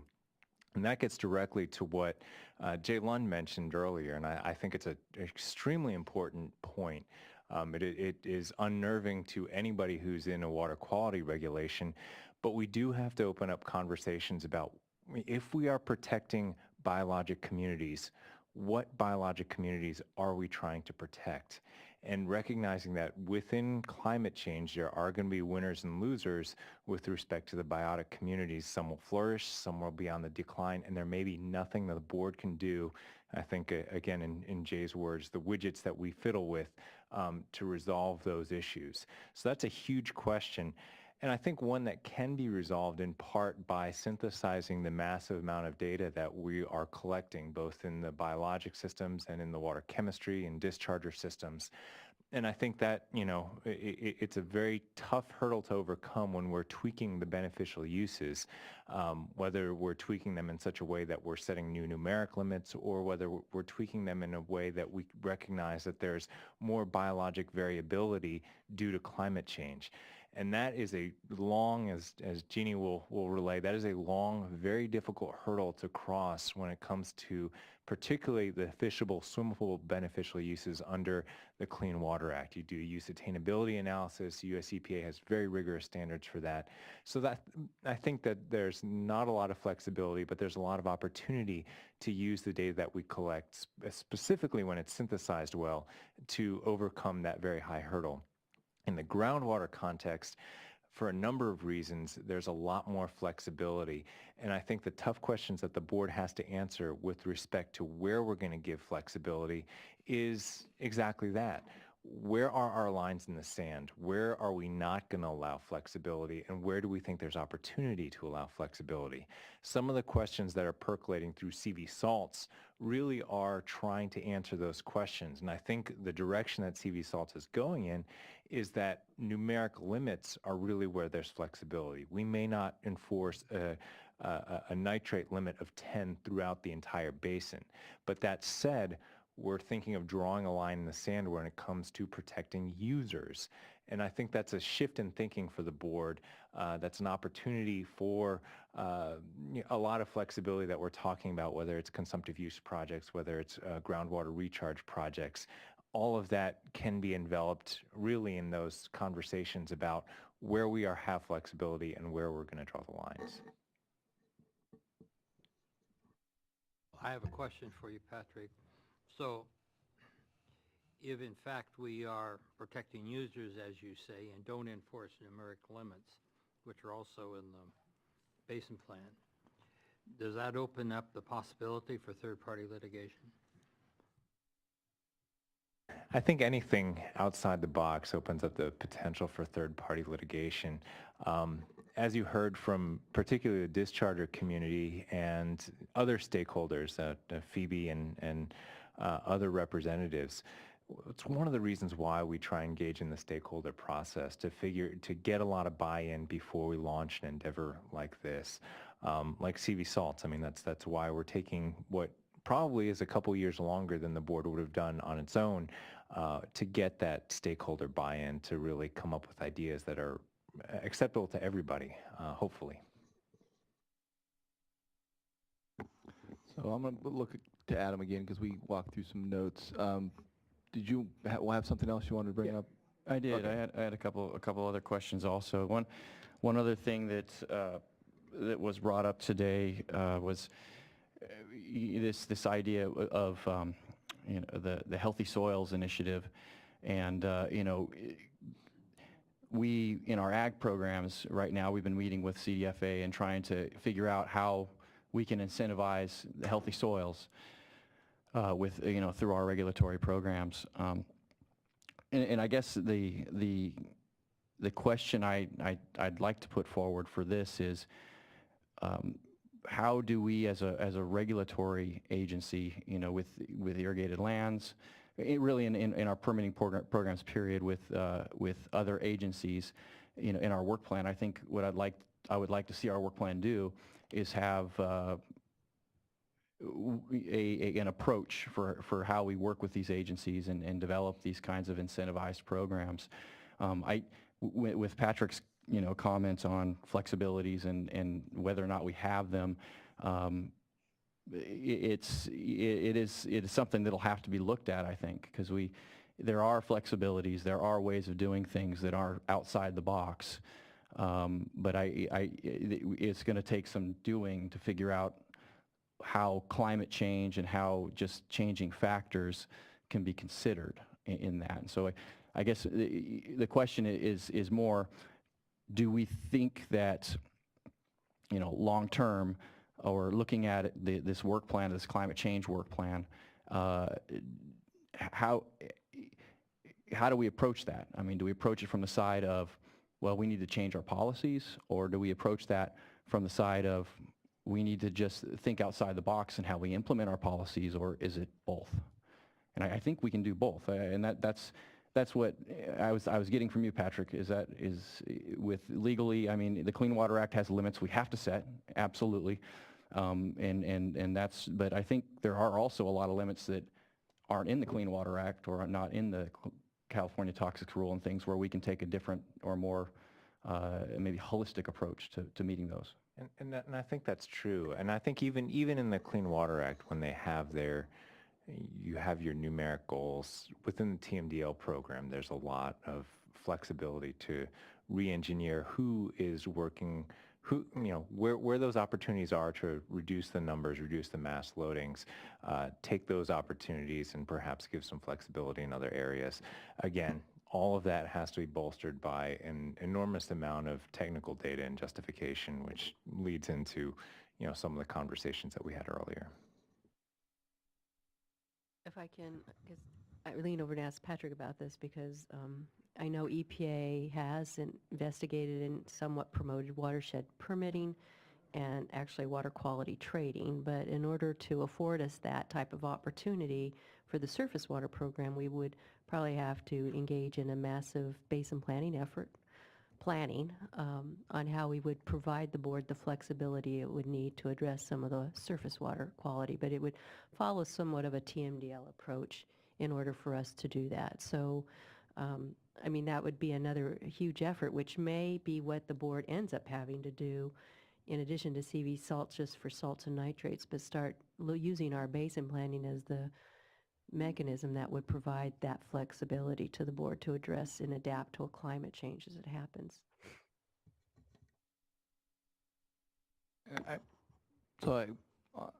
might need a little more explanation on that one, but a basin plan amendment takes a long time.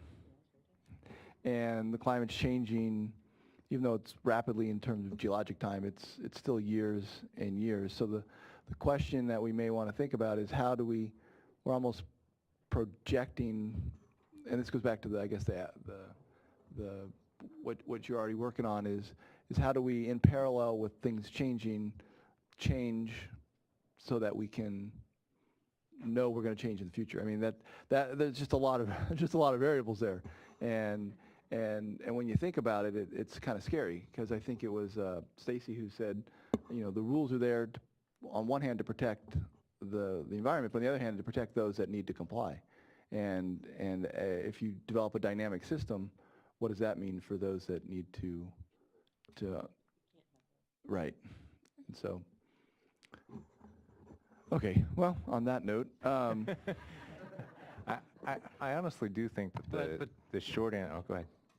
Go ahead. I think the short answer is, the folks who are doing the basin planning almost, and they have been, but almost more affirmatively these days, it's almost like you have a box to check off. Is this locking us into a certain regulatory regime that is not flexible to climate change? And if it is, we have to go back and rethink that approach. And I think that thinking has trickled through into a lot of our program areas, partly because water conservation and other drivers have been forcing those issues over the years. It's less explicit in the basin planning context, but it's certainly something that every NPDES permittee, even every agricultural operation, dairy, you name it, has been thinking about. And it's very much the same issues that we address in the basin planning context. Before we leave this entirely, John, I think it's as we continue to discuss this, it would appear to me, as one board member, that it's essential we get involved in a basin planning effort. If we are to obtain what I hear is a needed goal of being more flexible, being able to address climate change issues in the future. In 10 years, 15 years, in the face of climate change, it's not a long time.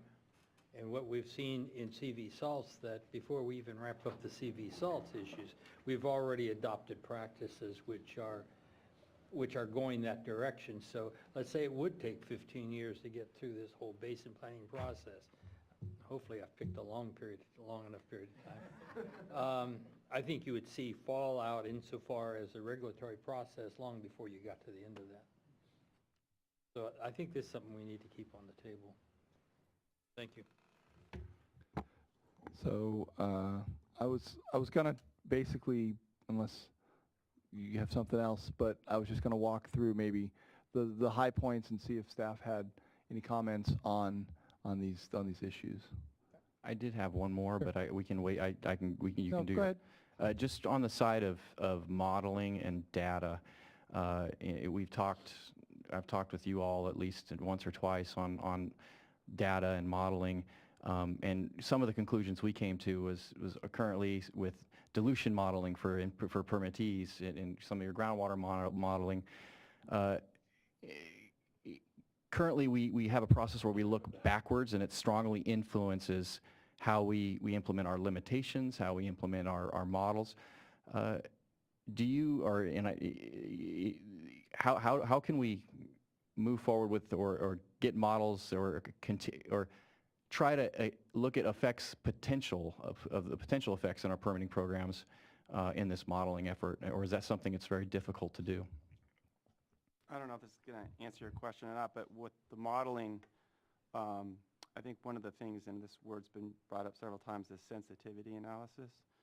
So when you have a model, it's lots of times about how it's used as opposed to the model itself. But looking at the sensitivity of certain factors, and the analysis will, if you see there's a big effect on the outcome based on a certain change in a certain parameter, which as you tweak the model, you see what the cause and effect is.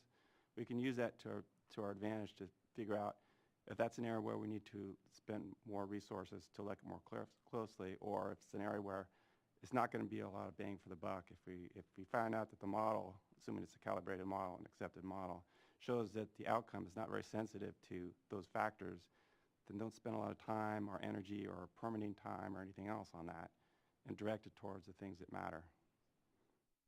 And my other comment is just with modeling in general, especially groundwater modeling, just think in terms of the scale and mass loading and the timing of what kind of time horizon you're working with. So what kind of, we heard a lot this morning also, and maybe from if you guys have any comments on this, what kind of data or what kind of information do you think would be needed to consider if you wanted to look forward in these models versus just looking at past information? And if that's too open-ended, I understand too. So, I mean, you know, it's and also for you, Patrick. I mean, can we do that legally right now? Are our policies too restrictive to allow us to do that? Nicole, did you want to answer first, or do you want to defer to Patrick?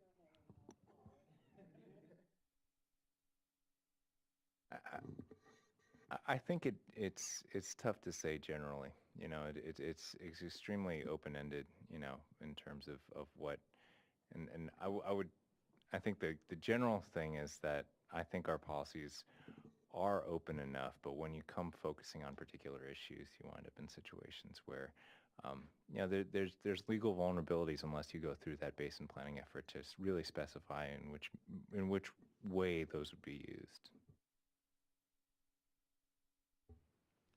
Okay, I was just going to say that I think there are some opportunities to work with the POTW community. I apologize, I'm kind of losing my voice.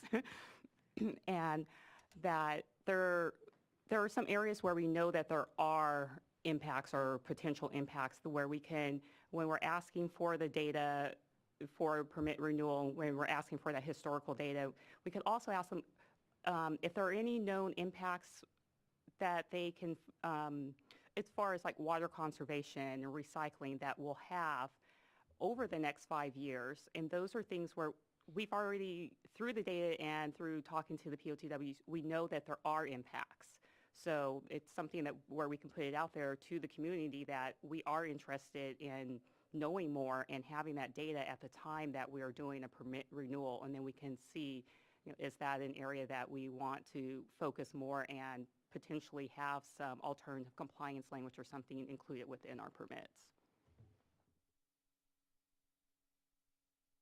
Just real quick, Debbie mentioned the use of models in the drinking water policy, and that was very useful, actually. We were able to integrate a watershed model to the Delta model, and that provided really good information qualitatively in terms of organic carbon, and it provided us sheer understanding and helped the group come to a place where we weren't expecting to get to, right? Where actually it gave us information that showed things were not as bad as we thought it was going to be. And so I do think that, and we looked forward. We looked at future scenarios, 3 possible future scenarios, to figure out, what would occur at the drinking water intakes.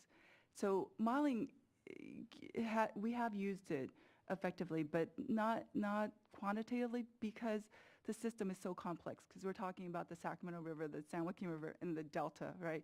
And so there still needs to, a lot of work needs to be done.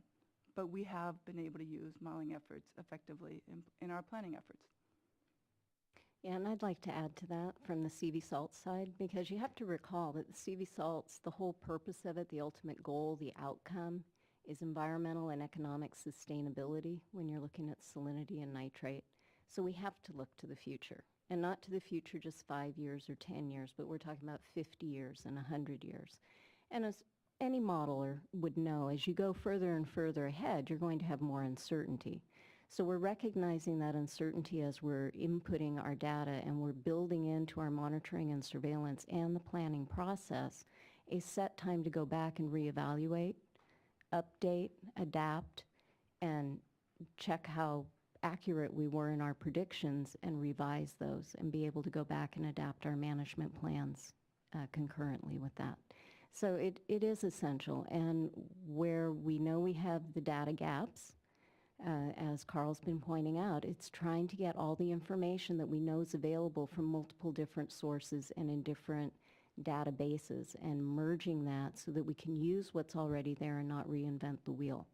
And the better we can move forward on compiling that information and working with other agencies to make sure we have everything we need to move forward, that's what will help us plan in the future.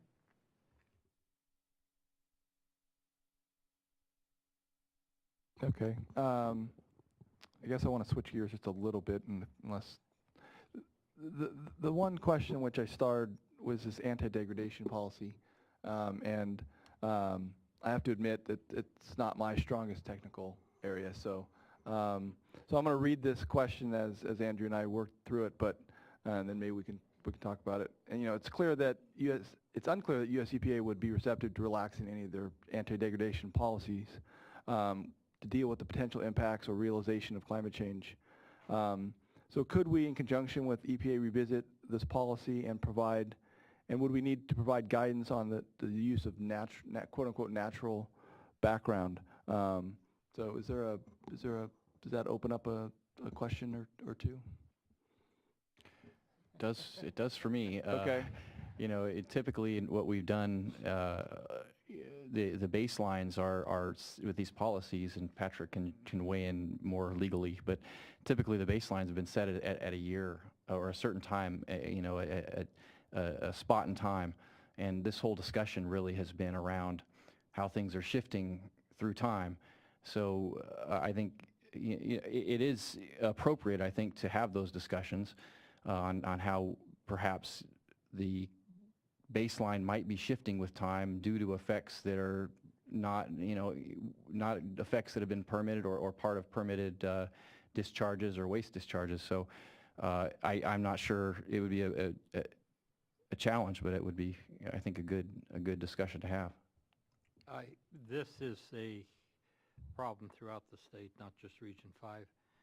I would think that we should urge the state board to consider this, because I think, once again, it has to be a stakeholder process.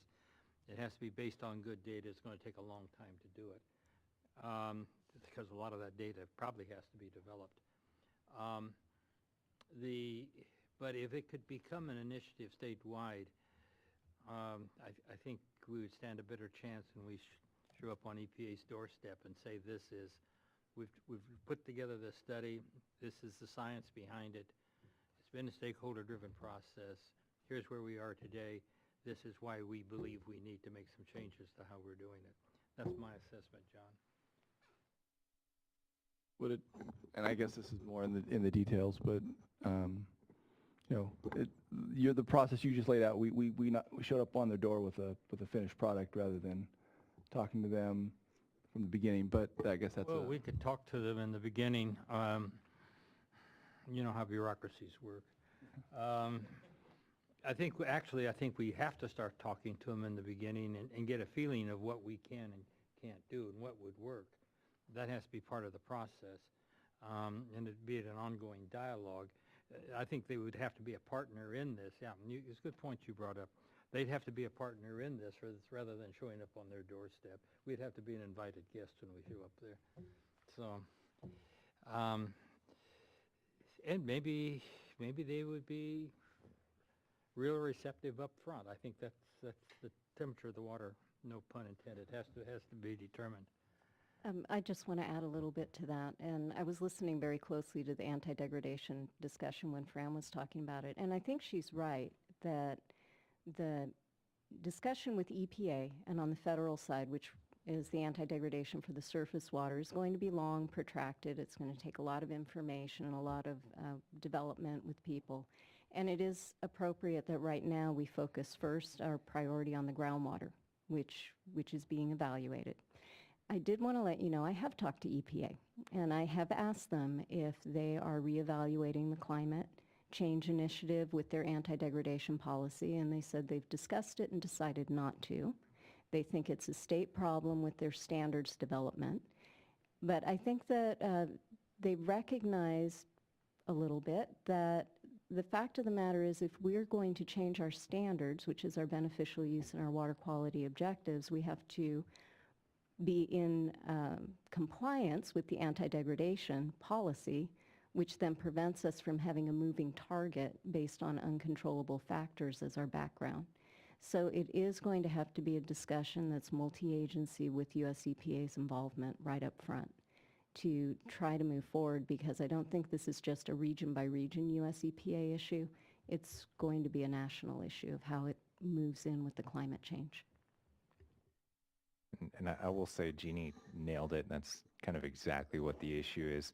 From a legal perspective, the Clean Water Act does have those relief mechanisms by which you can have some degree of flexibility, but as Jeannie said, it's almost a national interpretation of their regulations that would have to change, perhaps not in a fundamental way, but in a way that would relax some of the standards that US EPA holds the states to when we develop our water quality standards. So on one hand, US EPA is correct. The states have primacy in terms of how we decide to regulate our waters vis-a-vis our water quality standards.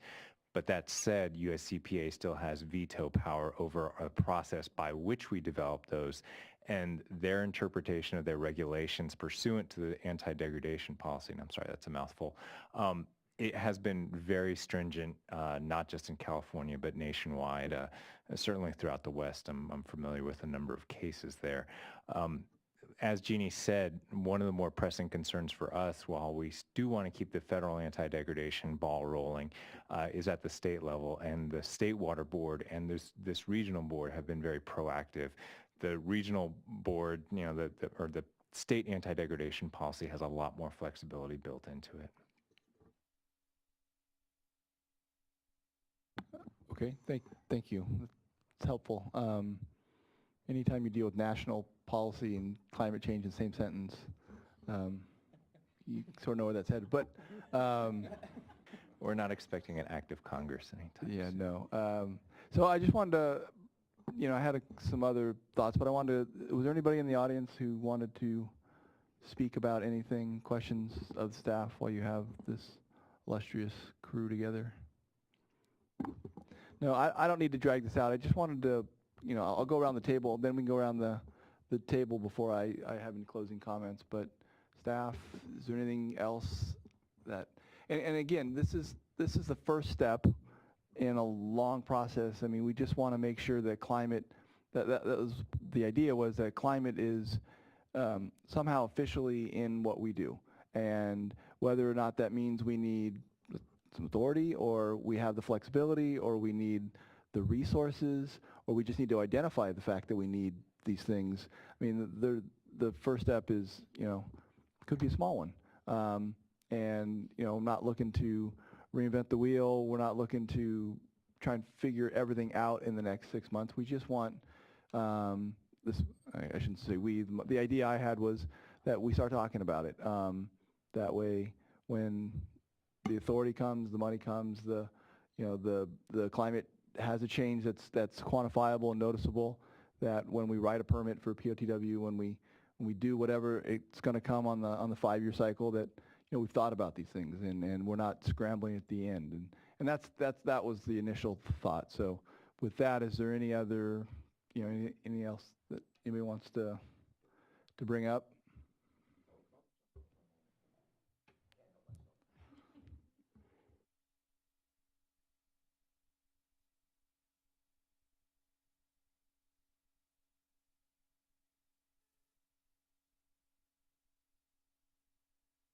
Again, David Corey. I don't know what hat I'm wearing today. I guess I'll be chairman of the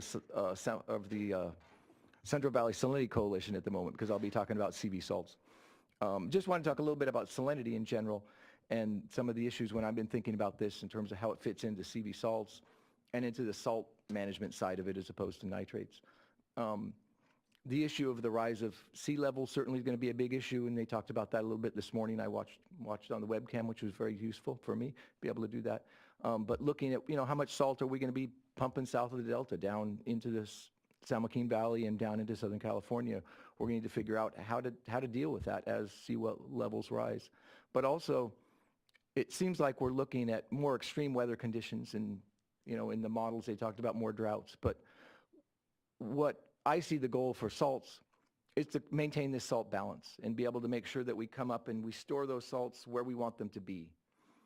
So we'll need to be able to take advantage of the opportunities to move salts when we do, and think about those extreme drought conditions, or if we do have extreme flooding issues, look at sort of the extremes as well as just the averages in maintaining a salt balance. But I think we're looking at that, and I think anyone who's spent any time in water in California, we already realize that we deal with the extremes.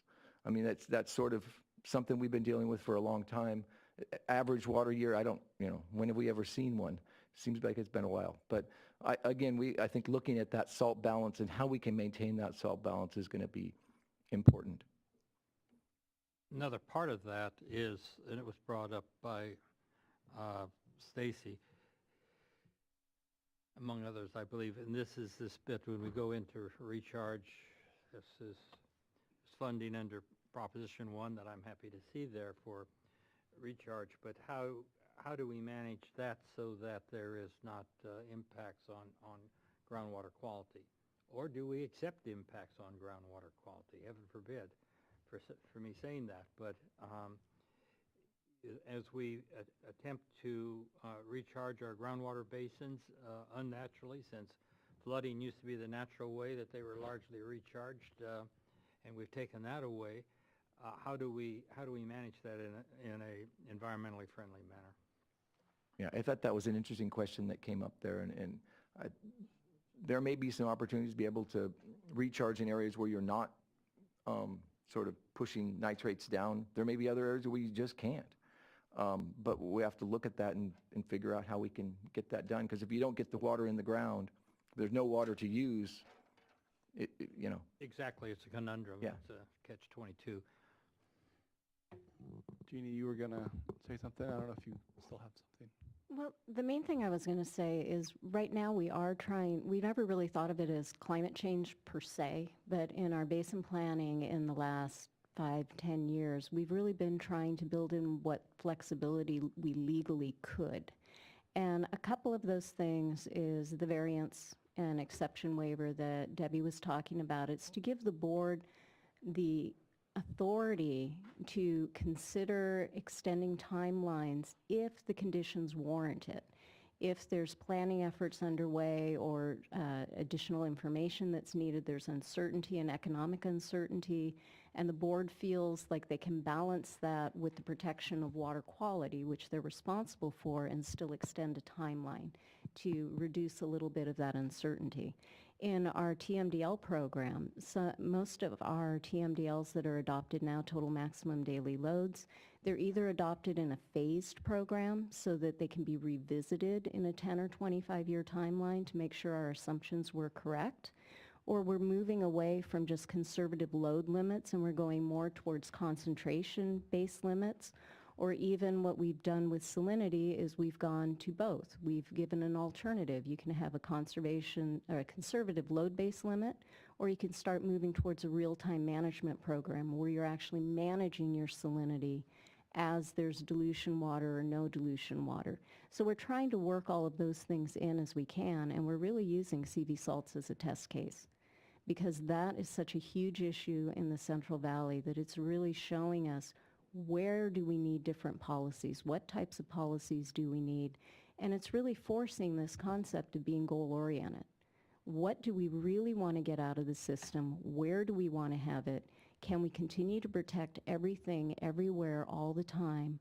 Or if we're setting priorities, how do we make it very transparent and stakeholder-based? What are those priorities going to be and where are we going to really put our effort and make sure that we meet the best benefit for the people of the state of California? And thank you. That's well said.